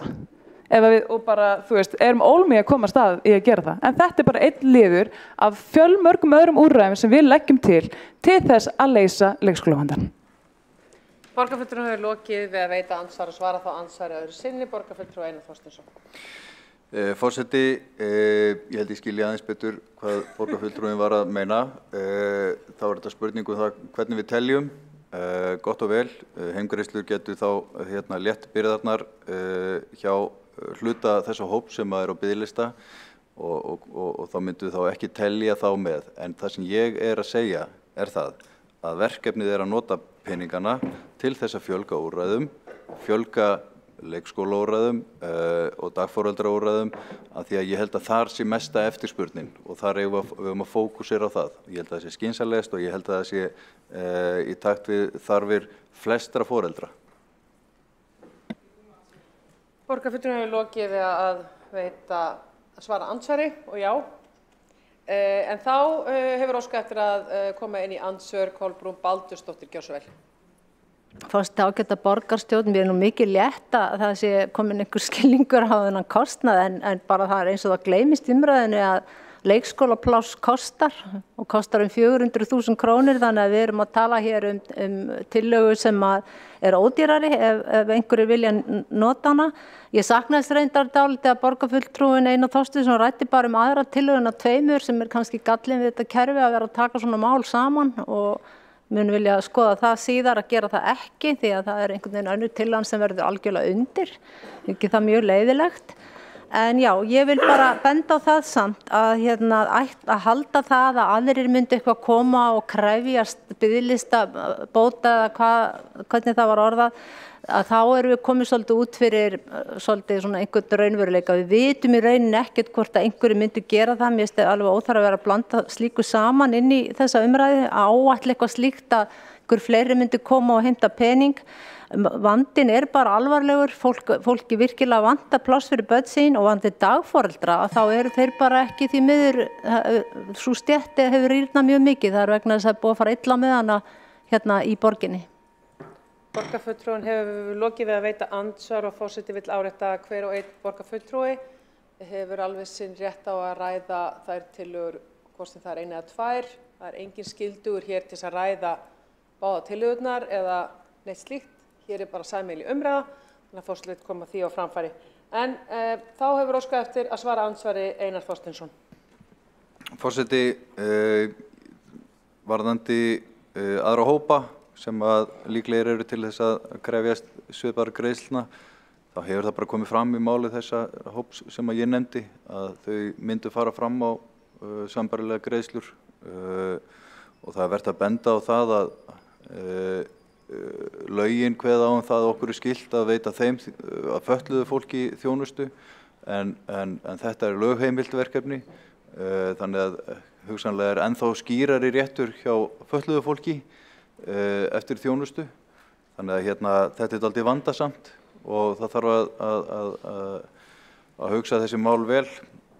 Varðandi, ég bara leit svo á að tillögur þessara tveggja flokka væru í eðli sínu mjög sambærilegar en ég hef kannski verið aðeins svo upptekinn af Sjálfstæðisflokki sem hefur haft sér mjög fram í þessari umræðu með frekar ósanngjörnum hætti. Borgarfulltrúinn hefur lokið við að svara andsvari og veitir þá andsvar öðru sinni Kolbrún Baldursdóttir. Forseti ágæta borgarstjórn, það er kannski bara hugmynd að tillögu Sjálfstæðisflokksins verði vísað til borgarráðs en tillögu Flokks fólksins verði bara samþykkt hér á fundinum. En það má alveg skoða það, þetta eru tvær tillögur, það er ekki eins. En varðandi dagforeldrana, við erum að tala að veita foreldrum þetta val. Við erum ekki að tala að veita þeim val að fara með barn sitt dagforeldra. Þannig að mér finnst að setja fjármagni frekar í að fjölga dagforeldrum, það er einhvern veginn röksemdafærsla sem passar bara ekkert hér inn því að við erum einmitt með þessa tillögu til þess að fjölga auka val hjá foreldrum fyrir þá foreldra sem eiga þess kost og vilja og geta verið aðeins lengur heima með börnum sínum.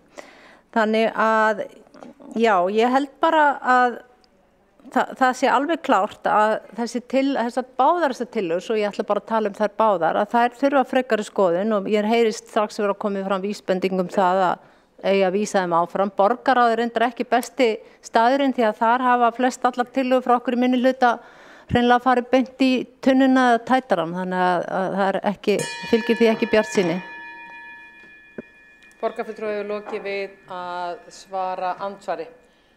Og þá höldum við áfram með mælendaskrá. Næsta mælendaskrá er Marta Guðjónsdóttir, borgarfulltrúi, gjörðu svo vel.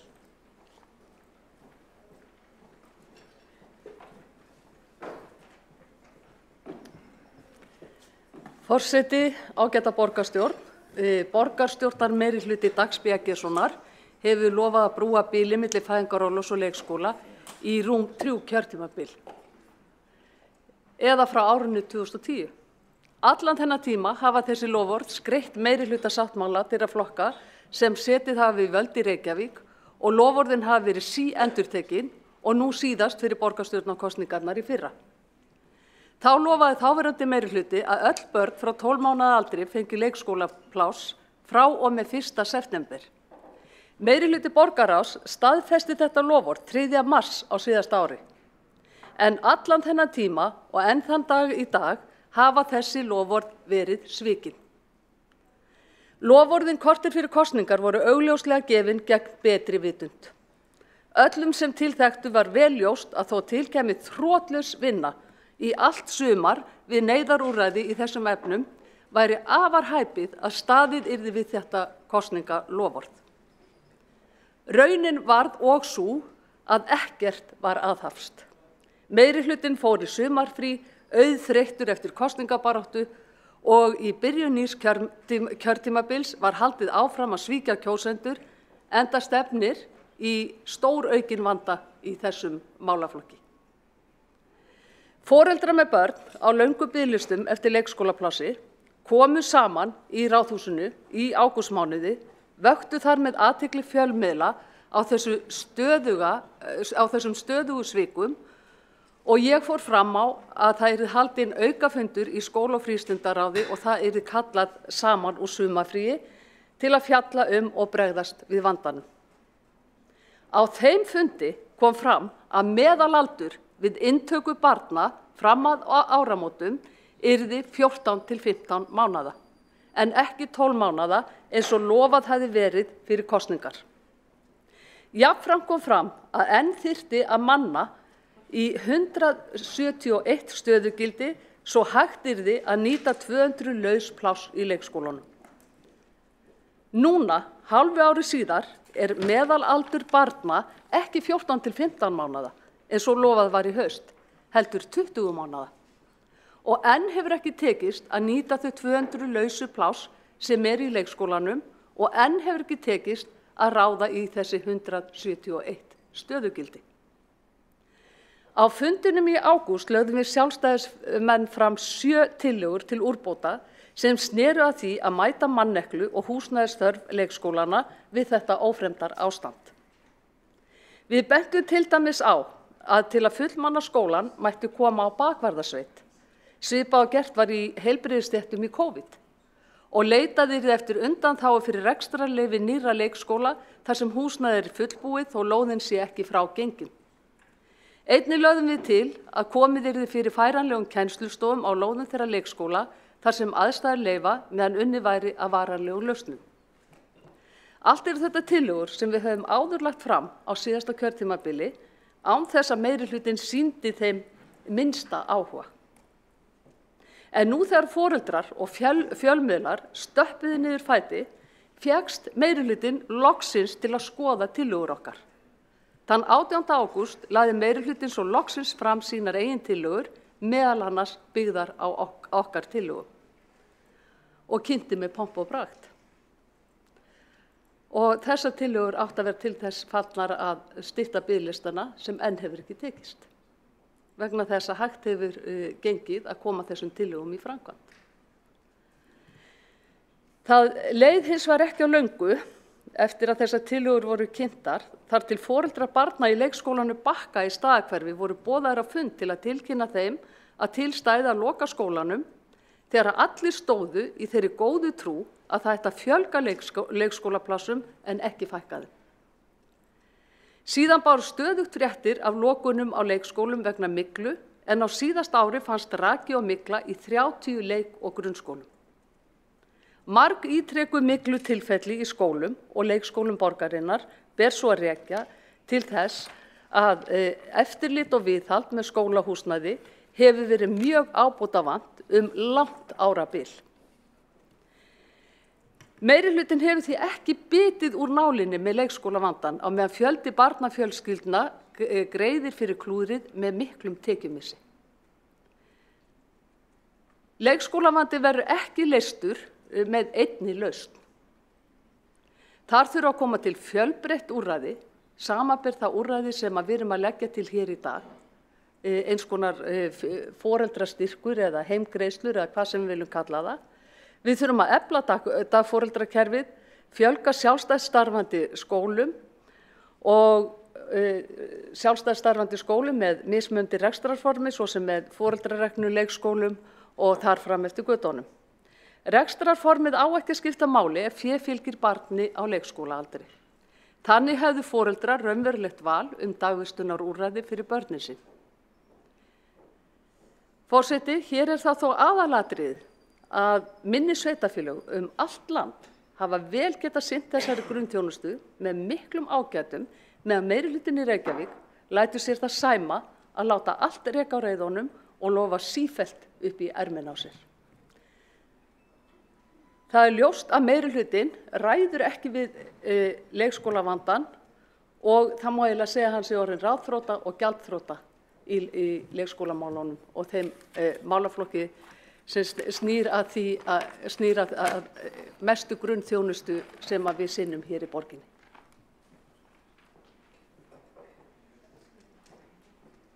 Borgarfulltrúinn hefur lokið máli sínu og hefur þá óskað eftir að koma inn í andsvar. Alexandra Brím, gjör svo vel.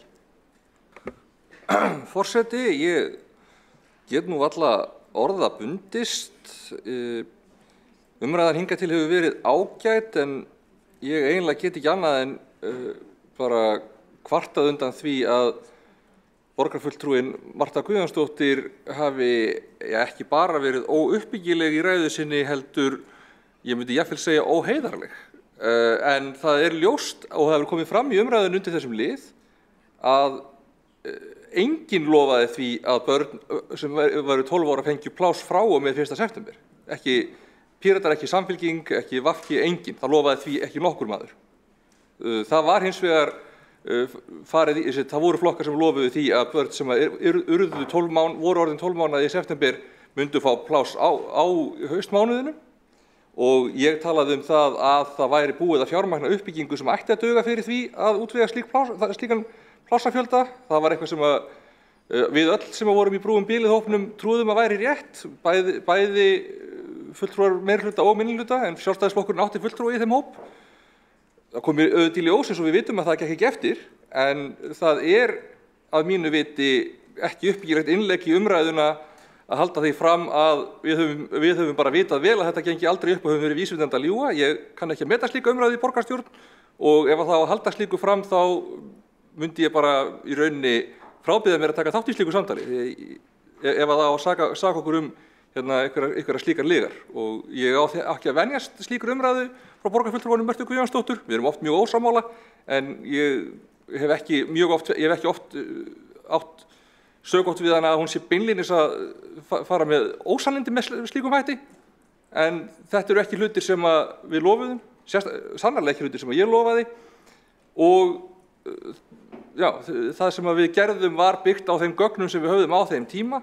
Planið átti að bjóða upp á að þessi pláss yrðu til. Það komu hlutir til sem að gera það verkum að ekki eftir, en ég kann ekki meta þess ásökunum lygar. Takk. Borgarfulltrúinn hefur lokið við að veita andsvar og svara þá andsvari Marta Guðjónsdóttir, gjör svo vel. Forseti, ágætu borgarfulltrúar, borgarfulltrúin Alexandra Brím notar hér stór orð eins og ósannindi og óheiðarleika. Ég vísa því til föðurhúsanna vegna þess að hér höfum við það skjalfast að 3. mars á síðasta ári staðfesti borgarráð tillögu það að 12 mánaða börnum yrði tryggð leikskólavist og því var lofað og það er líka til skjalfest og það er til á upptökum í aðdraganda kosninga að öllum 12 mánaða börnum yrði lofa leikskólaplássi frá og með 1. september. Borgarfulltrúi hefur lokið við að svara andsvari og óska þá eftir að veita andsvar öðru sinni Alexandra Brím. Forseti, það er einfaldlega ekki satt. Mér finnst líka skrítið að borgarfulltrúin skuli rjúka upp á afturlappirnar og saka mig að nota stór orð þegar að ræða borgarfulltrúans var í heild sinni ásökun ósannindi og lygar sem að borgarfulltrúum átti að vera fullljóst að ekki staðið í steini við steini.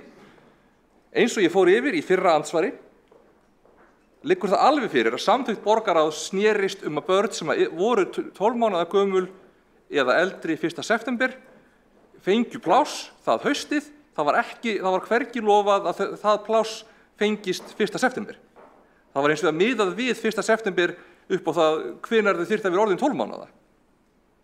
Og ég veit ekki hvort að borgarfulltrúin raunverulega að misskilja eða hvort að þetta misskilningur sem að borgarfulltrúinum finnst heppilegt að halda á lofti í þeirri von að borgarbúar misskilji og telji þess vegna að lygar hafi verið að ræða. Borgarfulltrúi hefur lokið við að veita andsvar og svara þá andsvari öðru sinni Marta Guðjónsdóttir. Forseti, ágætu borgarfulltrúar, borgarfulltrúin Alessandra Brím gerist alltaf en meira, verður alltaf stóryrtari og stóryrtari eftir því sem hún kemur hér oftar upp í andsvörum og líkir borgarfulltrúanum sem hér situr við dýr að ég hafa risið upp á afturlappirnar. Ég hér bara vitna í fundagerðir borgarráðs frá 3. mars á síðasta ári og ég hvet borgarfulltrúan til þess að kynna sér málin betur áður nú ræðst að öðrum borgarfulltrúum og vænir þá lygar og óheiðarleika. Borgarfulltrúi lokið við að svara andsvari og þá þessum lið lokið. Og þá tekur næst til máls Sabine Leskov, gjörðu svo vel, borgarfulltrúi Samfylkingarinnar.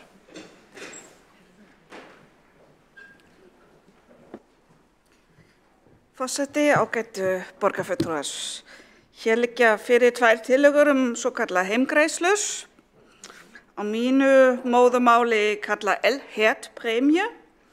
Beinni þýðingu væri þetta kallað eldvélarálag eða einfaldlega húsmæðralaun, sem betri þýðing vegna þess að konur á bak við eldavélina eru á þýsku táknrænar fyrir það viðhorf að konur eigi að vera heima að passa börnin og ekki blanda sér inn í heimkallana sem utan heimilis. Við erum hér búin að hlusta á röð með og á móti í stóru samhengi við leikskólapláss, en þá kannski stundum líka gott að staldra við og taka þröngan vingil sem ég ætla að gera hér í minni ræðu og kom kannski nú þegar aðeins fram. Ég ætla að skoða þann hóp sem hefur reynst líklegastur að nýta sér þessar greiðslur og afleiðingar þess. Það hefur verið rætt Norðurlöndin en þetta fyrirkomulag hefur verið reynt víðar. Í Þýskalandi var þetta skammvinn tilraun en tölurnar voru skýrar. 95% þeirra sem nýttu sér þetta voru konur. Þannig að ég tel okkur óhætt, jafnvel skyldu, að tala hér ekki foreldra almennt, það gefur einfaldlega ranga mynd, heldur mæður eða konur. Og af þeim mæðrum sem það nýttu sér greiðslurnar voru tæplega 80% konur af eldri uppruna. Oft í láglaunastörfum og oft með mörg börn sem þýddi að þær sendu jafnvel eldri börn ekki í leikskóla til að spara pening, þar sem þær voru hvort sem heima með yngsta barnið. Þetta svo sem ekki einungis tengt þessum greiðslum. Við höfum þekkt munstri í áraraðir. En við erum örugglega sammála að þetta styður ekki konur af eldri uppruna að finna leiðina aftur á vinnumarkaðinn í störf við hæfi. Sem náttúrulega stóra máli hér á Íslandi, eins og ég nefndi í umræðin hér áður, að konur af eldri uppruna eru með hærri þátttöku á vinnumarkaðnum almennt en ekki í störfum sem hæfa menntun þeirra. Ár eftir innleiðingu slíkra greiðslna í Þýskalandi var gerð rannsókn meðal 100.000 foreldra barna. Það kom fram að heimgreiðslur eða húsmæðralaunin voru aðalega hvati fyrir fjölskyldu í meira krefjandi félagslegum aðstæðum til að kjósa að senda börnin sín ekki í leikskólann. Það sem þau gætu í tilfelli barnafældum fengi málörfun í faglegri umhverfi. Hinn hópurinn sem kaus að þiggja þessar greiðslur voru konur með maka með mjög háa tekjur. Þar sem þessa upphæðu, svo sem hvort sem ekki teljandi áhrif á ákvörðun þeirra að vera heima með börnin sín. Rannsóknin þessi nefndi að af þeim foreldrum sem ekki hafa lokið meira menntun en grunnskóla og sem velja að senda barnið sitt ekki í leikskóla, gefa 54% upp að þessa greiðslur séu mesta hvati. Í hópi þeirra með háskólamenntun það einungis 8%. Hjá fjölskyldum með erlendan bakgrunn sem kjósa að hafa barnið sitt heima gefa 25% upp að heimgreiðslur eru mesti hvati til að hafa börnin ekki á leikskólan. Hjá þýskum fjölskyldum voru það almennt einungis 13%. Svipað mynd fáum við úr Norðurlöndum eins og rannsókn hjá Friedrich Ebert Stiftung fyrir Norðurlöndin sýnir, en það segir með leyfi forseta, en þá myndi ég vitna í á ensku. Parents with low income and education, immigrants from Asia and Africa, and mothers with weak labor market attachment are overrepresented. Women with high incomes and high levels of education are less likely to receive the cash for care benefit, and the decline has been largest in this group. The smallest decline was found among mothers with no income. The relative value of the cash for care benefit is higher for mothers with low income. Þannig að aðal áhrif sem þetta hefur að þær konur sem eru nú þegar í viðkvæmustu hópi á vinnumarkaðnum vera í enn erfiðari stöðu. Lengri fjarvera frá vinnumarkaðnum þýðir minni möguleika til starfsþróunar. Jafnvel fyrir konur sem hafa ekki enn eignast börn, minnka það atvinnumöguleikana ef vinnuveitandi reikna með fjarveru þeirra í nánustu framtíð. Og það hefur áhrif á tekjur seinna í lífinu, einnig lífeyristekjur. Samfylkingin arftaki kvennalistans. Þeirra kvennu sem börjast hér fyrir stöðu sem við erum þakklát fyrir í dag. Ingibjörg Sólrún lyfti það grettistaki sem borgarstjóri og það ekki lengra síðan að leikskólapláss voru þá bara hluta og degi eða fyrir ákveðna hópa. En svo það börnin sem mér finnst að ég hef heyrt allt of lítið hér í þessari umræðu. Við erum að ræða aðgerðir sem hafa algjörlega rök með sér og á móti varðandi til dæmis útgjöld sveitarfélagsins, ekki spurning. En ég hef ekki heyrt hér einu sinni tilraun að halda því fram að þetta gagnist einum viðkvæmasta hópi barna þar sem leikskóladvöl snemma á lífstíðinni getur gert gæfumuninn fyrir alla framtíð þeirra. Og það eru börn þar sem ekki tölu íslenska á heimilinu. Þetta nefnilega í öllum löndum hópurinn þar sem mæður nýta sér slíka greiðslu mest af öllu og jafnvel nú þegar í mestum mæli heima með börnin sín. Og þar eru oft slíka húsmæðagreiðslur velkomin búbót. En það líka hér sem mesti skaðinn skeður. Á þeim tíma þegar þessar greiðslur voru vilja í Þýskalandi var atvinnuþátttaka kvenna af erlendum uppruna frá löndum utan Evrópu 5% lægri en á árunum á undan.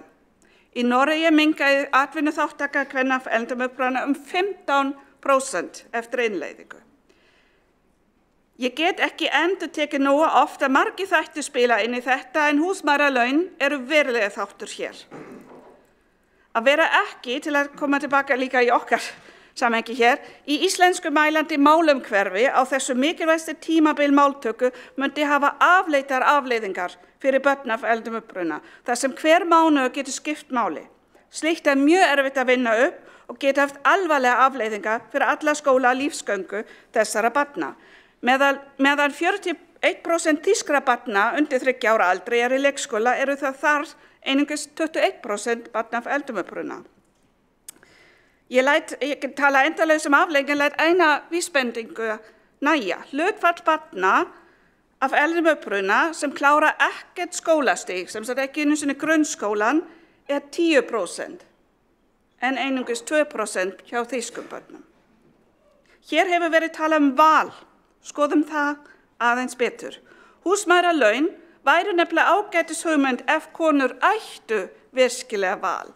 Þetta tæki sem einmitt virkar ekki ef það skortur og vegna skorts af leikskólaplássum. Það væri einungis alvöru val þegar nægt framboð á leikskólaplássum væri til staðar, en ekki sem einhvers konar aflátsbréf fyrir sveitafélög sem myndi kjósa að spara peningar við uppbyggingu leikskólaplássa og það viljum við ekki.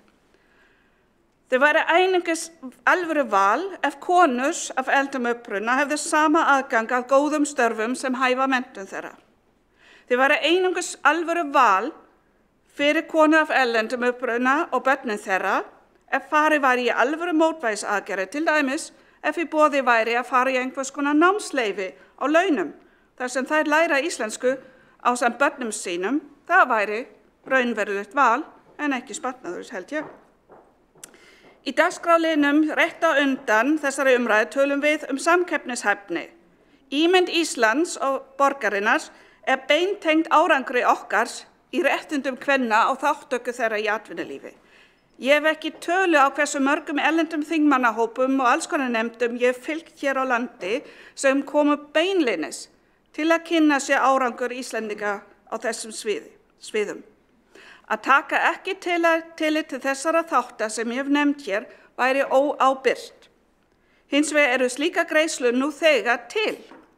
Það heita einfaldlega foreldraorlof og þar þarf að útvíkka og til þess þarf ekkert símtal til ársins 1950. Takk.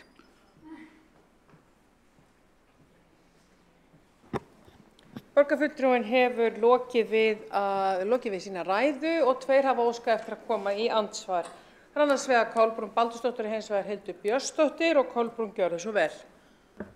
Ágæta borgarstjórn, mér finnst það svolítið vanta í þessa eldræðu borgarfulltrúan Sabínu Leskó, hvað vill hún þá gera til þess að leysa vandann? Hvað leggur hún til? Ef þessi tillaga heimgreiðslur ekki góð, hvað vill hún þá gera? Ég meina, býður hún betur, ef ég má spyrja, og síðan vil ég líka bara benda á að í sumum leikskólum ekki einungis töluð bara íslenska. Þar þetta önnur tungumál í gangi og þar líka starfsfólk sem eru ekki að fullu íslensku mælandi. Þannig að það ekki eins og að það sé fleiri tungumál en íslenska töluð á leikskólum. Aðeins vanta að átta sig á því að veruleikin ekki bara þannig að barn gæti mögulega lokast inn á heimili foreldri sem það sem bara talað móðurmál. Borgarfulltrúi hefur lokið við að veita ansvar og svara þá ansvari Sabínu Leskó. Gjörðu svo vel. Nú borgarstjórn í beinni þannig að borgarfulltrúi Kolbrún Baldursdóttir gæti kannski spóla aðeins tilbaka. Ég sagði í byrjunarræðunni minni ég væri að skoða þennan þröngan vinkil sem eru afleiðingar slíkrar ákvarðanir. Og ég bendi líka á það sem hefur komið fram, ég held Einar Þorsteinsson borgarfulltrúi nefndi þetta hér áður.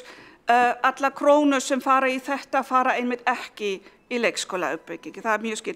Ég skil ekki þennan punkt með tungumálum sem eru talað í leikskólum. Það engin málörfun eða kennsla þannig séð sem við erum ekki komin með alþjóðlega leikskóla. Ég skil bara ekki þennan punkt að það sé tala önnur tungumál en íslensku á leikskólum. Borgarfulltrúinn hefur lokið við að svara ansvari og veitir þá ansvar öðru sinni, Kolbrún? Ágæta borgarstjórn, það einfaldlega þannig að á sumum leikskólum talar fólk annað tungumál en íslensku, bæði börn sem kannski þangað að koma allavega til að byrja með og þar hefur líka verið ráðið starfsfólk sem ekki að fullu íslensku mælandi, þannig að allavega ekki til að byrja með. Þannig að það kannski ekki einungis bara tölu íslensku í öllum leikskólum borgarinn þó það sé auðvitað megin tungumálið. Ég vil benda á þetta eða hvort að borgarfulltrúin Sabínu Leskó veit þessi mál, hvort að þetta geti ekki verið svona. Síðan talandi afleiðingarnar þá heyrðist mér á ræðu hennar að þetta var ekkert nema úrtölur. Það var fundið til þessari tillögu allt til foráttu en það verður líka að skoða það að þetta ódýrari lausn á meðan ástand svona. Þetta lagt fram vegna grafalvarlegs ástands í leikskólamálum. Það eru langir biðlistar og það ekki fólk sem vill sinna þessum störfum. Þess vegna verið að reyna að koma með einhvers konar svona, val eða menjú fyrir foreldra að velja úr eftir því hvað hendar. Borgarfulltrúi hefur lokið við að veita andsvar og svara þá andsvar öðru sinni Sabine Leskov. Já, það aftur það sama. Það þessi punktur með málefrun eiginlega bara segir okkur ekki neitt í þessari, eins og ég tek þetta frá þessari ansvar. Málörfun fer fram í leikskólum þar sem börn eru þar sem ekki að tala íslensku að málefrun. Ég bara skil ekki þennan punkt. Það bara og hins vegar með lausnir, ég að segja þetta sé einmitt í hinn áttinu að leysa vandamálinu, því að þetta tekur peningu úr málaflokknum og eins og ég nefndi líka, það ekki góð lausn ef við notum það sem aflátsbréf. Það sýndi nú landi minn á fyrri öldum að þetta sé bara ekki góð hugmynd almennt. Takk. Borgarfulltrúi hefur lokið við að svara andsvari og veitir þá andsvar Hildur Björnsdóttir. Forseti, ágæta borgarstjórn, ég vil byrja á að taka undir þá nú eitt og annað í ræðu borgarfulltrúans Sabine Leskov sem hættir að taka undir og ekki síst þegar hún undirstrikaði mikilvægi þess að fólk af erlendum uppruna fengi störf hérlendis sem hafa menntun þeirra og bara get ekki alveg heilshugar undir með henni hvað það varðar og eitthvað sem ákast ekki síst við umræðefni hér fyrra á fundunum í dag. Hins vegar verið að tala mikilvægi þess, hún veltur upp hverju myndi nýta sér þetta úrræði og það verður þá tiltekni viðkvæmir hópar og það verður svo mikilvægt fyrir þá í rauninni, þeim mikilvægara fyrir þá að fá leikskólapláss fyrir börnin sín. En mér finnst svolítið gleymast bara veruleikinn sem blasir við okkur og hann sá að þetta fólk ekkert frekar en annað fólk að fá hér leikskólapláss í kjölfar fæðingarorlofs. Það skortur á leikskólaplássum. Það leikskólavandi í Reykjavík og við leggjum þessa tillögu fram sem innlegg, hlutalausn, ekki alhliðalausn, heldur hluta af stærri lausn og einhverjum tillögupakka þá ef maður hugsar þetta í heildina inn í þetta ástand sem við horfum á núna. Við trúum því og stöndum algjörlega með því sjónarmiði að leikskólinn sé sannarlega fyrsta skólastigið og það sé mjög mikilvægt fyrir börn að fara á leikskóla og fá þá menntun og þann taka út þann þroska sem fylgir því að fara á leikskóla. Þess vegna tekur til á okkar mið að því að þessi styrkur væri einungis aðgengilegur á aldursbilinu 12 til 24 mánaða. Og það eru reyndar margir og ég ætla ekki að gera annan skólan að mínum í þessu en að það má nefna að það til að mynda þeir sem að tala fyrir fyrstu 5, þau þekkja það kannski mörg og það að tala fyrir því að börn byrja ekki á leikskóla fyrir nefnt við 2 ára aldur. Það eru margir sem trúa að það þjóni hagsmunum barnanna best. Hér erum við að leggja til í raun að fólk geti aðeins lengt í veru sinni heima með börnum sínum í kjölfar fæðingarorlofs og við erum ofta að tala um að lengja fæðingarorlof og þá litið til Norðurlanda. Og þá má geta þess að í rauninni, þegar við lítum í kringum okkur, á löndinni í kringum okkur, þá það gjarnan þannig að eftir 12-13 mánuði að þá á fólk áfram orlofin greiðslurnar eru töluvert lægri. Og jafnvel bara eitthvað í líkingu við það sem við nefnum hér, þó talan sé sannarlega ekki heilög hér í umræðunni. Þannig ég velti fyrir mér, þetta innlegg borgarfulltrúans finnst mér svolítið bera þess vott að hún væri þá á móti lengingu fæðingarorlofs eða myndi það ekki þjóna hagsmunum barna að fá að vera lengur heima með foreldrum sínum þar sem það hendar. Borgarfulltrúinn hefur lokið við að veita andsvar og svara þá andsvari Sabine Leskov. Já, þá verðum við aftur að spóla tilbaka í ræðunum en ég var einmitt ekki að segja það. Já.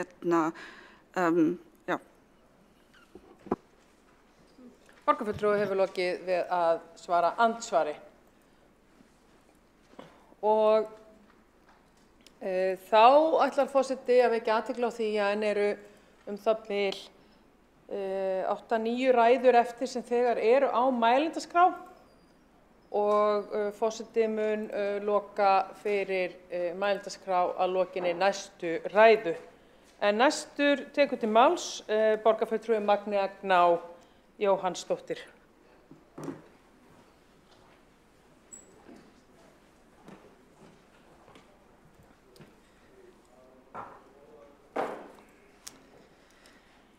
Forseti, ágætu borgarfulltrúar, hér liggja fyrir tillögur annars vegar frá Sjálfstæðisflokki foreldrastyrk að upphæð 200.000 krónur á mánuði og hins vegar frá Flokki fólksins heimgreiðslur til foreldra barna. Hugmyndir greiðslur til foreldra vegna umönnunar barna sinna eru ekki nýjar af nálinni hérlendis, þótt slíkar greiðslur hafi gengið undir ýmsum nöfnum, má þá meðal annars nefna foreldrastyrkur, heimgreiðsla, umönnunargreiðsla, foreldragreiðsla, biðlistagreiðsla og þjónustutrygging. Árið 2008 var sett á þjónustutrygging í Reykjavík sem fól í sér greiðslur til foreldra á meðan börn þeirra voru á biðlista eftir dagvistun. Í rannsókn á þeim greiðslum kom fram að 90% af þeim sem fengu greiðsluna voru ánægðir með þær og vildu að þær myndu halda áfram. Og megin ástæða fyrir því að fólk nýtti þessa greiðslu var einmitt biðlisti eftir leikskóla. Nýlega hafa nokkur sveitarfélög tekið upp umönnunargreiðslur til að brúa bilið á milli fæðingarorlofs og leikskóla. Í dæmaskyni má nefna Hafnarfjörð, Garðabæ og Hveragerði. Í Hafnarfirði og Garðabæ miðar upphæð greiðslunar við upphæð og almennri niðurgreiðslu til dagforeldra og í Hveragerði er upphæðin 110.000 krónur á mánuði. Umræddar umönnunargreiðslur eiga þó það sameiginlegt að falla niður þegar barn fær dagvistun. Umönnunargreiðslur eru einnig vel þekktar á Norðurlöndunum, markmið þeirra hafa verið að auka val foreldra.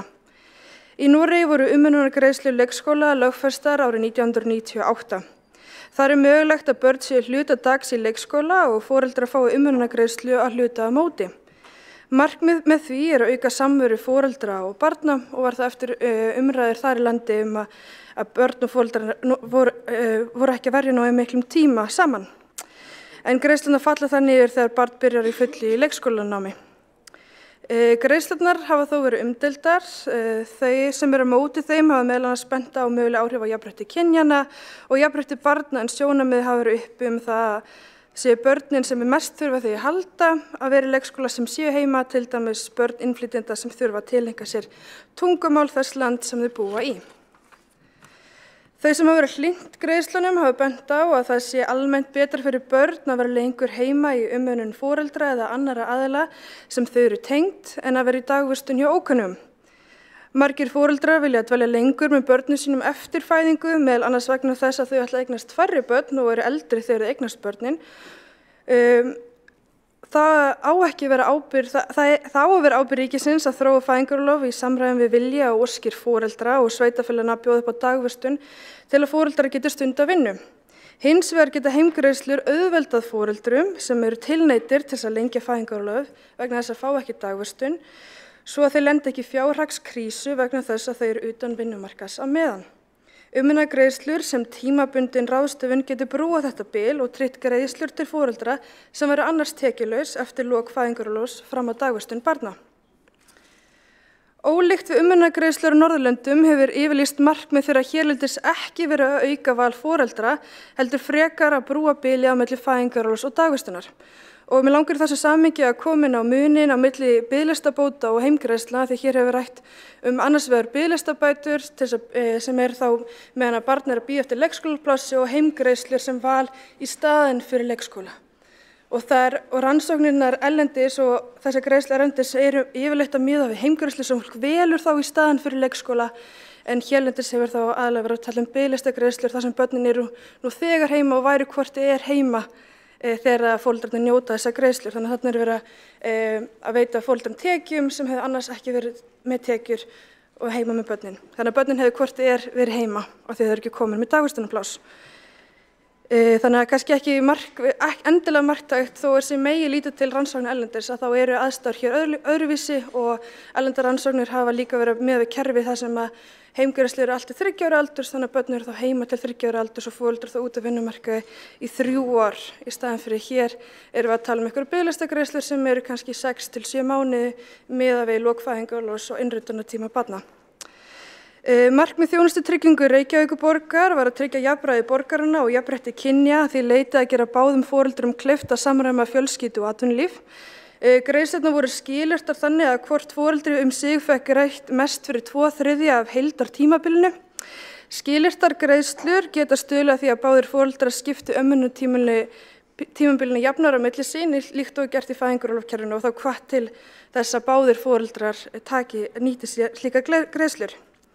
Í meirihlutarsáttmála Samfylkingar, Framsóknar og Pírata og Viðreisnar er kveðið á að brúa bil milli fæðingarorlofs og leikskóla með fjölbreyttum aðferðum.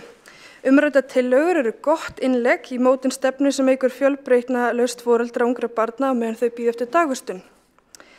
Rýna þarf þó vel áhrifin á umönnunargreiðslum út frá félagslegum áhrifum þeirra, áhrif á jafnrétti og velferð barna ásamt því að kostnaðargreina þar. Hafa ber í huga eins og borgarfulltrúi Einar Þorsteinsson kom inn áðan að fjármunir sem fari heimagreiðslur gæti dregið úr hraða á uppbyggingu leikskólaplássum því við eyðum ekki sömu krónunni tvisvar. Mikilvægt þó að vinna hratt og vel og gæta þess að missa ekki sjónar á markmiðunum að bjóða upp á nægilegt framboð af dagvistun að fæðingarorlofi loknu. Svo foreldrar getur stundað nám og vinnu og lagt sitt á mörkum til að byggja upp okkar ágæta velferðarkerfi.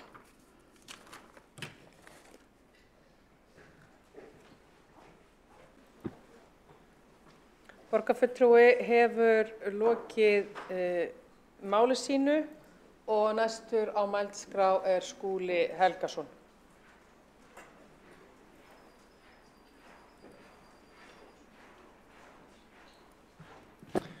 Forseti, ágæta borgarstjórn, við ræðum hér leikskólamálin í borginni og tillögur frá tveimur flokkum í minnihlutanum úrræði til þess að mæta stöðunni.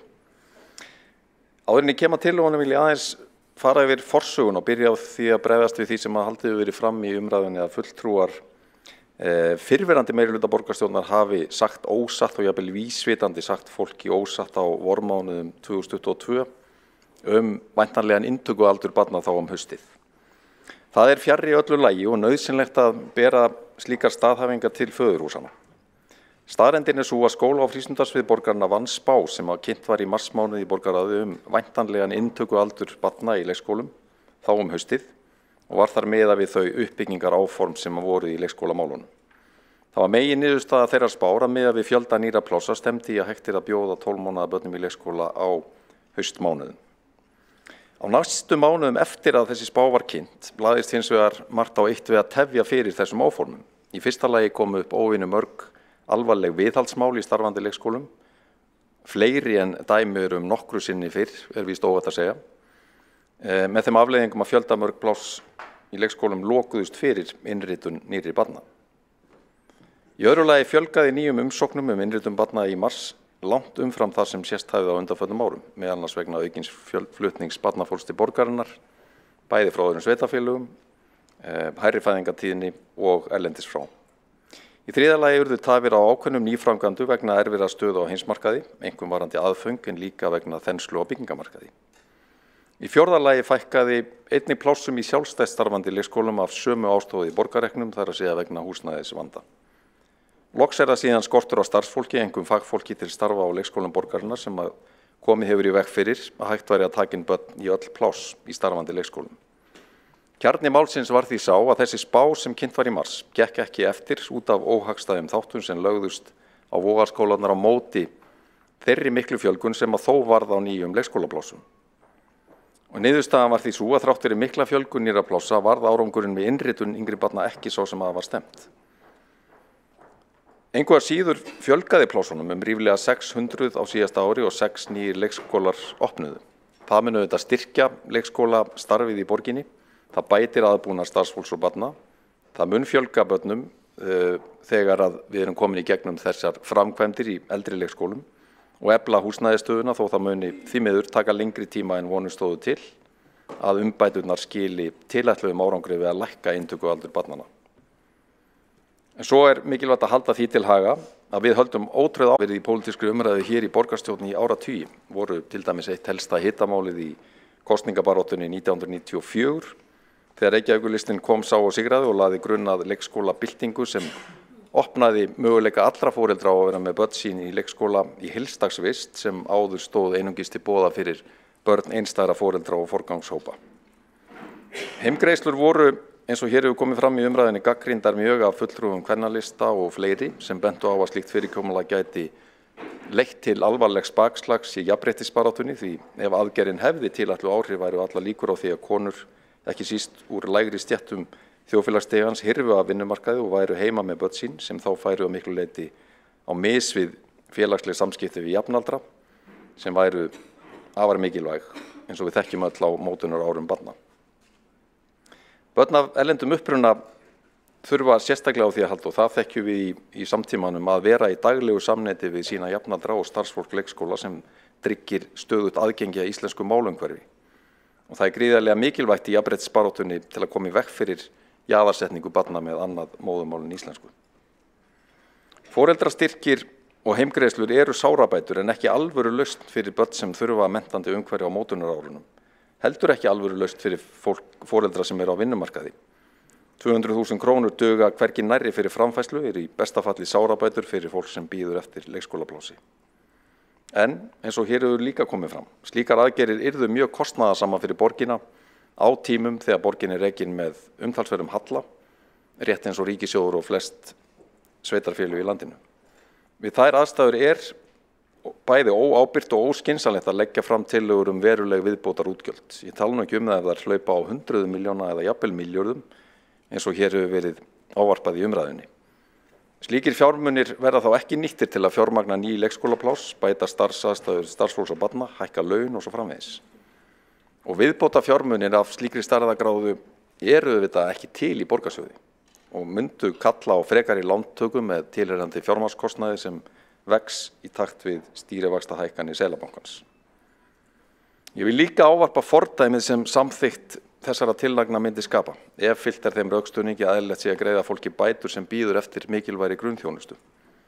Ég nefni eitt nærtækasta dæmið í því sambandi sem eru börn sem bíða eftir skólaþjónustu, börn með oft og tíðum flóknar þjónustuþarfir, greiningar og raskanir sem geta haft veruleg áhrif á daglegt líf og velferð viðkomandi barna. Ég spyr mig af hverju ættu foreldrar barna á öðru og þriðja aldursári frekar að fá fjármuni úr borgarsjóði en fötluð börn eða börn sem bíða eftir skólaþjónustu. Börn sem eru jafnvel í mun meiri þjónustuþörf og viðkvæmari stöðu en börn með umsóknir í leikskóla. Og ef svarið að síðanendi hópurinn ætti líka og jafnvel enn frekar að fá slíkar bætur eða greiðslur, þá getum við örugglega tvöfaldað heildarkostnaðinn af tillögunum og stærðargráðan gæti verið farin að hlaupa á 3 til 4 milljörðum á ári. Þeir milljarðar liggja sannarlega ekki á lausu og myndu örugglega kalla á sársaukafulla niðurskurð grunnþjónustu eða stóraukna skuldsetningu borgarinnar sem ég minni á að tillöguflytjendur borgarfulltrúa Sjálfstæðisflokksins hafa sérstaklega varað við hér í borgarstjórn eins og allir þekkja. Hins vegar má vel halda því fram að nú sé góður tími til að skapa, leggja grunn að nýjum lausnum sem geta orðið að liði í því að koma til móts við foreldra yngstu barnanna og við höfum sannarlega sammælst það í meirihlutanum að vinna heildstæða stefnu í málefnum barna á yngsta aldursskeiðinu, samanber ákvæði í samstarfssáttmála meirihlutans sem félagar mínir hafa áréttað hér í umræðunni. Ég styði því samhengi að þessa tillögu sem við ræðum hér verði rýndar vandlega í borgarráði og í framhaldinu í sérstökum stýrihópi málefni barna frá fæðingu til 6 ára aldurs, ásamt með öðrum þeim hugmyndum sem að geta styrkt grundvöll þess góða starf sem unnið í leikskólum borgarinnar. Við höfum gengið fram fyrir skjöldum með myndarlegri fjárfestingu í bættu starfsumhverfi í leikskólum undanfarin 5 ár sérstaklega og munum halda því áfram í núverandi meirihluta samstarfi.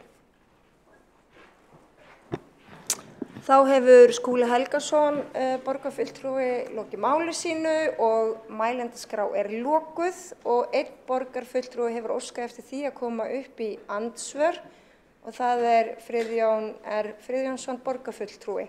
Þú ert búið með þín andsvör.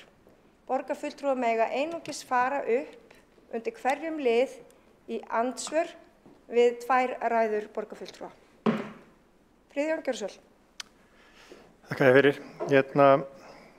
Getur borgarfulltrúin útskýrt aðeins betur fyrir okkur sem að sitjum hérna af hverju það rataði ekki í spá skóla- og frístundasviðs sem gerð var í mars að hans sögn þegar umsóknum ný pláss fjölgaði svo mjög í mars að hans eigin sögn. Þannig hvers vegna gerðist það að það rataði ekki í spána að samkvæmt því sem að borgarfulltrúin var að segja núna rétt áðan að umsóknum hefði fjölgað mjög í mars á síðast ári og það hefði komið bara fólki ofboðslega mikið á óvart. Þannig að spáin sem gerð var í mars reyndist ekki rétt. Þannig að hvernig stendur á þessu? Þá hefur Friðjón R. Friðjónsson, borgarfulltrúi, lokið við að veita andsvar og svara andsvari Skúli Helgason. Já, forseti ágæta borgarstjórn. Ég ætla að lesa aftur upp það sem ég sagði í minni ræðu og þá útskýri vonandi stöðuna. Ég var að nefna þessar aðstæður sem að lögðust gegn eða grófurinn og verið undan því að þessi spá sviðsins í mars næði fram á ganga. og nefndi þar að í öðru lagi fjölgaði nýjum umsóknum eftir innritun barna í mars og rétt að útskýra hvað átt við með þessu. Það sem sagt sérstakt tímabil á árinu sem kallað stóra innritunin. Hún hefur yfirleitt farið fram í mars þar sem þá úthluta plássum fyrir börn sem koma síðan inn í leikskólana haustið. Og þetta stóra innritunin og fjölgunin, hún á sér ekki stað í mars, hún á sér stað eftir marsmánuð, eftir að þessi stóra innritun henni lokið. Þannig að ég vona að það útskýri munin. Fjölgunin á sér stað næstu mánuði eftir stóru innritunina og reynist vera miklu meiri heldur en dæmi voru á undanförnum árum, nálægt því að vera tvöfalt meiri. Og þetta hefur veruleg áhrif á þá spá sem að sviðið hafi lagt fram í mars. Þá hefur Skúli Þór Helgason borgarfulltrúi lokið við að svara andsvari og veitir það andsvari öðru sinni Friðjón R. Friðjónsson borgarfulltrúi. Þannig á engum tíma frá og með að stóru innrituninni var lokið, fram að til dæmis kjördegi, datt neinum í skóla- og frístundasviði eða pólitískri forystu skóla- og frístundasviðs það í hug að uppfæra spána og jafnvel segja satt hvernig staðan væri, svona rétt fyrir kosningar. Ég get ekki svara fyrir það, forseti ágæta borgarstjórn. Já, ég ætla að minna borgarfulltrúa á að hið minnsta ávarpa forseta þegar taka til máls og kalla borgarfulltrúa. Skúli Þór Helgason borgarfulltrúi svara þá andsvar öðru sinni. Forseti, kæra þakkir, byrst forláts, forseti ágæta borgarstjórn. Ég get ekki svara fyrir þá sem að starfa inn á sviðinu, en það liggur fyrir að þessi heildarmynd sem að ég hef hér rakið, hún lá ekki fyrir en í júnimánuði, ég held að það verið í kringu 10. júni sem að sviðið tekur saman stöðuna, leggur á borðið hvað hefði verið að gerast í húsnæðismálunum og sömuleiðis dregur fram þessa þætti sem að tengjast mun fleiri umsóknum heldur en við höfum séð á árunum þar á undan.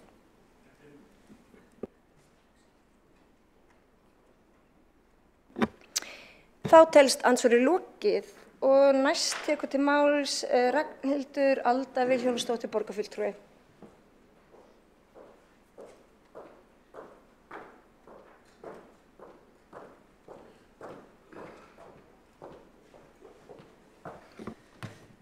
Já, forseti og ágæta borgarstjórn. Meira frjálslyndi og minni forræðishyggja, takk. Meira val og meira frelsi ef við vitna nú í flutningskonu tillögunnar. Og í þessum einföldu orðum kjarnaskildi okkar og hugmyndafræði okkar sjálfstæðismanna.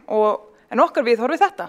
Við erum öll ólík, við höfum öll mismunandi drauma, óskir og þarfir og sem betur fer. Því það er einmitt þessi fjölbreytileiki og þegar hann fær að þrífast og dafna sem að samfélög blómstra. Þetta er bara einn af hornsteinum frjálslyndis og því eigum við sem förum með völdin og tökum ákvarðanir. Já, því við sem förum með völdin og tökum ákvarðanir erum að gera það í umboði Reykvíkinga. Það er okkar að mæta þeirra þörfum en íbúar eða Reykvíkingar eiga ekki að þurfa að beygja sig til þess að mæta okkar þörfum. En bara þannig er kerfið núna, því miður. Íbúar hafa lítið sem ekkert val dagþjónustu í Reykjavík af því að fámennur hópur hér í Ráðhúsinu ákvað eitthvað tíman að það skildi bara helst vera ein borgarreikin lausn fyrir foreldra með fastan opnunartíma, algjörlega þeirra forsendum, að einkareikniskólunum væru einungis svona þolanlegir á meðan allt væri voli annars staðar og að dagforeldrar væru óæskilegir og allar aðrar mögulega dagþjónustu lausnir líka. Því miður hefur bara oft verið einstakt áherslu atriði hér að kæfa allar aðra lausnir og halda öllum þeim frá sem vilja leggjast á árarnar með okkur til þess að leysa vandan. Og málið þetta er bara hroki. Því forræðishyggja er eðli málsins samkvæmt bara gegnsýrð af hroka og eins og venjulega skilar litlum sem engum árangri. Staðreyndin er bara einfaldlega sú að fámennur hópur hér í Ráðhúsinu mun seint geta séð fyrir eða látið sér detti í hug alla framtíðar og kennslu og þjónustu möguleika málaflokksins. En þegar við rekum málaflokkin af frjálslyndi þá þurfum við ekkert að vera alveitur. að því þá erum við bara að tryggja að kerfið sé þannig að frumkvöðlar og faðmenntaðir geti lagt sitt á vogarskálunar með því að greiða leið þeirra sem vilja til þess að bæta framboð dagvistunarþjónustu í borginni. Frjálslyndi tryggir að samfélagi geti krafti fjöldans og fjölbreytileikans sér til þess að hver fái þjónustu við sitt hæfi. Nú, þó að við sjálfstæðismenn séum bara einstaklega hugmyndarík, klár og brimbrjótar með meiru, að þá sóttu við reynda fyrirmynd þessara tillögu til Norðurlandana og í Noregi til dæmis kallast svona fóldrastyrkur, Cash for Care, og hefur verið við lýði síðan 1998. Þá óttuðust margir að þetta eins konar mömmugildra. En þegar Norðmenn tóku saman gögn yfir notkun fóldrastyrkja þessa 2 áratugi aftur í tíma, þá bara komið ljós að notkun úrræðisins var sannarlega háð framboði leikskólaplása. En þegar Norðmenn réðust í átak til þess að tryggja öllum börnum sem vildu leikskólaplás, þar sem að þeirra fyrsta verk var að láta fordómum gagnvart rekstrarforminu og greiða leið þeirra foreldra sem vildi til með sjálfsetta á fót sinni eigin leikskóla í minnibæjum, þá bara einmitt vissulega hríðlækkuðu umsóknir fóldrastyrki. Að því viti menn að þegar fólk hafði raunverulegt val, gat fólk valið það sem því fannst best henta sínum aðstæðum. Og fyrir flesta var það vissulega leikskólaplás. En þó eru margir sem völdu að vera heima og þetta auka ár með börnunum sínum. En þetta bara fegurðin við frjálslyndi. Þá það bara hlutverk borgarinnar, fyrst og fremst, að tryggja að allir finni eitthvað við sitt hæfi. Og þá fyrir öll vinnan í það að tryggja að hver fjölskylda hafi raunverulegt val. Af því þá fá einmitt fjölskyldunar verkfærin sem þau þurfa til þess að leiða framþróun í málaflóknum með valið sínu.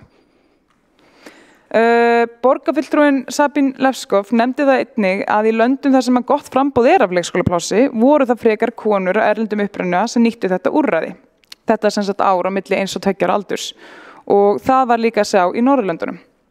Hún nefndi að 4% þeirra kvenna sem nýttu þetta væri helst að gera peningana vegna, 4% þeirra kvenna sem voru erlendubergi brotnar nýttu þetta helst peningana vegna og ég held að það hafi verið miðað við svo 12% eða 17% þýskra kvenna, ef maður rétt. En það bara eins og komið var fram hérna áðan, að eins og staðan núna, þá eru bara kynsystur þeirra hérlendis neittar til þess að vera heima vegna leikskólavandans. Það get ekki einu sinni valið það að vera heima peningana vegna.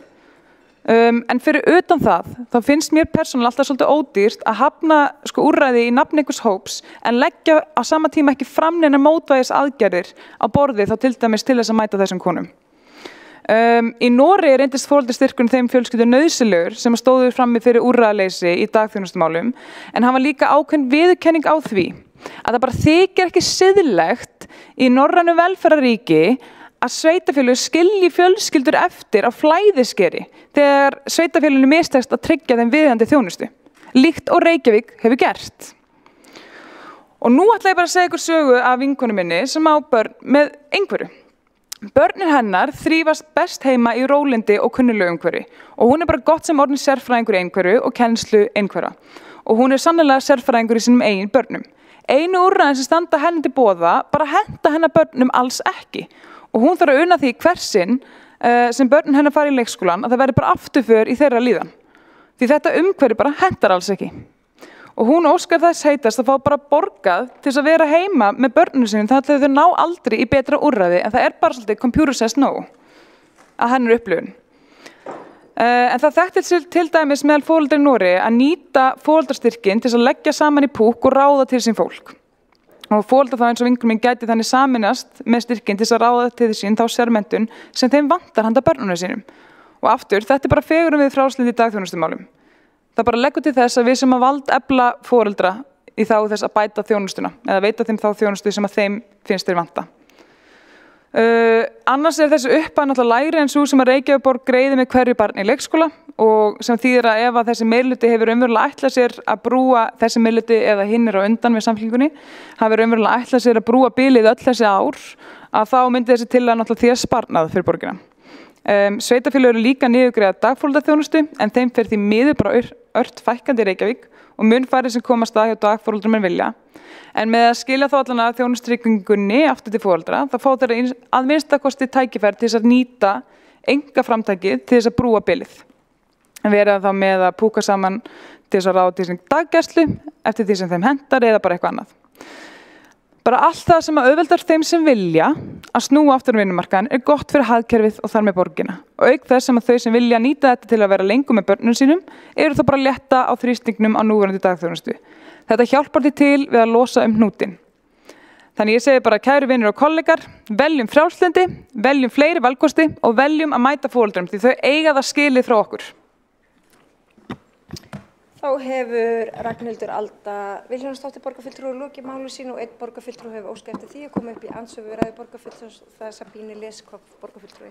Já, forseti, það algjörlega ekki það sem ég sagði í minni ræðu, bara borgarfulltrúi Ragnhildur Alda María Vilhjálmsdóttir að skalda þetta til að ég hefði verið að tala löndin þar sem stöðu í leikskólamálum væri í fullkomlega lagi. Það sagði ég bara alls ekki.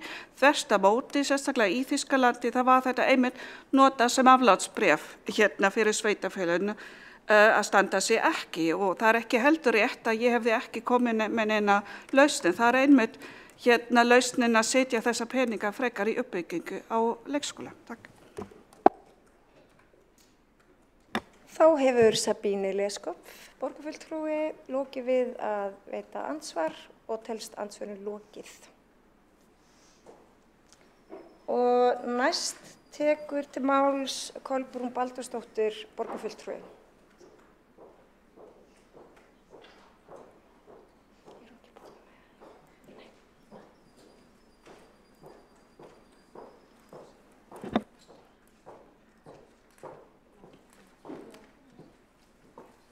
Forseti, ágæta borgarstjórn, það mikið búið að vera að tala kostnað á tillögu okkar og flokksfólksins. Mér finnst kannski bara allt í lagi að ræða svolítið hvort ekki sé nú í lagi að fara forgangsraða meira í þágu viðkvæmra hópa barna, fjölskyldufólks og annarra. Það verið að setja mjög mikið fé í alls konar fjárfrek verkefni og ég áður nefnt til dæmis Grófarhús sem ég hef lagt til að verði sett á bið en mér sýnist ekki eiga að gera það. Þarna bara dæmi hvernig forgangsraða hér í borginni. Það eins og gangi sífellt fyrir alls konar svona eitthvað flotta byggingar og ég hef oft nefnt torg og það verið að þrengja götur og það alls konar hlutir sem að geta alveg beðið í einhver tíma og þess í stað að nota fjármagnið meira í þar sem skóginn kreppir eins og í þessum málum. Við í Flokki fólksins hefum kannski ekki verið með þessa tillögu nákvæmlega svona núna nema vegna þess að það bara mjög erfitt ástand í þessum málum. Þessi heimgreiðslur, það má alveg tala biðlistagreiðslur og heimgreiðslur, við vitum alveg hvað við erum að tala, við þurfum ekki að flækja okkur í hugtökum. Auk þess rýma bara mjög vel við þessa umræðu sem hefur verið í samfélaginu núna mikilvægi tengsl og samveru barns og foreldra fyrstu árin og þar sem ekki leikskólaplásin fyrir að fara að þá alveg tilvalið að setja þessa tillögu núna í virkni. Ég vil núna aðeins nefna líka bara hvernig foreldrun líður, hvernig það að fara til vinnu eða til náms og síðan kannski klukkutíma seinna foreldrar beðnir að koma og sækja barnið sitt vegna þess að það hefur orðið einhver veikind og ekki tekist að manna leikskólan.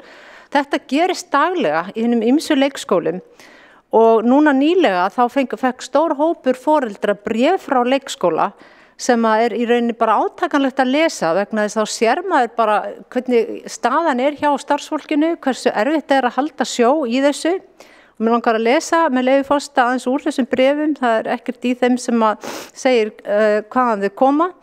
Kæru foreldrar, okkur þykir það miður en við þurfum að bregðast við og loka deildum eins og við gerðum í síðustu viku. Vonandi fer þess að linna. Við erum að reyna að gera okkar allra besta til þess að auglýsa til fólki og skipta fólki sem hér við störf á milli deilda.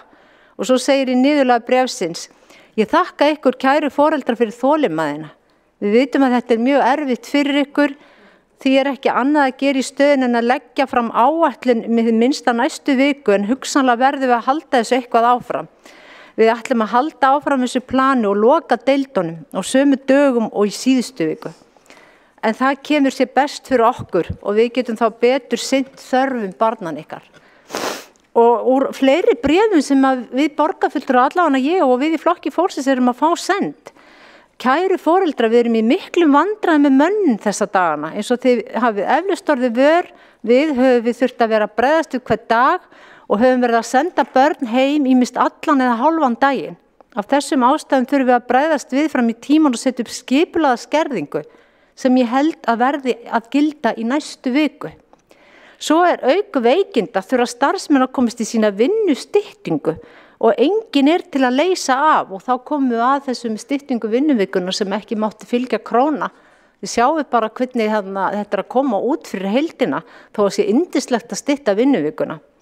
Og svo segir eins og staðan hefur verið eru kennarar ekki að ná þessum tíma en bæði stytting og undirbúningur eru kjarasamningsbundin réttindi og bera virða. Okkur bráðvantar hér 5-6 stöðugildi. Bara hér í þetta hús til þess að geta sinnt starfinu eins og lög og reglur gera ráð fyrir. Hverslags þetta eiginlega? Segi ég bara, hvernig hægt að bara fara að sofa verandi við stjórnvölinn og vitandi hvernig ástandið Ég bara að lesa núna bréf úr 2 leikskólum. Svona þetta bara alla borg. Og svo verið að röfla hér yfir þetta kosti peninga. Samt erum við að tala hérna úrræði þar sem að barn heima fyrir kannski 200.000 kallinn fyrir að reyna að taka leikskólapláss sem ekki til sem kostar 400.000. Það halda bara engin rök sem fram hefur komið hérna hjá sem meirihluta. Og á sama tíma í öðrum ráðum eins og umhverfis- og skipulagsráði og í borgarráði verið að samþykkja milljónir, 10 milljóna í að gera einhver flottit í einhverjum húsum. Þetta náttúrulega bara ekki hægt.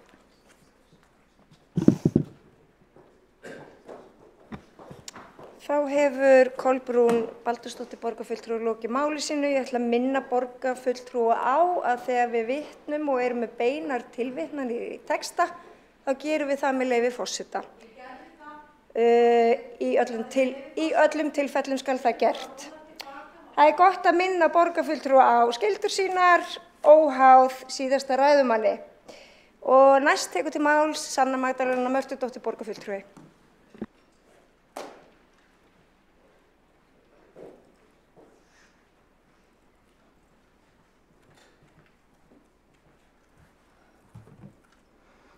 Forseti og borgarstjórn, við viljum búa til barnvænt samfélag og hugsa allar aðgerðir út frá stöðu barna. Og við þurfum að gera allt sem í okkar valdi stendur til þess að tryggja að börn geti notið sem flestra gæðastunda með foreldrum og fjölskyldum og að þau séu laus við óþarfa álag í sínu lífi. Og nú staðan þannig að margir foreldrar byggust við ýmsu frá borginni en það hefur ekki staðist og eru því erfiðri stöðu varðandi það að láta dæmið ganga upp. Það að segja að vinna nóg til að greiða fyrir húsnæði og ná að kaupa mat en ná samt að slaka á og njóta með fjölskyldu. Foreldrar hafa mótmælt stöðunni í leikskólamálum þar sem væntingum þeirra var ekki mætt og þá situr eftir spurningin hvernig ætlum við að búa til góðar aðstæður fyrir barnafjölskyldur í borginni og mæta þeirra þörfum. Hvert hlutverk borgarinnar í því og hvernig ætlum við að standa þá við það. Og hér eru 2 tillögur til umræðu. Ein snýr að því að greiða 200.000 króna foreldrastyrk mánaðarlega til foreldra sem þurfa eða kjósa að vera heima með börnin sín að fæðingarorlofi loknu frá 12 mánaða aldri til alltaf 2 ára aldurs og svo hinn tillagan sem snýr að því að greiða foreldrum heimgreiðslur að meðan beðið eftir leikskólaplássi sem borgin nær ekki að bjóða upp á og þar fjallað biðlista í leikskóla vegna manneklu og annar þáttar sem að spila þar inn í. Og ég ætla að nefna kost og galla sem ég sé við þetta fyrirkomulag eins og birtist okkur sósíalistum í borginni og það auðvitað gott að setja fram leiðir sem gera foreldrum kleift að vera lengur heima með börnin sín. Við vitum að það mikill streituvaldur fyrir marga foreldra að láta dæmið ganga upp. Það að segja að vinna að því að eiga nægan pening fyrir útgjöldum, fyrir helstu útgjöldum en að ganga samt ekki nærri sér á kostnað hvíldar og gæðastunda með fjölskyldunni. En að upphæðinni sem hefur verið nefnt hérna sem viðmiða þá 200.000 krónur mánaðarlega sem nefndur í tillögu Sjálfstæðisflokksins ekki að fara að leysa vanda allra þeirra foreldra sem búa við erfiðar aðstæður og sem þurfa einmitt að láta þetta dæmi ganga upp. 200.000 krónur dugar ekki alltaf til þess að sleppa vinnu Þannig að það ljóst að þetta myndi henta sumum en ekki öðrum ef að það yrði þessi upphæð sem yrði samþykkt. En fyrir þau sem gæti nýtt sér þetta, þá einn kostur sá að þetta getur þá ýtt undir að meiri tími skapist til þess að efla tengsl á milli barna og foreldra og það jákvætt, býður upp á fleiri gæðastundir. En til þess að þessar samverustundir verði sannarlega gæðastundir að þá þarf staða foreldra að vera góð, að þau sé ekki með áhyggjur af afkomu sinni, hafi nóg að bíta og brenna og búi við húsnæðisöryggi og þannig á það svo sannarlega ekki við í öllum tilfellum. Ef það vilji borgarstjórnar auðvelda foreldrum að vera lengur heima með börnum sínum að fæðingarorlofi loknu, að þá þarf að skoða ýmsa þætti og ólíka stöðu foreldra, eins og þá staðreynd að það ekki val fyrir alla foreldra að geta að snúa aftur til starfa lausu leyfi loknu og þó að peningur kom inn, til dæmis upp að 200.000 eða 300.000 mánaðarlega, að þá bara búa ekki allir foreldrar við þá stöðu að það dugi. Eða þau geti þá snúið aftur til sinnar vinnu að loknum fæðingarstyrks borgarinnar og hafa til dæmis haft mikið fyrir því að finna starf sem hentar fjölskyldumunstri og öðrum þáttum og geti ekki sagt í lausu og sem sagt vilja vera heima en bara geta það ekki með við núverandi aðstæður. En svona að öðru jákvæðu þá í þessu að þá væri með þessu mögulega hægt að losa þrýstingi vegna biðlistavanda. Leikskólar sem eru nú opnir ekki að ná að taka á móti öllum börnum sem að bíða eftir leikskólaplási, þannig að greiðslur gætu verið jákvæðar í því samhengi. En svona að ókostum að þá viljum við ekki að með þessu þróist hliðarkerfi og það sem ég myndi ekki vilja sjá þróast út frá þessu fyrirkomulag sem það þekkist víða erlendis þar sem fé fylgir barni og foreldrar ákveða hvort að það fjármagn fari í einkarekna leiðir eða leiðir sem eru setta fram af hinu opinbera. En eins og þekkist í því kerfi þar sem fé fylgir barni þá áhersla á valfrelsi eins og það sagt og foreldrar fái þá tékka og ég geta ráðið því hvert það fjármagn fari þó að oftast eru einkareknu leiðirnar dýrari þannig það ekki mikið val þar. En þau geta þá ákveðið hvort að þau velji einkaskóla fyrir börn sín eða skóla á vegum hins opinbera. Þetta hefur leitt til þess að það þá ekki verið að veita nægu fjármagni í uppbyggingu opinbera skóla og það kerfi grotna því niður og það viljum við alls ekki sjá. Þannig að það svona þessi lína á milli þess að mæta ólíkri stöðu en tryggja sama tíma aðgerðir okkar veiki ekki það sem við erum nú þegar að bjóða upp á, það sem við viljum efla og í þessu samhengi einna helst á góða leikskóla. En að meðan að foreldrar heyra að það eigi að byggja upp leikskóla, þá vita þeir að það tekur tíma og eru ráðalausir á meðan. Þannig að hvað ætlum við að gera meðan það verið að bæta kerfið? Hvað eiga foreldrar að gera meðan að beðið eftir uppbyggingu leikskóla? Það þarf í þessu að skoða ólíka stöðu foreldra sem ekki öll í sömu stöðunni og því samhengi þá hefur verið fjallað lengingu fæðingarorlofs sem mjög mikilvægt en á sama tíma þá líka ýmislegt varðandi það fyrirkomulag sem næri ekki utan ólíkar þarfir foreldra líkt og stöðu foreldra í láglaunastörfum og stöðu einstæðra foreldra. Þannig að en þessi stefnumótun varðandi fæðingarorlof fer fram hjá ríkinu og svona fæðingarorlofi hugsað sem svo að með því þá sé foreldrum gert kleift að vera með börnum sínum og halda á sama tíma réttindum á vinnumarkaði en þá eru þau ekki að starfa meðan, allavega ekki í fullu starfi. Og ríkið hefur sett fram ákveðin viðmið sem að miða þá að því að foreldri sé heima meðan að fæðingarorlofi stendur en með fjárstyrkjum til foreldra, það þau farið í gegnum borgina, að þá gæti þetta þá opna það að það sé tekið við fjármagninu til þess að greiða einhverjum öðrum til þess að vera með barninu að meðan foreldri fer sjálft í vinnuna. Þannig það spurning hvort við viljum þá foreldrastyrki og foreldrastyrki sem að nýtast til þess. Þannig að ég sé svona kosti og galla og eftir að hafa lagt þetta á vogarskálunar þá kemst ég að þeirri niðurstöðu að það þurfi að mæta stöðunni sem nú uppi og við sósíalistar teljum því að það ætti að byrja á því að skoða þetta sem bráðabirgðalausn á meðan umgjörðin ekki nógu sterk til að mæta ólíkum þörfum barna og foreldra en svo þarf að gera úttekt á þessu fyrirkomulagi ef það yrði tekið upp og meta fagfólki og skoða það betur ef að reynsla kemst á þetta. En svona eins og ég sé þetta þá ætti þetta allt okkar púður að fara í að byggja upp góða leikskóla og góða starfsaðstæður fyrir starfsfólk leikskóla sem gott umhverfi fyrir börnin sem að fara á leikskólana og eru á þeim og við eigum að tryggja að þetta sé barnvæn borg með þá áherslu á að skoða og laga þá þætti sem spila allir hér inni eins og húsnæðisaðstæður, hvað foreldrar þurfa að greiða hátt verð í húsnæðiskostnað, samgöngur, hversu auðvelt að komast á milli staða og svo framvegis eru almenningssamgöngur áreiðanlegar, eru börnin á leikskóla í sínu hverfi eða þarf að keyra milli hverfa vegna myglu í leikskóla. Allt þetta, það skiptir máli í þessu samhengi og margt sem þarf að laga þar sem ég tel við eigum að taka inn í þessa mynd. Þannig að já, ég segi að vegna þess að við erum í þeirri stöðu sem við erum í, þar sem foreldrar ganga út frá því að börn þeirra kæmist á leikskóla, en slíkt hefur ekki orðið, að þá þurfa að mæta þörfum þeirra fjölskyldna, að það þurfa að koma til móts við foreldra sem eru ráðalausir í sinni stöðu og samhliða því að byggja upp barnvæna borg þar sem aðgerðir og stefnumótun er sett fram á forsendum barna, fjölskyldum þeirra, þannig að foreldrar séu þá ekki sett í þá stöðu að vera ófærir að ákveða á hvaða vegferð líf þeirra þróast þar sem þau eru föst í klóm stanslausrar vinnu og álags við að láta dæmið ganga upp. Þannig að við þurfum bara svona að tryggja það sem er best fyrir börnin og á sama tíma við séum að byggja upp okkar kerfi sem er mikil þörf á. Þá hefur við Sanna Magdalena Mörtudóttir borgarfulltrúi lokið máli sinni og næst tekur til máls Hildur Björnsdóttir borgarfulltrúi.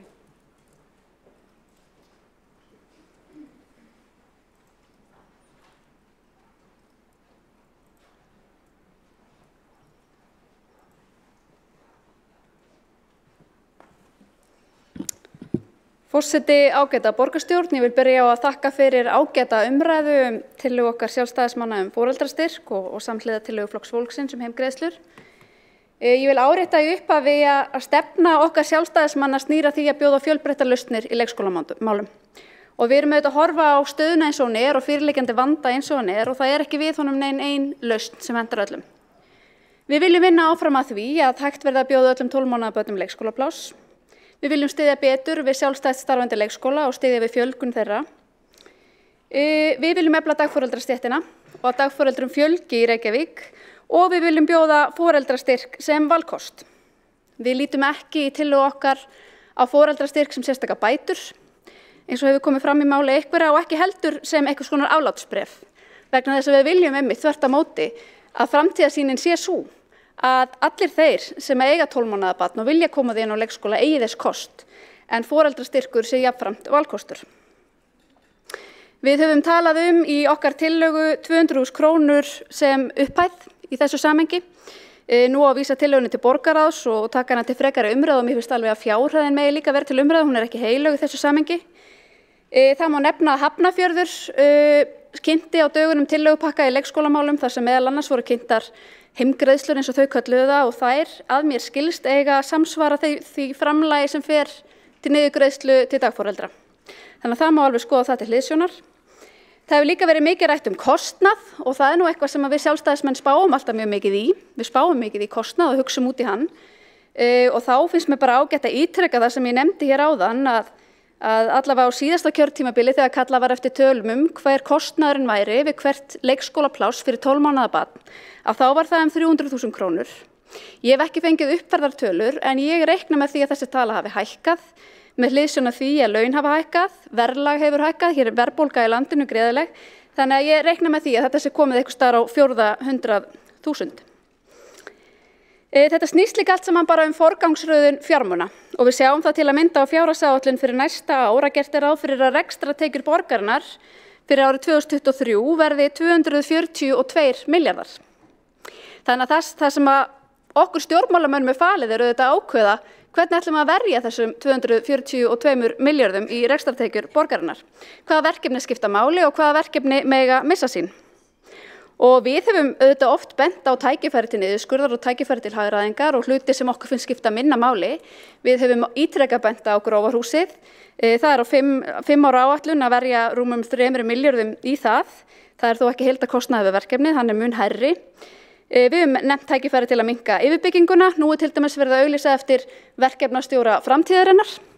Og ég sé ekki hvernig þessi starfsauglýsing samræmist nýjum ráðningarreglum borgarinnar að ráða einungis í allra nauðsynlegustu störf. Þannig að það er svona eitt og annað sem mætti tína til fyrir betri forgangsröðun.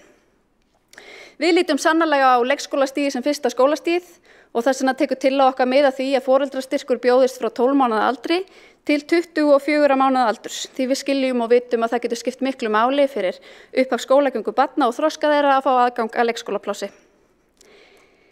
Hér líka töluvert talað jafnréttismál og mér finnst það svolítið kaldhæðnislegt vegna þess að hér verið að tala hverjir myndu nýta sér þetta úrræði og það væru kannski konur og ekki síst konur erlendum uppruna jafnvel eða konur í lágtekjuhópum en málið að þessar konur eiga bara ekkert val í dag hvort heldur sem því að langflestir fá ekki leikskólapláss í kjölfar fæðingarorlofs og það vandinn sem við stöndum frammi fyrir.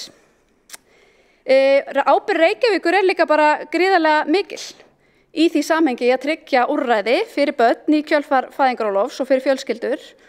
Við sjáum það á síðasta kjörtímabili þá var ákveðið að stytta leikskóladaginn, þannig að leikskóla loka 4:30. Við fórum fram á að þetta færi í jafnréttismat og niðurstaða þess mat sýndi að þessi skerðing hún kom verst niður á vinnandi mæðrum, lágtekjuhópum, fólki af erlendum uppruna og fólki með lítið bakland.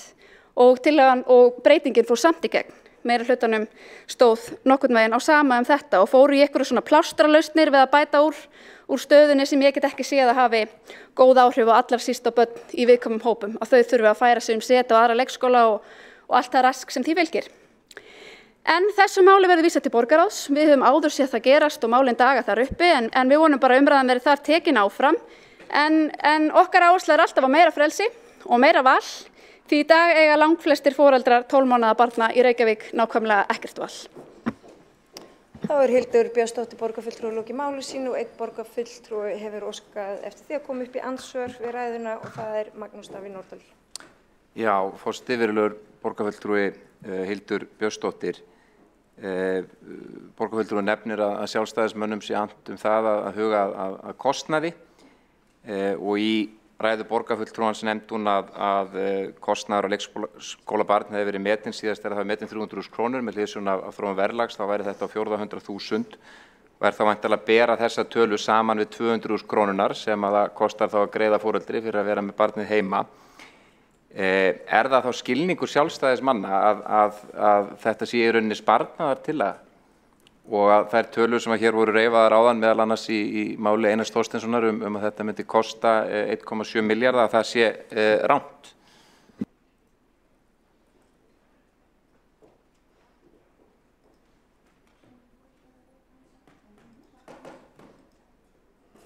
Þá borgarfulltrúin lokið við að veita andsvar og svara þá andsvari Hildur Björnsdóttir.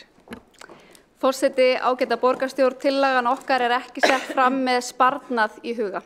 Hún sett fram til að tryggja foreldrum lausnir og úrræði í kjölfar fæðingarorlofs. Það í dag hlutverk sveitarfélagsins að tryggja úrræði fyrir barnafólk í kjölfar fæðingarorlofs. Það ekki lögbundin skylda en það hins vegar lögbundið verkefni sveitarfélagsins. Þannig að við viljum alltaf tryggja fjölbreyttar lausnir. Við viljum ekki tróða fólki og fjölskyldum í eitt box, heldur bjóða úrvalkosta, hlaðborðvalkosta. Við nefnum hins vegar kostnað vegna þess að það hefur verið hluti af umræðunni hér og það mikilvægt að ræða kostnað og við bendum á að það er dýrt að hafa 12 mánaða barn á leikskóla, það mjög dýrt fyrir sveitarfélagið.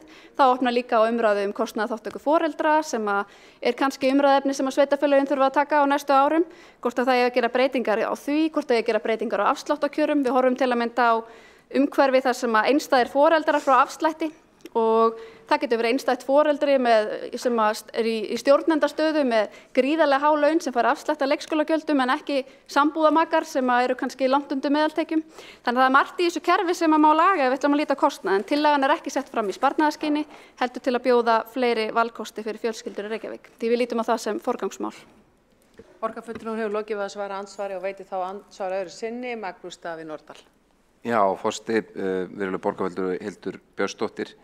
En þessi samanburður á heimgreiðslunni annars vegar 200.000 krónum og síðan því sem að kostar að hafa barn á leikskóla villandi að mörgu leyti.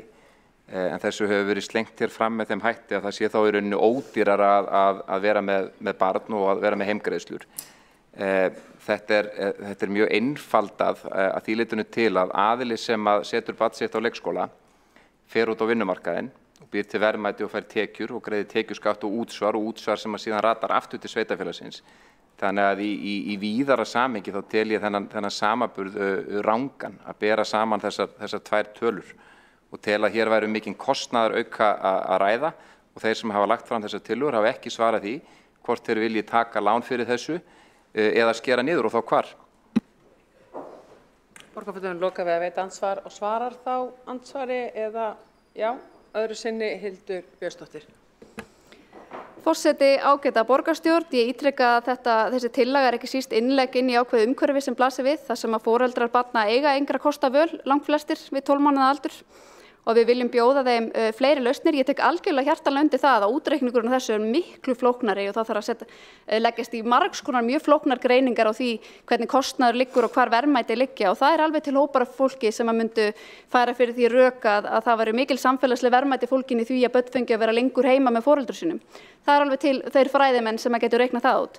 Á meðan að það líka hægt að reikna það út einmitt að það sé mikil samfélagsleg verðmæti fólkin í því að foreldrar fari fyrr aftur inn á vinnumarkað. Þetta bara mjög flókið reiknistæmi og ég algjörlega sammála því að myndin ekki svona einföld. Það spurt hvar við viljum skera niður eins og ég kom inn á í máli mínu þá gerir fjárhagsáætlun fyrir þetta ár ráð fyrir rekstratekjum borgarinnar sem nemur 242 milljónum fyrir þetta ár. Það hlutverk okkar stjórnmálamanna að ákveða hvernig við forgangsröðum þessum fjármunum. Við teljum rétt að forgangsraða í þá grunnþjónustu fyrir fjölskyldur í borginni og höfum bent á verkefni eins og til að mynda að skera niður í stafrænni umbreytingu, að skera niður í fjárfestingarverkefnum að borð við Grófarhús og fleiri verkefni sem við teljum að mættu bíða í þágu þess að þjónusta fjölskyldur í borginni betur. Borgarfulltrúinn hefur lokið við að svara andsvari og þá komið að loka ræðunni undir þessum tveimur tillögum og það Kolbrún Björnsdóttir, gjör svo vel. Baldursdóttir. Sjáu hvað ég var orðin, forseti var búin að sameina þarna nöfn beggja frummælanda. Sameina flokkana, góð tillaga, mögulega tekin inn með afbrigðum. Nei, forseti var að grínast, gjör svo vel, Kolbrún Baldursdóttir. Fólksins alltaf með mikinn húmor, þannig að. Forseti ágæta borgarstjórn. Já, ég vil líka byrja á að þakka fyrir þessa umræðu. Liggur við að það sé skárra að vera tveir saman með tillögu, allavega upp á það að gera að það kom einhver á mælendaskrá því að oft hefur flokkur fólksins ekki oft en okkur sem lenti því að meiri hlutin hann hefur bara hallað sér aftur og í staðis að koma á mælendaskrá þegar að flokkur fólksins með málefni fólksins á dagskrá en allavega stóð það ekki til boða núna. En við erum búin að fara vítt og breytt og við stæðum ekki hér kannski með akkurat þetta mál endilega í dag nema vegna þess að það bara mjög alvarlegt ástand í þessum málum í borginni og foreldrar og leikskólakennarar og starfsfólk kalla og hrópa eftir að eitthvað sé gert. Starfsfólk leikskólana í óbærilegum aðstæðum nánast dag hvern þá þurfum við að reyna að redda málum og því að slík manneklan sem að bara einfallega virðist, já eins og ég hef sagt vera orðið eitthvað rótgróð megin sem enginn vill einhvern veginn bera ábyrgð á og mér finnst ansi langsótt að vera að kenna því að árið hér þá var nám kennara lengt en við getum bara ekki alltaf verið að fela okkur á baku svona hluti, hvort það COVID eða verðbólga eða lenging kennaranáms. Það alltaf verið að finna einhverja svona afsakanir fyrir hvernig hlutinir eru, það þarf náttúrulega bara að leysa þessi mál.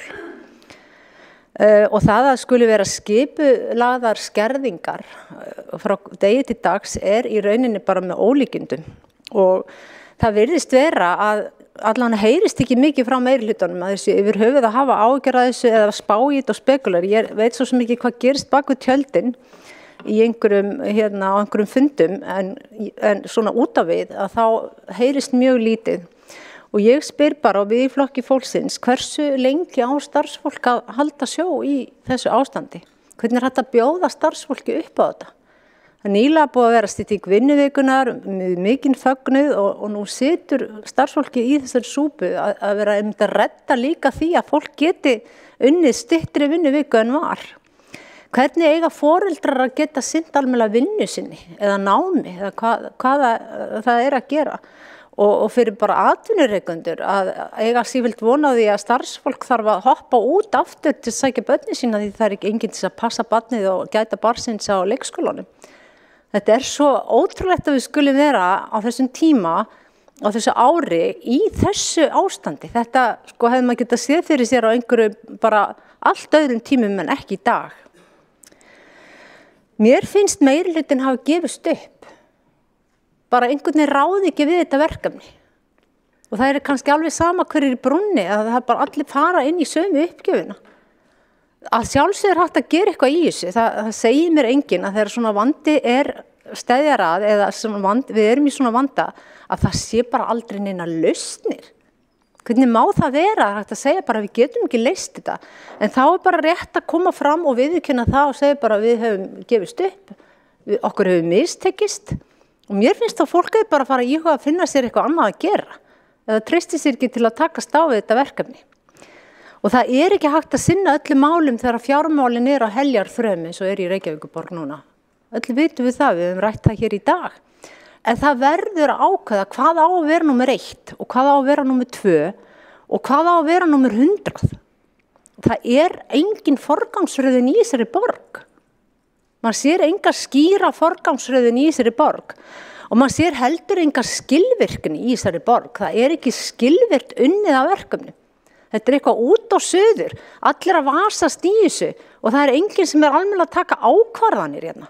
Eða það veit enginn hver á að taka ákvarðanir. Þetta einhvern veginn svo allt í lausu lofti að það svona tilfinning og ég skal ekki segja svo sem alveg nákvæmlega, kannski þetta bara einhver röng og asnaleg tilfinning sem ég að lýsa hérna, en það eins og sé svo mikið óreiða í öllum málum.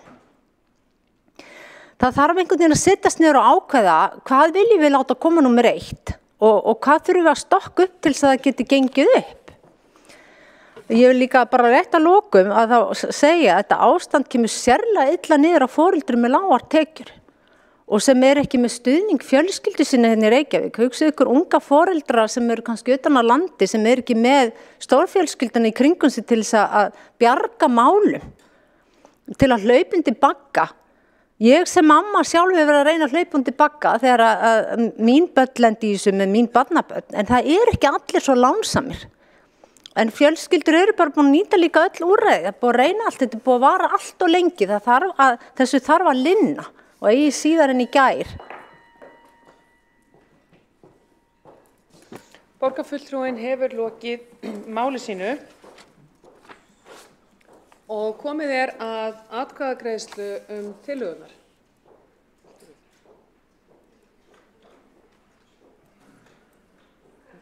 Vildur þú pása núna? Já, ég veit það.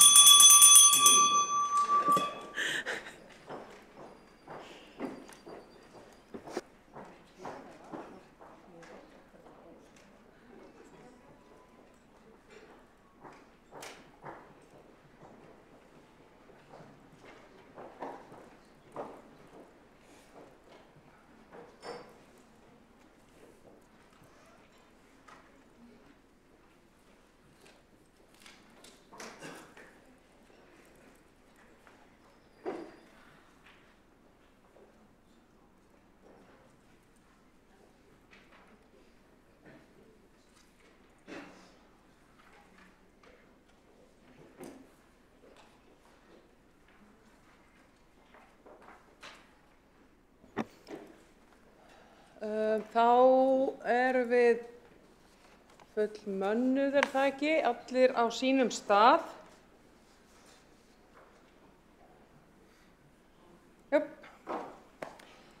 Þá ber forseti upp 2 tillögur, fyrst tillögu borgarfulltrúa Sjálfstæðisflokksins sem hljóðar svo: Borgarstjórn samþykkir að greiða foreldrastyrk að fjárhæð 200.000 krónur mánaðarlega til þeirra foreldra sem annaðhvort þurfa eða kjósa. Ég bara hingri aðeins. Ég ætla að leyfa tillögunni að fljóta og svo ber ég fram að það sé komið málsmeðferðartillaga. En það var engar áhyggjur. Forseti var ekki búinn að gleyma sér. En tillagan hljóðar svona sem sagt: greiða foreldrastyrk að upphæð 200.000 krónur mánaðarlega til þeirra foreldra sem annaðhvort þurfa að kjósa að vera heima með börn sín að fæðingarorlofi loknu frá 12 mánaða aldri til alltaf 2 ára aldurs. Greinargerð fylgir þessari tillögu.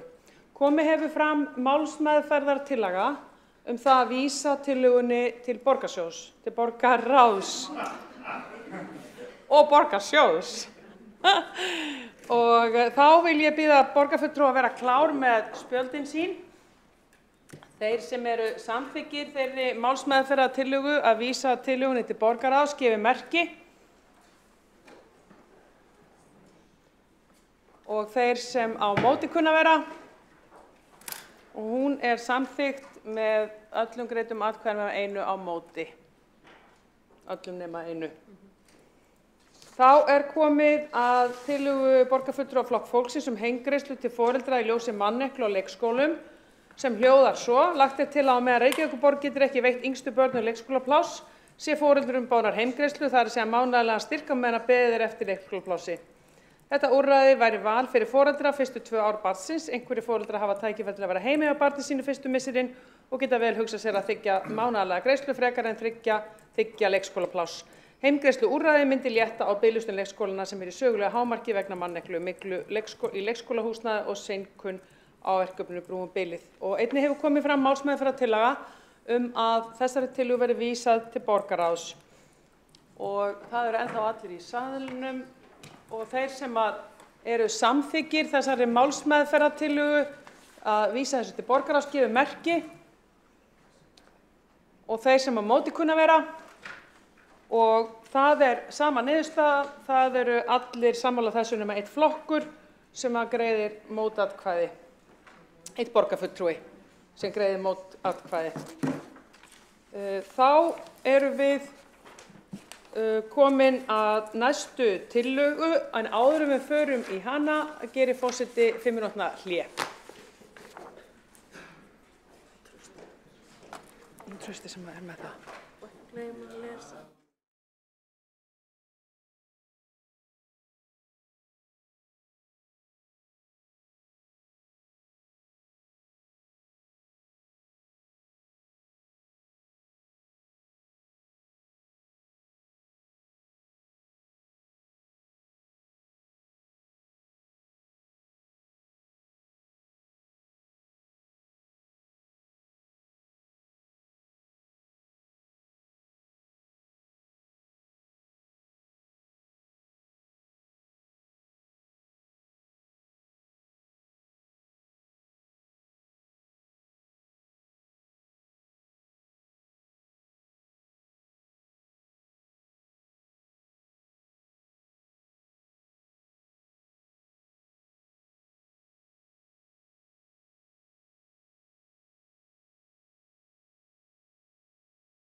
og það er alveg ljóst að bæði umræða fyrsta lið fór aðeins fram úr áætlunum, sökum áhuga borgarfulltrúa og hversu vel við tókum þátt í umræðunni.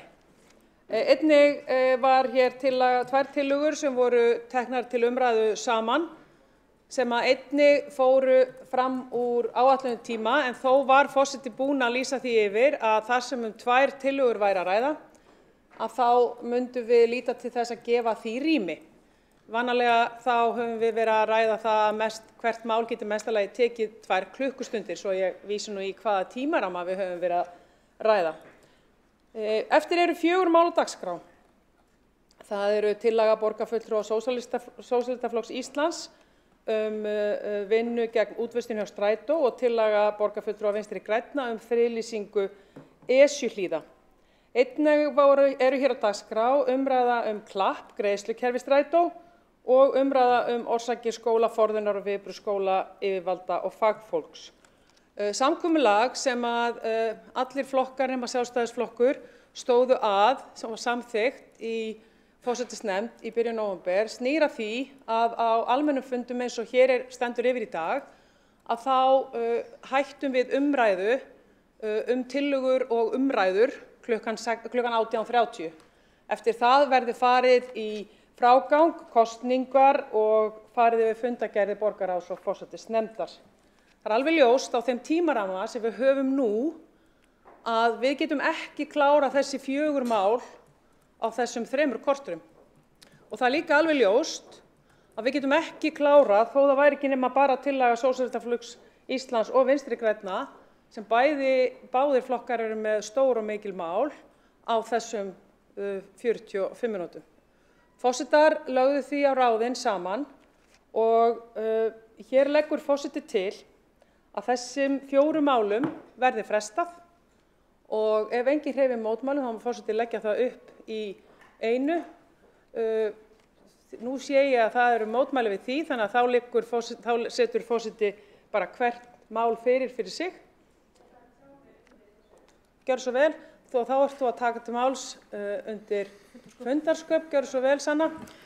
Forseti borgarstjórn, ég hef skilið tilraunaverkefni sem svo að það sé stefnt að því að ljúka umræðu varðandi tillögur og umræðuefni fyrir 18:30 og að ef við sjáum fram á við munum ekki alveg ná inn á þess tímaramma þá myndum við samt halda áfram og leitast við að ná að fara yfir sem flest málefni sem eru á fundinum. Ég veit þetta krefst mikillar umræðu, þetta eru stór mál, en ég hef skilið það að stefnt að þýði ekki endilega að við verðum að vera algjörlega búin á mínútunni 18:30 og myndum við gjarnan vilja athuga hvort það væri vilji til að vera lengur til þess að einmitt klára að ræða málin sem eru á dagskrá. Takk fyrir það. Í samkomulaginu að þá það rétt að stendur stefnt að því að við ætluðum ekki að loka bara fyrir allt á okkur ákveðnum mínútum. Það snýr af því að við hefðum hálftíma til að hlaupa upp og niður. Á öðrum fundum eins og í fjárhagsáætlun og ársreikning og fleira þá eru þessi viðmið ekki. Við erum ekki hér hvorki með neinn aðbúnað til að vera á mjög löngum fundi. Við höfum undirbúið þennan fund eins og venjulegan fund í febrúar að ræða það sem ekki fjárhagsáætlun eða ársreikningur til umræðu. Þar af leiðandi eru hér búið að gera samkomulag við starfsmenn og aðföng og fleira sem snýra þessu. Þannig að við í dag verðum að halda okkur við þann tímaramma sem við höfum sett okkur. Og við viljum gjarnan líka að málefnin sem eftir eru fái þá umræðu sem að hún á skilið. Og með því að gera það núna á 40 mínútum þá gengur það ekki upp. En ég sé að það eru fleiri sem vilja taka til máls undir fundarsköpum. Gjörðu svo vel, Kjartan. Já, forseti góði borgarfulltrúar, ég bara eins og sá sem talaði undan mér mótmæli þessum fyrir ætlunum. Ég hef skilið þetta líka þannig að þetta ætti að vera eitthvað svona viðmiðun og líka ítrykka það að fulltrúar Sjálfstæðisflokksins tók ekki þátt að samþykkja þetta svokallaða tilraunaverkefni. Enda held ég að það mér sýnist að það er að beita því til þess að takmarka umræður hér í borgarstjórn. Það eru fjölmörg mikilvæg mál á dagskrá en nánast 2 umræður hafa tekið allan tíman og ég gat ekki varist þeirri hugsun að fulltrúa meirihlutans var að reyna að draga þá umræðu á langinn til þess að losna við þá umræðu sem undir þessum liðum sem eftir. Nú hvað aðbúnað varðar, þá held ég að aðbúnaður sé bara mjög góður á þessum fundi. Við höfum verið hér stríðalin á alls konar veitingum í allan dag og fólk hefur ekki sett fyrir sig að þurfa að panta hingað flatbökur ef svo hefur boðið við að horfa. Þannig að ég held að við séum bara í góðum færum með að sinna vinninn okkar og ljúka þeim tillögum og umræðum sem eftir eru, að minnsta kosti flestum þeirra. Takk fyrir þetta. Forseti leggur þá fram tillögu frestun á 4 málum. Það þá tillaga að fresta tillögu borgarfulltrúa Sósíalistaflokks Íslands. Þeir sem eru því samþykkir. Á móti. Þeir sem á móti kunna vera. Og þá það tillaga að fresta tillögu Vinstri grænna friðlýsingu Esjuhlíða. Þeir sem eru samþykkir því gefi merki. Og þeir sem á móti kunna vera. Og þá það mál 6. Þá það tillaga að fresta umræðum klapp greiðslukerfi Strætó. Þeir sem eru samþykkir því gefi merki. Og þeir sem á móti kunna vera. Og þá það mál 7, umræðum orsakir skólaforðunar og viðbrögð skóla yfirvalda og fagfólks og þeir sem eru samþykkir því gefi merki og þeir sem á móti kunna vera. Takk fyrir. Þá hefur verið samþykkt að fresta þessum 4 málum. Við munum samt halda áfram dagskránni og gjörðu svo vel, þú vilt óskar eftir að tóka til máls undir fundarsköp. Gjörðu svo vel. Ég ætla annars að leggja við borgarfulltrúa Sjálfstæðisflokksins fram bókun þetta mál sem tilbúin, ég get kynnt núna ef að þarf að halda eða síðar eftir hvort sem forseti kýs. Þú setur hana bara inn í það kerfi sem eru meðvarandi bókanir, það sjálfsagt mál. Já, og svo ætla ég líka að kynna hér tillögu okkar borgarfulltrúa Sjálfstæðisflokksins og Sósíalistaflokks Íslands að aukafundur verði haldinn í borgarstjórn Reykjavíkur nú í vikunni með þessum umræðum sem flokkarnir settu hér á dagskrá í dag og fengu sett á dagskrá. Það tillaga borgarfulltrúa Sjálfstæðisflokksins klapp greiðslukerfi Strætó og tillaga borgarfulltrúa Sósíalistaflokks Íslands að Reykjavíkurborg vinni gegn útvistun hjá Strætó. Þetta undir þessa tillögu skrifa borgarfulltrúar þessara beggja flokka. Það sjálfsagt mál og þið sendið þessa tillögu á undirritaða á forsætisnefnd og forsætisnefnd tekur málið fyrir. Kærar þakkir fyrir það. Já, en ég óska eftir því að bara eins og venjan hefð með aukafundi að þegar að hefðinu svo að þegar að beður slíka óskar eftir slíkum aukafundum þá orðið við því með eins skömmum fyrirvara og hægt yfirleitt 2 dögum.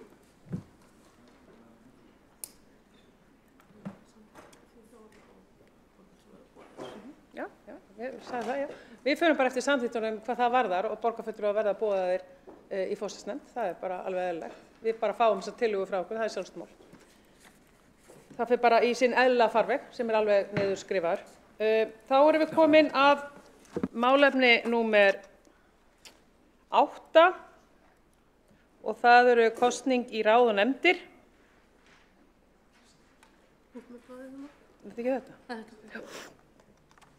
Og það þá kosning í skóla- og frístundaráð. Og það lagt til að Birna Hafstein taki sæti sem varafulltrúi í skóla- og frístundaráði í stað Söndru Hlífar og Kares og ef engir hefur mótmælum að þá líti svo á að það sé samþykkt. Takk fyrir það og þá það málefni 9 sem þá kosning í heilbrigðisnefnd og það lagt til að Egill Þór Jónsson sem taki varafulltrúa í heilbrigðisnefnd í stað Róberts Arons Magnússonar og ef enginn hefur mótmælum við því þá líti svo á að það sé samþykkt. Þá það kosning í öldungaráð, það lagt til að Egill Þór Jónsson taki sæti í öldungaráði í stað Helgu Margrétar Marílíusardóttur og ef enginn hefur mótmælum þá það samþykkt. Marselíusar, það rétt, ég gleypi r-ið. Þá það kosning í íbúðar á Kjalnes og það lagt til að Egill Þór Jónsson taki sæti í íbúðar á Kjalnes í stað Þorkels Sigurlaugssonar og jafnframt lagt til að Þorkell taki sæti sem varafulltrúi í ráðinu í stað Helgu Margrétar Marílíusardóttur. Og ef enginn hreyfir mótmælum þá það samþykkt. Þá erum við komin að fundargerðum og það fundargerð borgarráðs frá 19. janúar þar eru undir nokkrir liðir. Það er annars vegar einn liður undir fundargerð borgarráðs 19. janúar og hins vegar 3 liðir sem samþykkja þarf undir fundargerð borgarráðs frá 2. febrúar. Og við byrjum á fundargerð borgarráðs 19. janúar og það er 10. liður samningur við stofnun stjórnsýslufræða og stjórnmála. Og enginn hefur óskað eftir að taka til máls.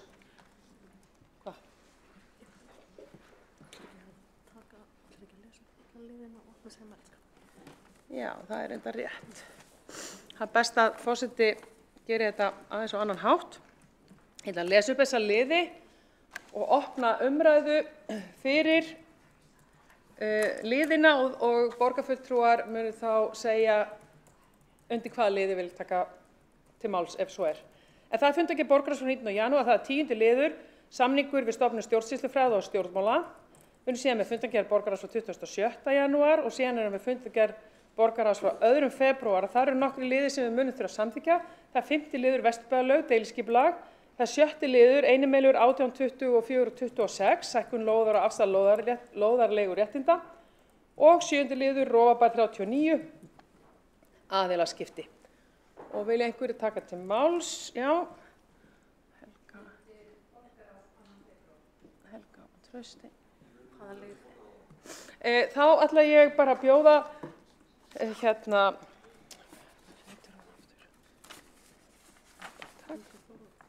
Helgu Þórðardóttir upp í pontu og þegar þú tekur til máls, Helga, þá má ég biðja þig að segja undir hvaða fundargerð og undir hvaða lið.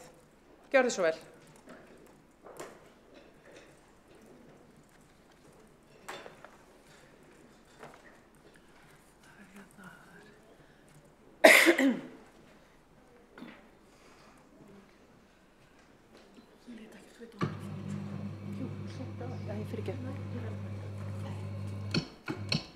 Frú forseti, ágætu borgarfulltrúar, ég ætlaði bara að lesa hérna upp bókun, þetta var örstutt, varðandi að það er 1. liður í fundargerð heilbrigðisnefndar.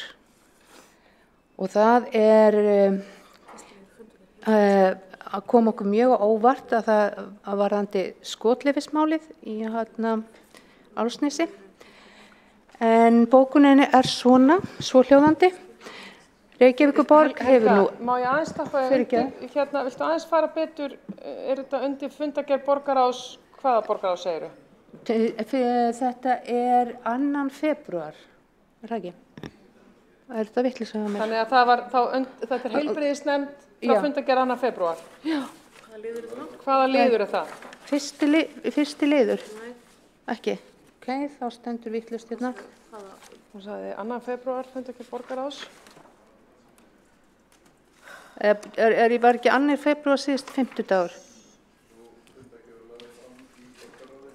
Já. Má ekki tala undir því eða? Jú. Þetta er 15. liður. 15. liður. Það er bara rátt skráð hérna fyrirgerðið hjá... Þetta hefur að gera með fundargerðina okkar hérna. Allt í góðu. Þess vegna verður þetta alltaf að vera kristaltær. Allt í góðu. Takk fyrir það. Þá bara lesi ég upp örstutta bókun. Reykjavíkurborg hefur nú enn og aftur gefið út starfsleyfi fyrir skotfélags Reykjavíkur og skotreinar á Álfsnesi þrátt fyrir úrskurðarnefndar umhverfis- og auðlindamála eftir kærur 2 hópa íbúa frá 24. september 2021 þar sem starfsleyfi var fellt úr gildi. Kjalnesingar töldu að þeir veru endanlega búnir að fá úrlausn málsins með birtingu úrskurðar kærendum í Haag. Íbúar hafa sent samtals 7 kærur til úrskurðarnefndar umhverfis- og auðlindamála og hafa allir úrskurðir fallið kærendum í Haag. Það var ekki meira. Takk fyrir.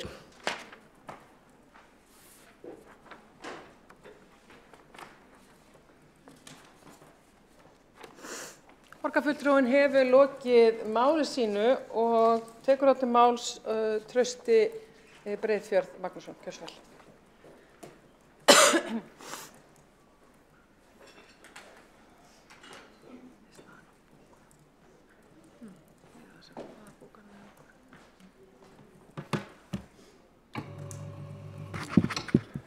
Forseti og borgarbúar, ég að tala undir 7.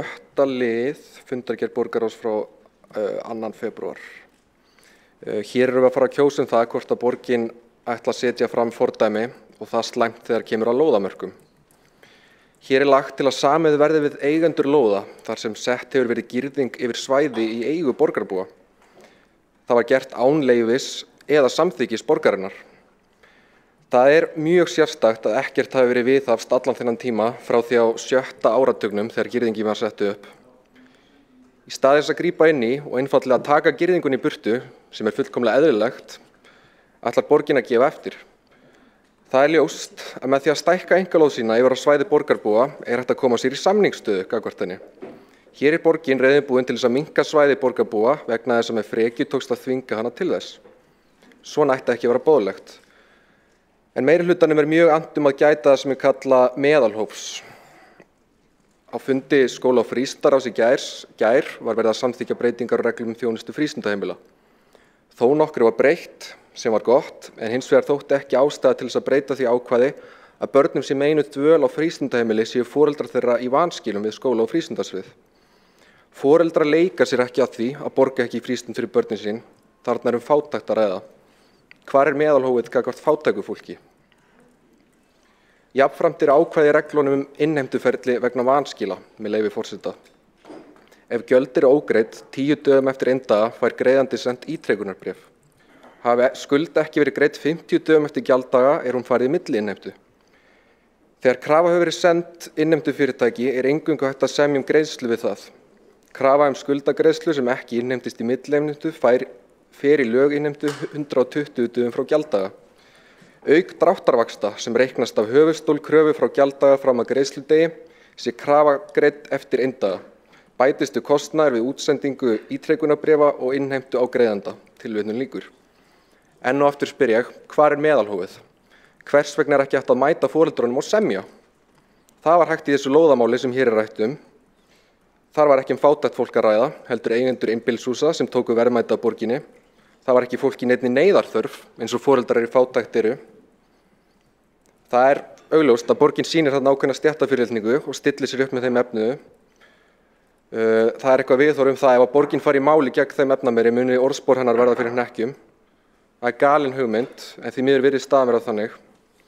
Stálhnefi gagnvart fátækum borgarbúum silkihanskar fyrir þá efnameiri. Þarna sjáum við það svart á hvítu. Hér hefur verið talað mikið jafnrétti og það hvað borgin sé að standa sig vel þar. En jafnréttið ekki að finna eftir því hvað stétt og stöðu fólk í. Sá vinkill mætir alltaf afgangi þegar kemur að jafnréttismálum. Hvaða fordæmi borgin líka að sýna í þessu máli? Við vitum að í Reykjavík hefur á fjölmörgum einkalóðum verið farið yfir mörk borgarinnar. Nú ljóst að Reykjavík hefur markað sporin og ljóst má vera að ef þú ferð yfir hennar mörk ertu búin að koma þér í samningsstöðu. Borginni finnst of mikið vesen að setja fólki mörk þegar kemur að lóðu sínum, en mörkin mæta fátækum foreldrum eins og blaut tuska þegar kemur að vanskilum á frístundaheimilum. Borgaryfirvöldum finnst það ekki neitt vesen, mæta vösk til leiks með engan samningsvilja og fara í innheimtu aðgerðir með dráttarvöxtum. Mikið vildi ég að í þessu máli myndi borgin sýna hið svokallaða meðalhóf, en ekki bara þegar kemur að eignafólki sem tekur lóðir borgarbúa. Og við þetta má bæta að í fréttatilkynningu borgarinnar kom fram að almenningsrými sé að stækka, en raunin sú að hún að minnka.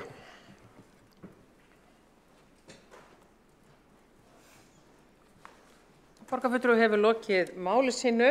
Einn hefur óskað eftir að koma í andsvar. Alexandra Brím, gjör svo vel.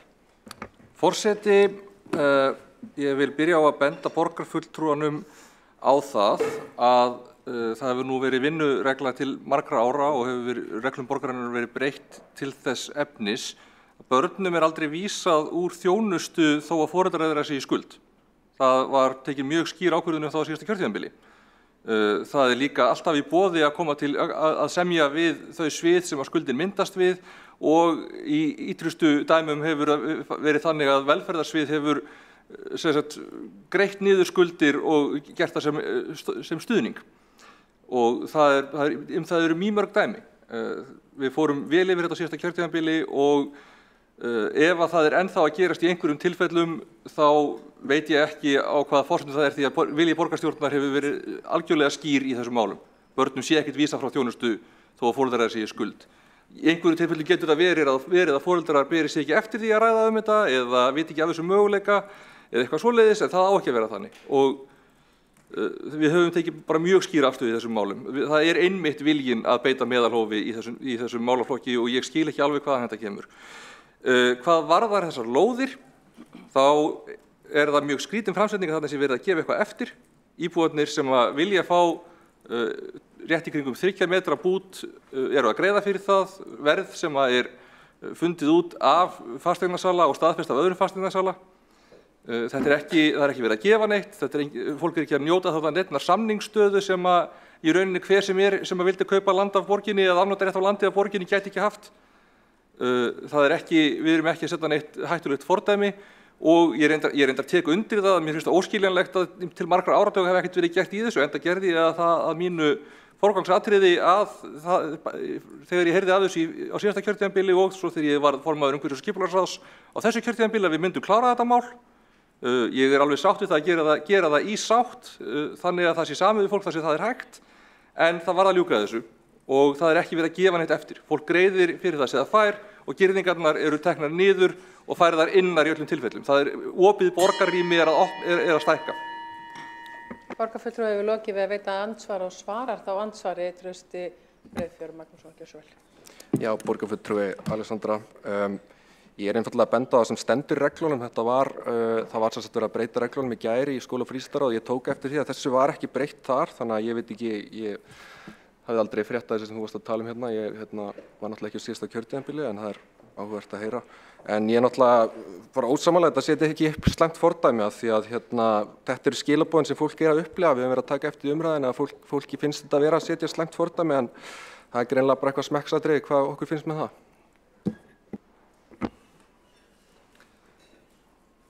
Borgarfulltrúi hefur lokið við að svara andsvari og veiti þá andsvari sinni Alexandra Brím. Ok, forseti, ég get alveg samþykkt það ef að borgarfulltrúin vissi ekki af þessu, en ég veit ekki hvaða slæma fordæmi það að það sé hægt að ganga til samninga við borgina að kaupa afnotarétt af landi borgarinnar samkvæmt markaðsvirði. Það ekkert hættulegt fordæmi þar. Það hefur verið þannig eins lengi og nokkrir muna held ég, að hægt sé að ganga til slíkra samninga.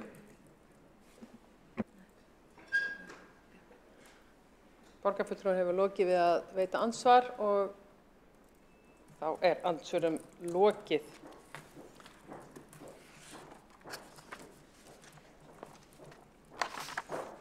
Þá umræðu lið 12 lokið og ég ætla að fá alla inn. Allir á sínum stað, það ekki? Næstum því.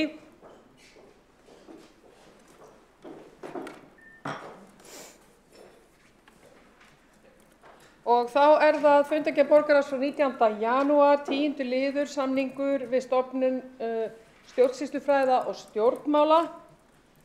Og þeir sem eru því samþykkir gefið merki. Og þeir sem á móti kunna vera. Vantar enn nú. Afsakið, forseti verður að endurtaka. Getur ekki fólk verið inni? Hver þetta sem vantar skúfi?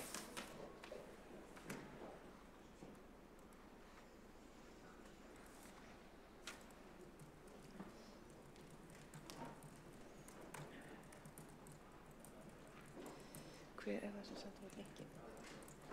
Sá sem boðar, Ívar eða Bjarni eða Spá. Ég ekki með linkinn sem til þess að setja inn bókanirnar fyrir borgarstjórn. Getur þú fundið linkinn eða bókanarlinkinn fyrir hann?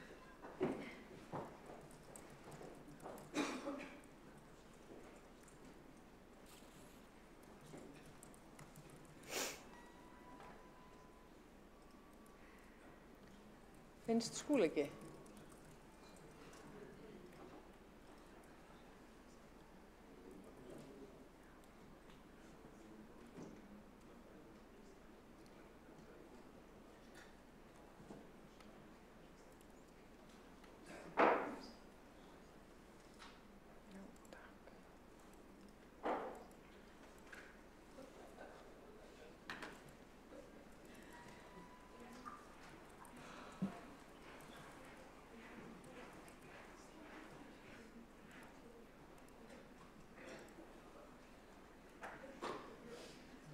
Flott, þá hefjum við atkvæðagreiðslu aftur og það er 10. liður samningur við stofnun stjórnsýslufræða og stjórnmála og þeir sem eru samþykkið því gefi merki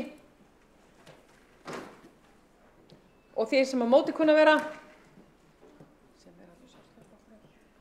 þá er það samþykkt. Og þá er það ennþá undir 12. lið, það er 5. liður Vesturbæjarlaug, deiliskipulag. Þeir sem eru samþykkir því gefi merki og þeir sem móti kunna vera. Það eru allir nema Vinstri grænir. Og þá er það 6. liður, sama mál, einimeilur 18, 24, 26, stækkun lóðar og afsal lóðarleiguréttinda. Þeir sem eru samþykkir því gefi merki og þeir sem móti kunna vera. Flott, takk fyrir það. Flokkur fólksins á móti líka. Og þá er það Rofabær 39, það er aðilaskipti. Þeir sem eru samþykkir því gefi merki.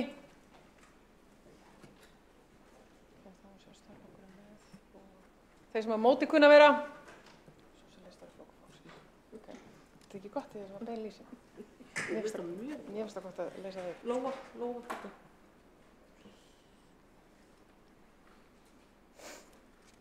Og þá erum við komið að 13. liður á dagskrá. Það eru undir nokkra fundargerðir. Þær eru eftirfarandi. Fundargerðir forsætisnefndar frá 3. febrúar, fundargerðir mannréttinda og ofbeldisvarnarnefndar frá 12. og 27. janúar, fundargerðir menningar, íþrótta og tómstundaráðs frá 27. janúar, fundargerð skóla- og frístundaráðs frá 16. janúar og fundargerð stafrænsráðs frá 25. janúar, fundargerðir umhverfis- og skipulagsráðs frá 18. og 21. janúar og 1. febrúar og fundargerð velferðarráðs frá 27. janúar og 1. febrúar. Og það er einn óskað eftir að taka til máls þar undir.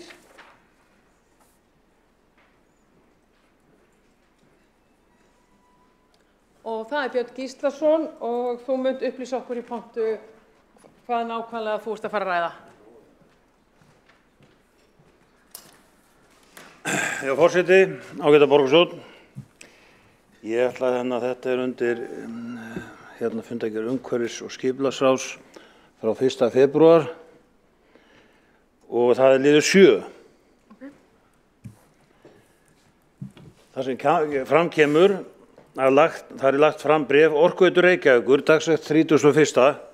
janúar 2023 samstarf endurheimt náttúrugæða í Elliðaárdal vegna niðurlagningar áætlunar Elliðaárvirkjunar og endurskoðunar á gildandi deiliskipulagi svæðisins. Og ég hef nú segið okkur finnst nú dálítið sérstakt að hringja nú ýmsar viðvörunarbjöllur þegar Orkuveitan er farin að tala endurheimt náttúrugæða í Elliðaárdal, allan í eystri hlutum borgarinnar. Og við vitum það allt að þarna var nú sennilega framkvæmt eitt mesta umhverfisslys í október 2020 þegar lónið var tæmt. Og málið snýst nú kannski ekki síst það að úrskurðarnefnd umhverfis- og auðlindamála hefur úrskurðað í þessu máli, gerði það 20. október síðastliðinn þar sem að þetta er óleyfis framkvæmt og það virðist ekkert hafa neinar afleiðingar, það er ekkert gert í þessu og ekki er sett í lónið þó svo úrskurðarnefndin sé búin að ætlast til þess að það sé gert. Og reyndar var Orkuveitan, stjórnin, hafnaði því að setja í lónið á fundi stjórnar í nóvember. Og þetta er mjög sérkennilegt mál, svo maður ekki sé annað hægt að segja. Þetta er úrskurðarnefnd auðlinda og umhverfis og auðlinda er æðsta úrskurðarvald á stjórnsýslustigi og það er mjög sérstakt að skipulagsyfirvöld fylgi þessu ekki eftir og hvað þá borgin eða borgaryfirvöld gerir það með þeim því þetta er algjörð, hvenær hefur það gerst að borgin fari ekki eftir lögum? Það er gjörsamlega óviðunandi ástand. Og óviðunandi að ekki sé farið eftir úrskurðum eins og úrskurði umhverfis- og auðlindamála. Nú, ég ætla nú jafnsamt aðeins að minnast sko að tala niðurlagningu varðandi Elliðavirkjun, niðurlagningar áætlunar, en það margótt og ég veit að það mjög mikið, ég held að það sé með innan Orkuveitunnar, allan sumra stjórnarmanna, á fyrir að skoða það hvort að hægt sé að koma framleiðslu þarna aftur í gang. Og því hafið örugglega séð það í fréttum að það margir búin að tjá sig það, þarna sé mjög auðvelt að koma fyrir 10 megawatta túrbínu sem að geti þá framleitt rafmagn og það myndi duga 17.000 heimilum í Reykjavík fyrir rafmagni og þessi stokkur sem eða pípa sem þarna niðrir, það myndi kosta svona það bil 500–600 milljónir endurinn í hana. En þetta svona kannski dálítið annað mál. En ég með, og við erum með bókun þetta mál, því þetta mjög sérstakt að það sé ekki fylgt eftir þessu að fylla í lónin eins og úrskurðarnefndin segir til Og með leyfi forseta ætla ég að lesa þessa bókun. Tæming Árbæjarlóns gerð án framkvæmdaleyfis og braut gegn gildandi deiluskipulagi Elliðaárdalsins. Mikil óánægja hefur verið vegna þessa og því að Orkuveita Reykjavíkur tæmdi lónið án samráðs við íbúa og þvert á gildandi skipulag. Þetta var gert og ekki lagi fyrir áætlun niðurlagningu mannvirkja eins og ber að gera lögum samkvæmt samanber 79. grein gildandi vatnalaga. Með öðrum orðum, farið var í að tæma lónið án þess að samþykkt áætlun lagi fyrir eða framkvæmdaleyfi aflað. Niðurstaða úrskurðarnefndar umhverfis- og auðlindamála frá 20. október síðastliðinn kallar á viðbrögð og stórbætt vinnubrögð enda ber Orkuveitunni að fara eftir lögum og gildandi skipulagi.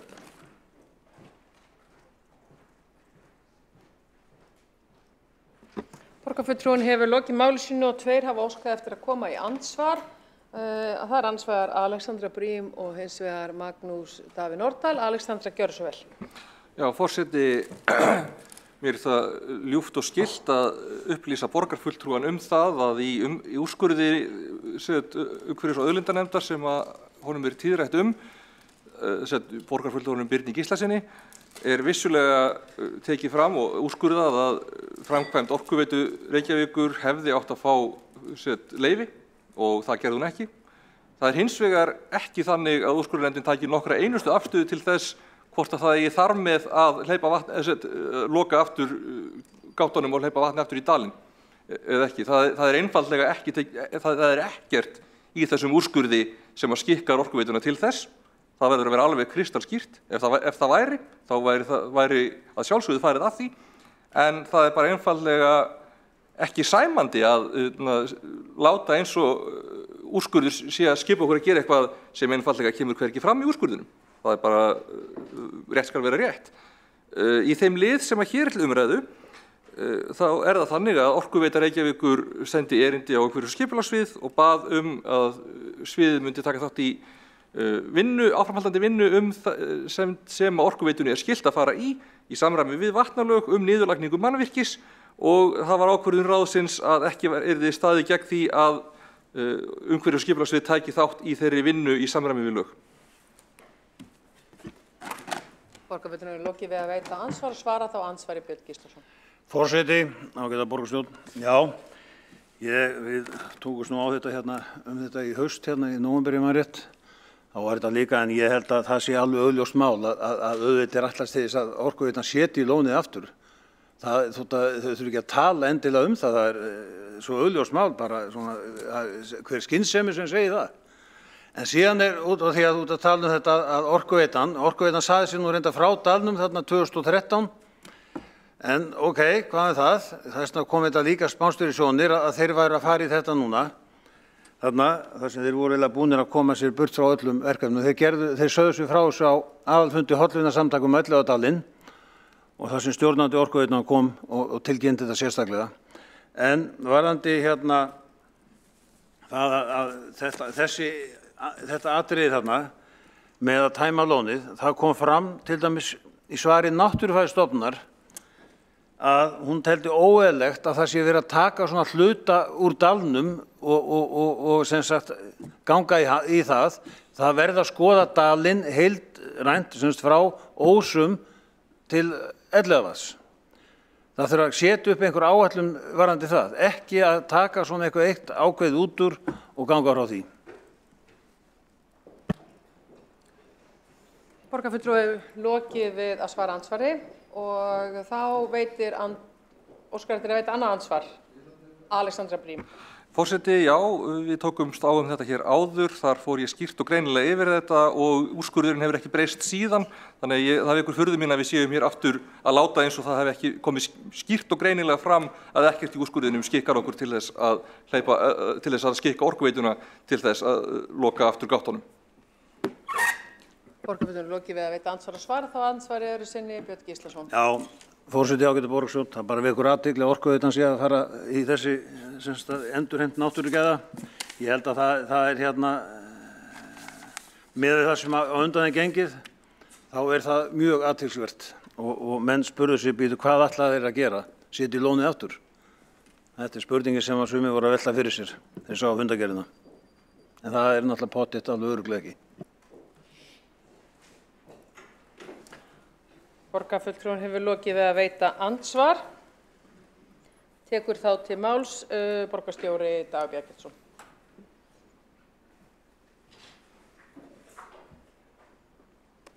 Forseti ágæta borgarstjórn, ég vildi bara örlítið koma hér upp, kannski til fyllingar og skýringar, en tek undir það sem kemur fram hjá formanni Skipulagsráðs, Alexandru Brím, að ákvörðun sem þarna var verið að taka þátt í því ferli sem núna er í gangi og hér er spurt hversu í ósköpunum er þetta ferli í gangi. Það vegna þess að í lögum virkjanir að þá er gert ráð fyrir því að ef að hætt er virkjun eða þegar hætt er að nota virkjun þá ber að gera svokallaðar niðurlagningaráætlun. Og ég held að það sé ekki í neinu trássi við það sem að borgarfulltrúi Björn Gíslason nefnir að það þurfi að horfa til alls dalsins í því sambandi. Og þó að virkjunin sjálf sé auðvitað svona kannski það sem að hugurinn staldrar við í því. Og síðan verði líka bara árétta að í þessum úrskurði sem að féll í lok síðasta árs þá er sérstaklega tekið fram, kannski vegna þess að eins og borgarfulltrúinn sagði að ef það fellur svona úrskurður þá er fyrsta hugsun á þá ekki að fylla strax í lónið aftur. En úrskurðarnefndin tekur sérstaklega fram með leyfi forseta verður því ekki tekin afstaða til kröfu kæranda að Orkuveitu Reykjavíkur verði gert án tafar að mynda Árbæjarstíflulón að nýju á þeim stað sem það eigi að vera samkvæmt núgildandi deiliskipulagi með því að loka aftur þeim lokum Árbæjarstíflu sem opnaðar voru. Tilvitnun lýkur. Hvað er nefndin að hugsa þarna? Jú, væntanlega með í huga þetta flókna lagaumhverfi sem hefur verið lýst meðal annars í ítarlegu minnisblaði borgarlögmanns, þar sem að hægt er að reka sig á fullt af öðrum lögum sem varðar náttúru, sem varðar vatn, sem varðar orkumannvirki, sem eru aflögð og svo framvegis, og ég held að það sé klókt, sérstaklega maður er búin að fá á sig svona úrskurð, að vanda nú næstu skref þannig að það verði þá ekki til eitthvað ástand sem er jafnvont eða sínu verra, til dæmis gagnvart lífríkinu og laxfiskum sem eru þetta svolítið gimsteinninn í Elliðaáránni sem okkur þykir öllum mjög vænt um. En þetta er flókið mál, bæði varðandi lagaumhverfið, bæði varðandi hvert einasta skref, og ég vona að það sé að fara núna í farsælan farveg með þessari samþykkt skipulagsráðs og með þeirri vinnu sem Orkuveitan er að leggja í varðandi dalinn. Borgarfulltrúinn hefur óskað eftir að fara í andsvar við borgarstjóra, ekki satt. Já, gjörðu svo vel, Björn Gíslason. Forseti, ágæta borgarstjórn, ég þakka borgarstjóra fyrir. Það er, já, það er örugglega rétt með þessa niðurlagningaráætlun sem sagt Elliðaárvirkjunar. En sko það nú bara verið ansi mikið fjallað það og margir komið að því að þeir vilja gjarnan sjá hérna framleiðslu þarna aftur og hérna sérstaklega í þessari orku, já okkur vantar orku, það ekki spurning og hérna og þarna hægt að framlega með litlum tilkostnaði segja þeir sem að, ég nú ekki sérfræðingur í þessu, en þeir sem hafa komið nála þessu að þetta sé 10 megavött og hérna þetta borgir sig upp á 5 til 7 árum og sé mjög auðvelt í framkvæmd og þessna held ég að sé, þessna svona spurning hvort að eigi að skoða það betur, það það sem að, held ég að sé nú kannski verið að tala þarna. Nú, það náttúrulega alveg ljóst að Orkuveitunni bara að afla leyfis, framkvæmdaleyfis á þessu.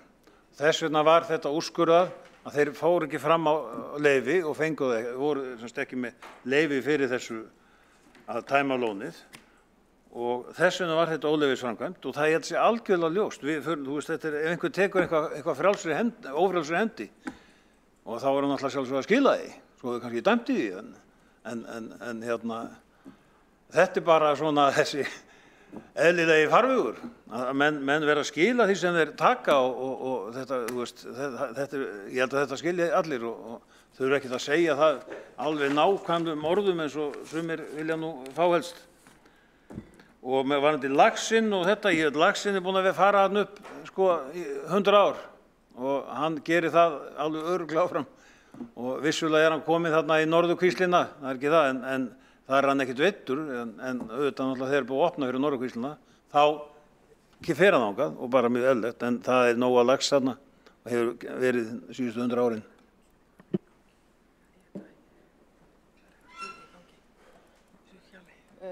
Borgarfulltrúinn hefur lokið við að veita andsvar og óskar þá eftir að svara andsvari borgarstjóri. Forseti, ágæta borgarstjórn. Það sem til umræðu er niðurlagningaráætlun vegna þess að fallið hefur verið frá því að virkja í dalnum. Ég heyri í máli borgarfulltrúans að hér ýmsu slegið fram, til dæmis því að hægt sé að virkja fyrir 10 megavött í Elliðaánum sem þá meira en þrisvar meira en gert hefur verið í 100 ár vegna þess að Elliðaárvirkjun var aldrei meira en 3 megavatta virkjun og allar hagkvæmni greiningar sem á henni hafa verið gerðar undanförnum árum sem hafa verið nokkrar að þær hafa því miður leitið þeirra niðurstöðu að það sé ekki arðbært að virkja í ánum. Til þess að það hefði verið arðbært hefði Landsnet þurft að væntanlega gefa eftir svokölluð tengigjöld fyrir að setja raforkun inn á heildarkerfið og var ekki tilbúin til þess af prinsippástæðum og þetta hefur verið skoðað svona ítarlega vegna þess að það var vilji til þess að halda virkjun áfram sem nokkurs konar svona sagnfræðileg svona til að bara virðingu við söguna og hugmyndin var svo að láta tekjurnar af því greiða fyrir alls konar umhirðu og þrif á dalnum. Þetta svolítið falleg hugmynd sem fyrst komin frá Andrasna Magnússon og mun vera eina dæmi virkjun sem hann hefur virkilega verið áhugasamur Þannig að það var meðal annars af okkar beiðni virkilega lagst yfir það hvort að þetta gæti gengið en út úr því kom bara tap og þú greiðir ekki fyrir umhirðu á Elliðaárdal með tapi eða neinu slíku. Svo þegar pípan féll saman að þá var þetta bara svolítið dýrt og búið spil þannig að því miður. En það sem verið að gera niðurlagningaráætlun og ég vona að komi eitthvað fallegt út úr því og við skulum ekki gera lítið úr laxinum eða lítið á það sem eitthvað sjálfsagt mál. Þetta ein að fáum ef ekki svo eina, allavega gjöfulega laxveiða í höfuðborg í heiminum og það var ekki þannig, það voru miklu fleiri en Elliðaárnar eru perl og við verðum að vernda hana. Og borgarstjóri hefur lokið við að svara andsvari og veitir þá andsvar öðru sinni Björn Gíslason. Já, forseti, ágæta borgarstjórn. Já, þetta svona, þetta með þessa virkjun, þetta kom nú fram í miklum þætti Elliðaár vatn og umhverfi þess og þar var meðal annars viðtal við þennan aðila sem verkfræðingur og fleira sem nefndi það og ég tók sérstaklega eftir svo þetta nú töluvert rætt að tækniframfarir eru bara það miklar að þetta það væri hægt að gera þarna semst fara með túrbínu 10 megavött og án mikillar, þetta kostar þetta, eins og ég sagði, pípan, endurnýja hana sögðu 500 til 600 milljónir og þetta, þannig að þetta söður myndi borga sig upp á 57 árum. Ég er svo mikið baráttumaður fyrir þessu en það er bara kannski í öllu þessari orkukreppu að þá er þetta kannski verðt að skoða þetta betur því að þetta er náttúrulega gríðarlega framfarir í gangi. Nú, hérna, já, ég held að þetta sé svo sem ekkert að ræða þetta mikið betur en náttúrulega Orkuveitan, hún talaði að endurskoðun á gildandi deiliskipulagi svæðisins, dalsins. Það er spurning hvort það sé bara Elliðaárvirkjun eða eitthvað annað. Þetta er spurningin. Borgarfulltrúi er lokið við að veita andsvar og svara þá andsvari borgarstjóri. Já, forseti, ágæta borgarstjórn. Hér erum við að ræða annars vegar 3 megavött eða 10 megavött og það er svona fleytt hugmyndum einhverjar nýjar túrbínur og annað slíkt. Og þá ætla ég bara að játa að allar hugmyndur að viðhalda í raun virkjun í Elliðaánum hefur gengið út frá því að nota gömlu rafstöðina, gömlu tækin og ekki í raun að búa til einhverja spá nýja virkjun sem er þá háð öllum nútíma reglum umhverfismat og annað slíkt og mörgum myndi finnast það róttækt að setja nýja virkjun einhvern veginn í Elliðaárdalnum. Þannig að við erum kannski að tala um 2 ólíka hluti.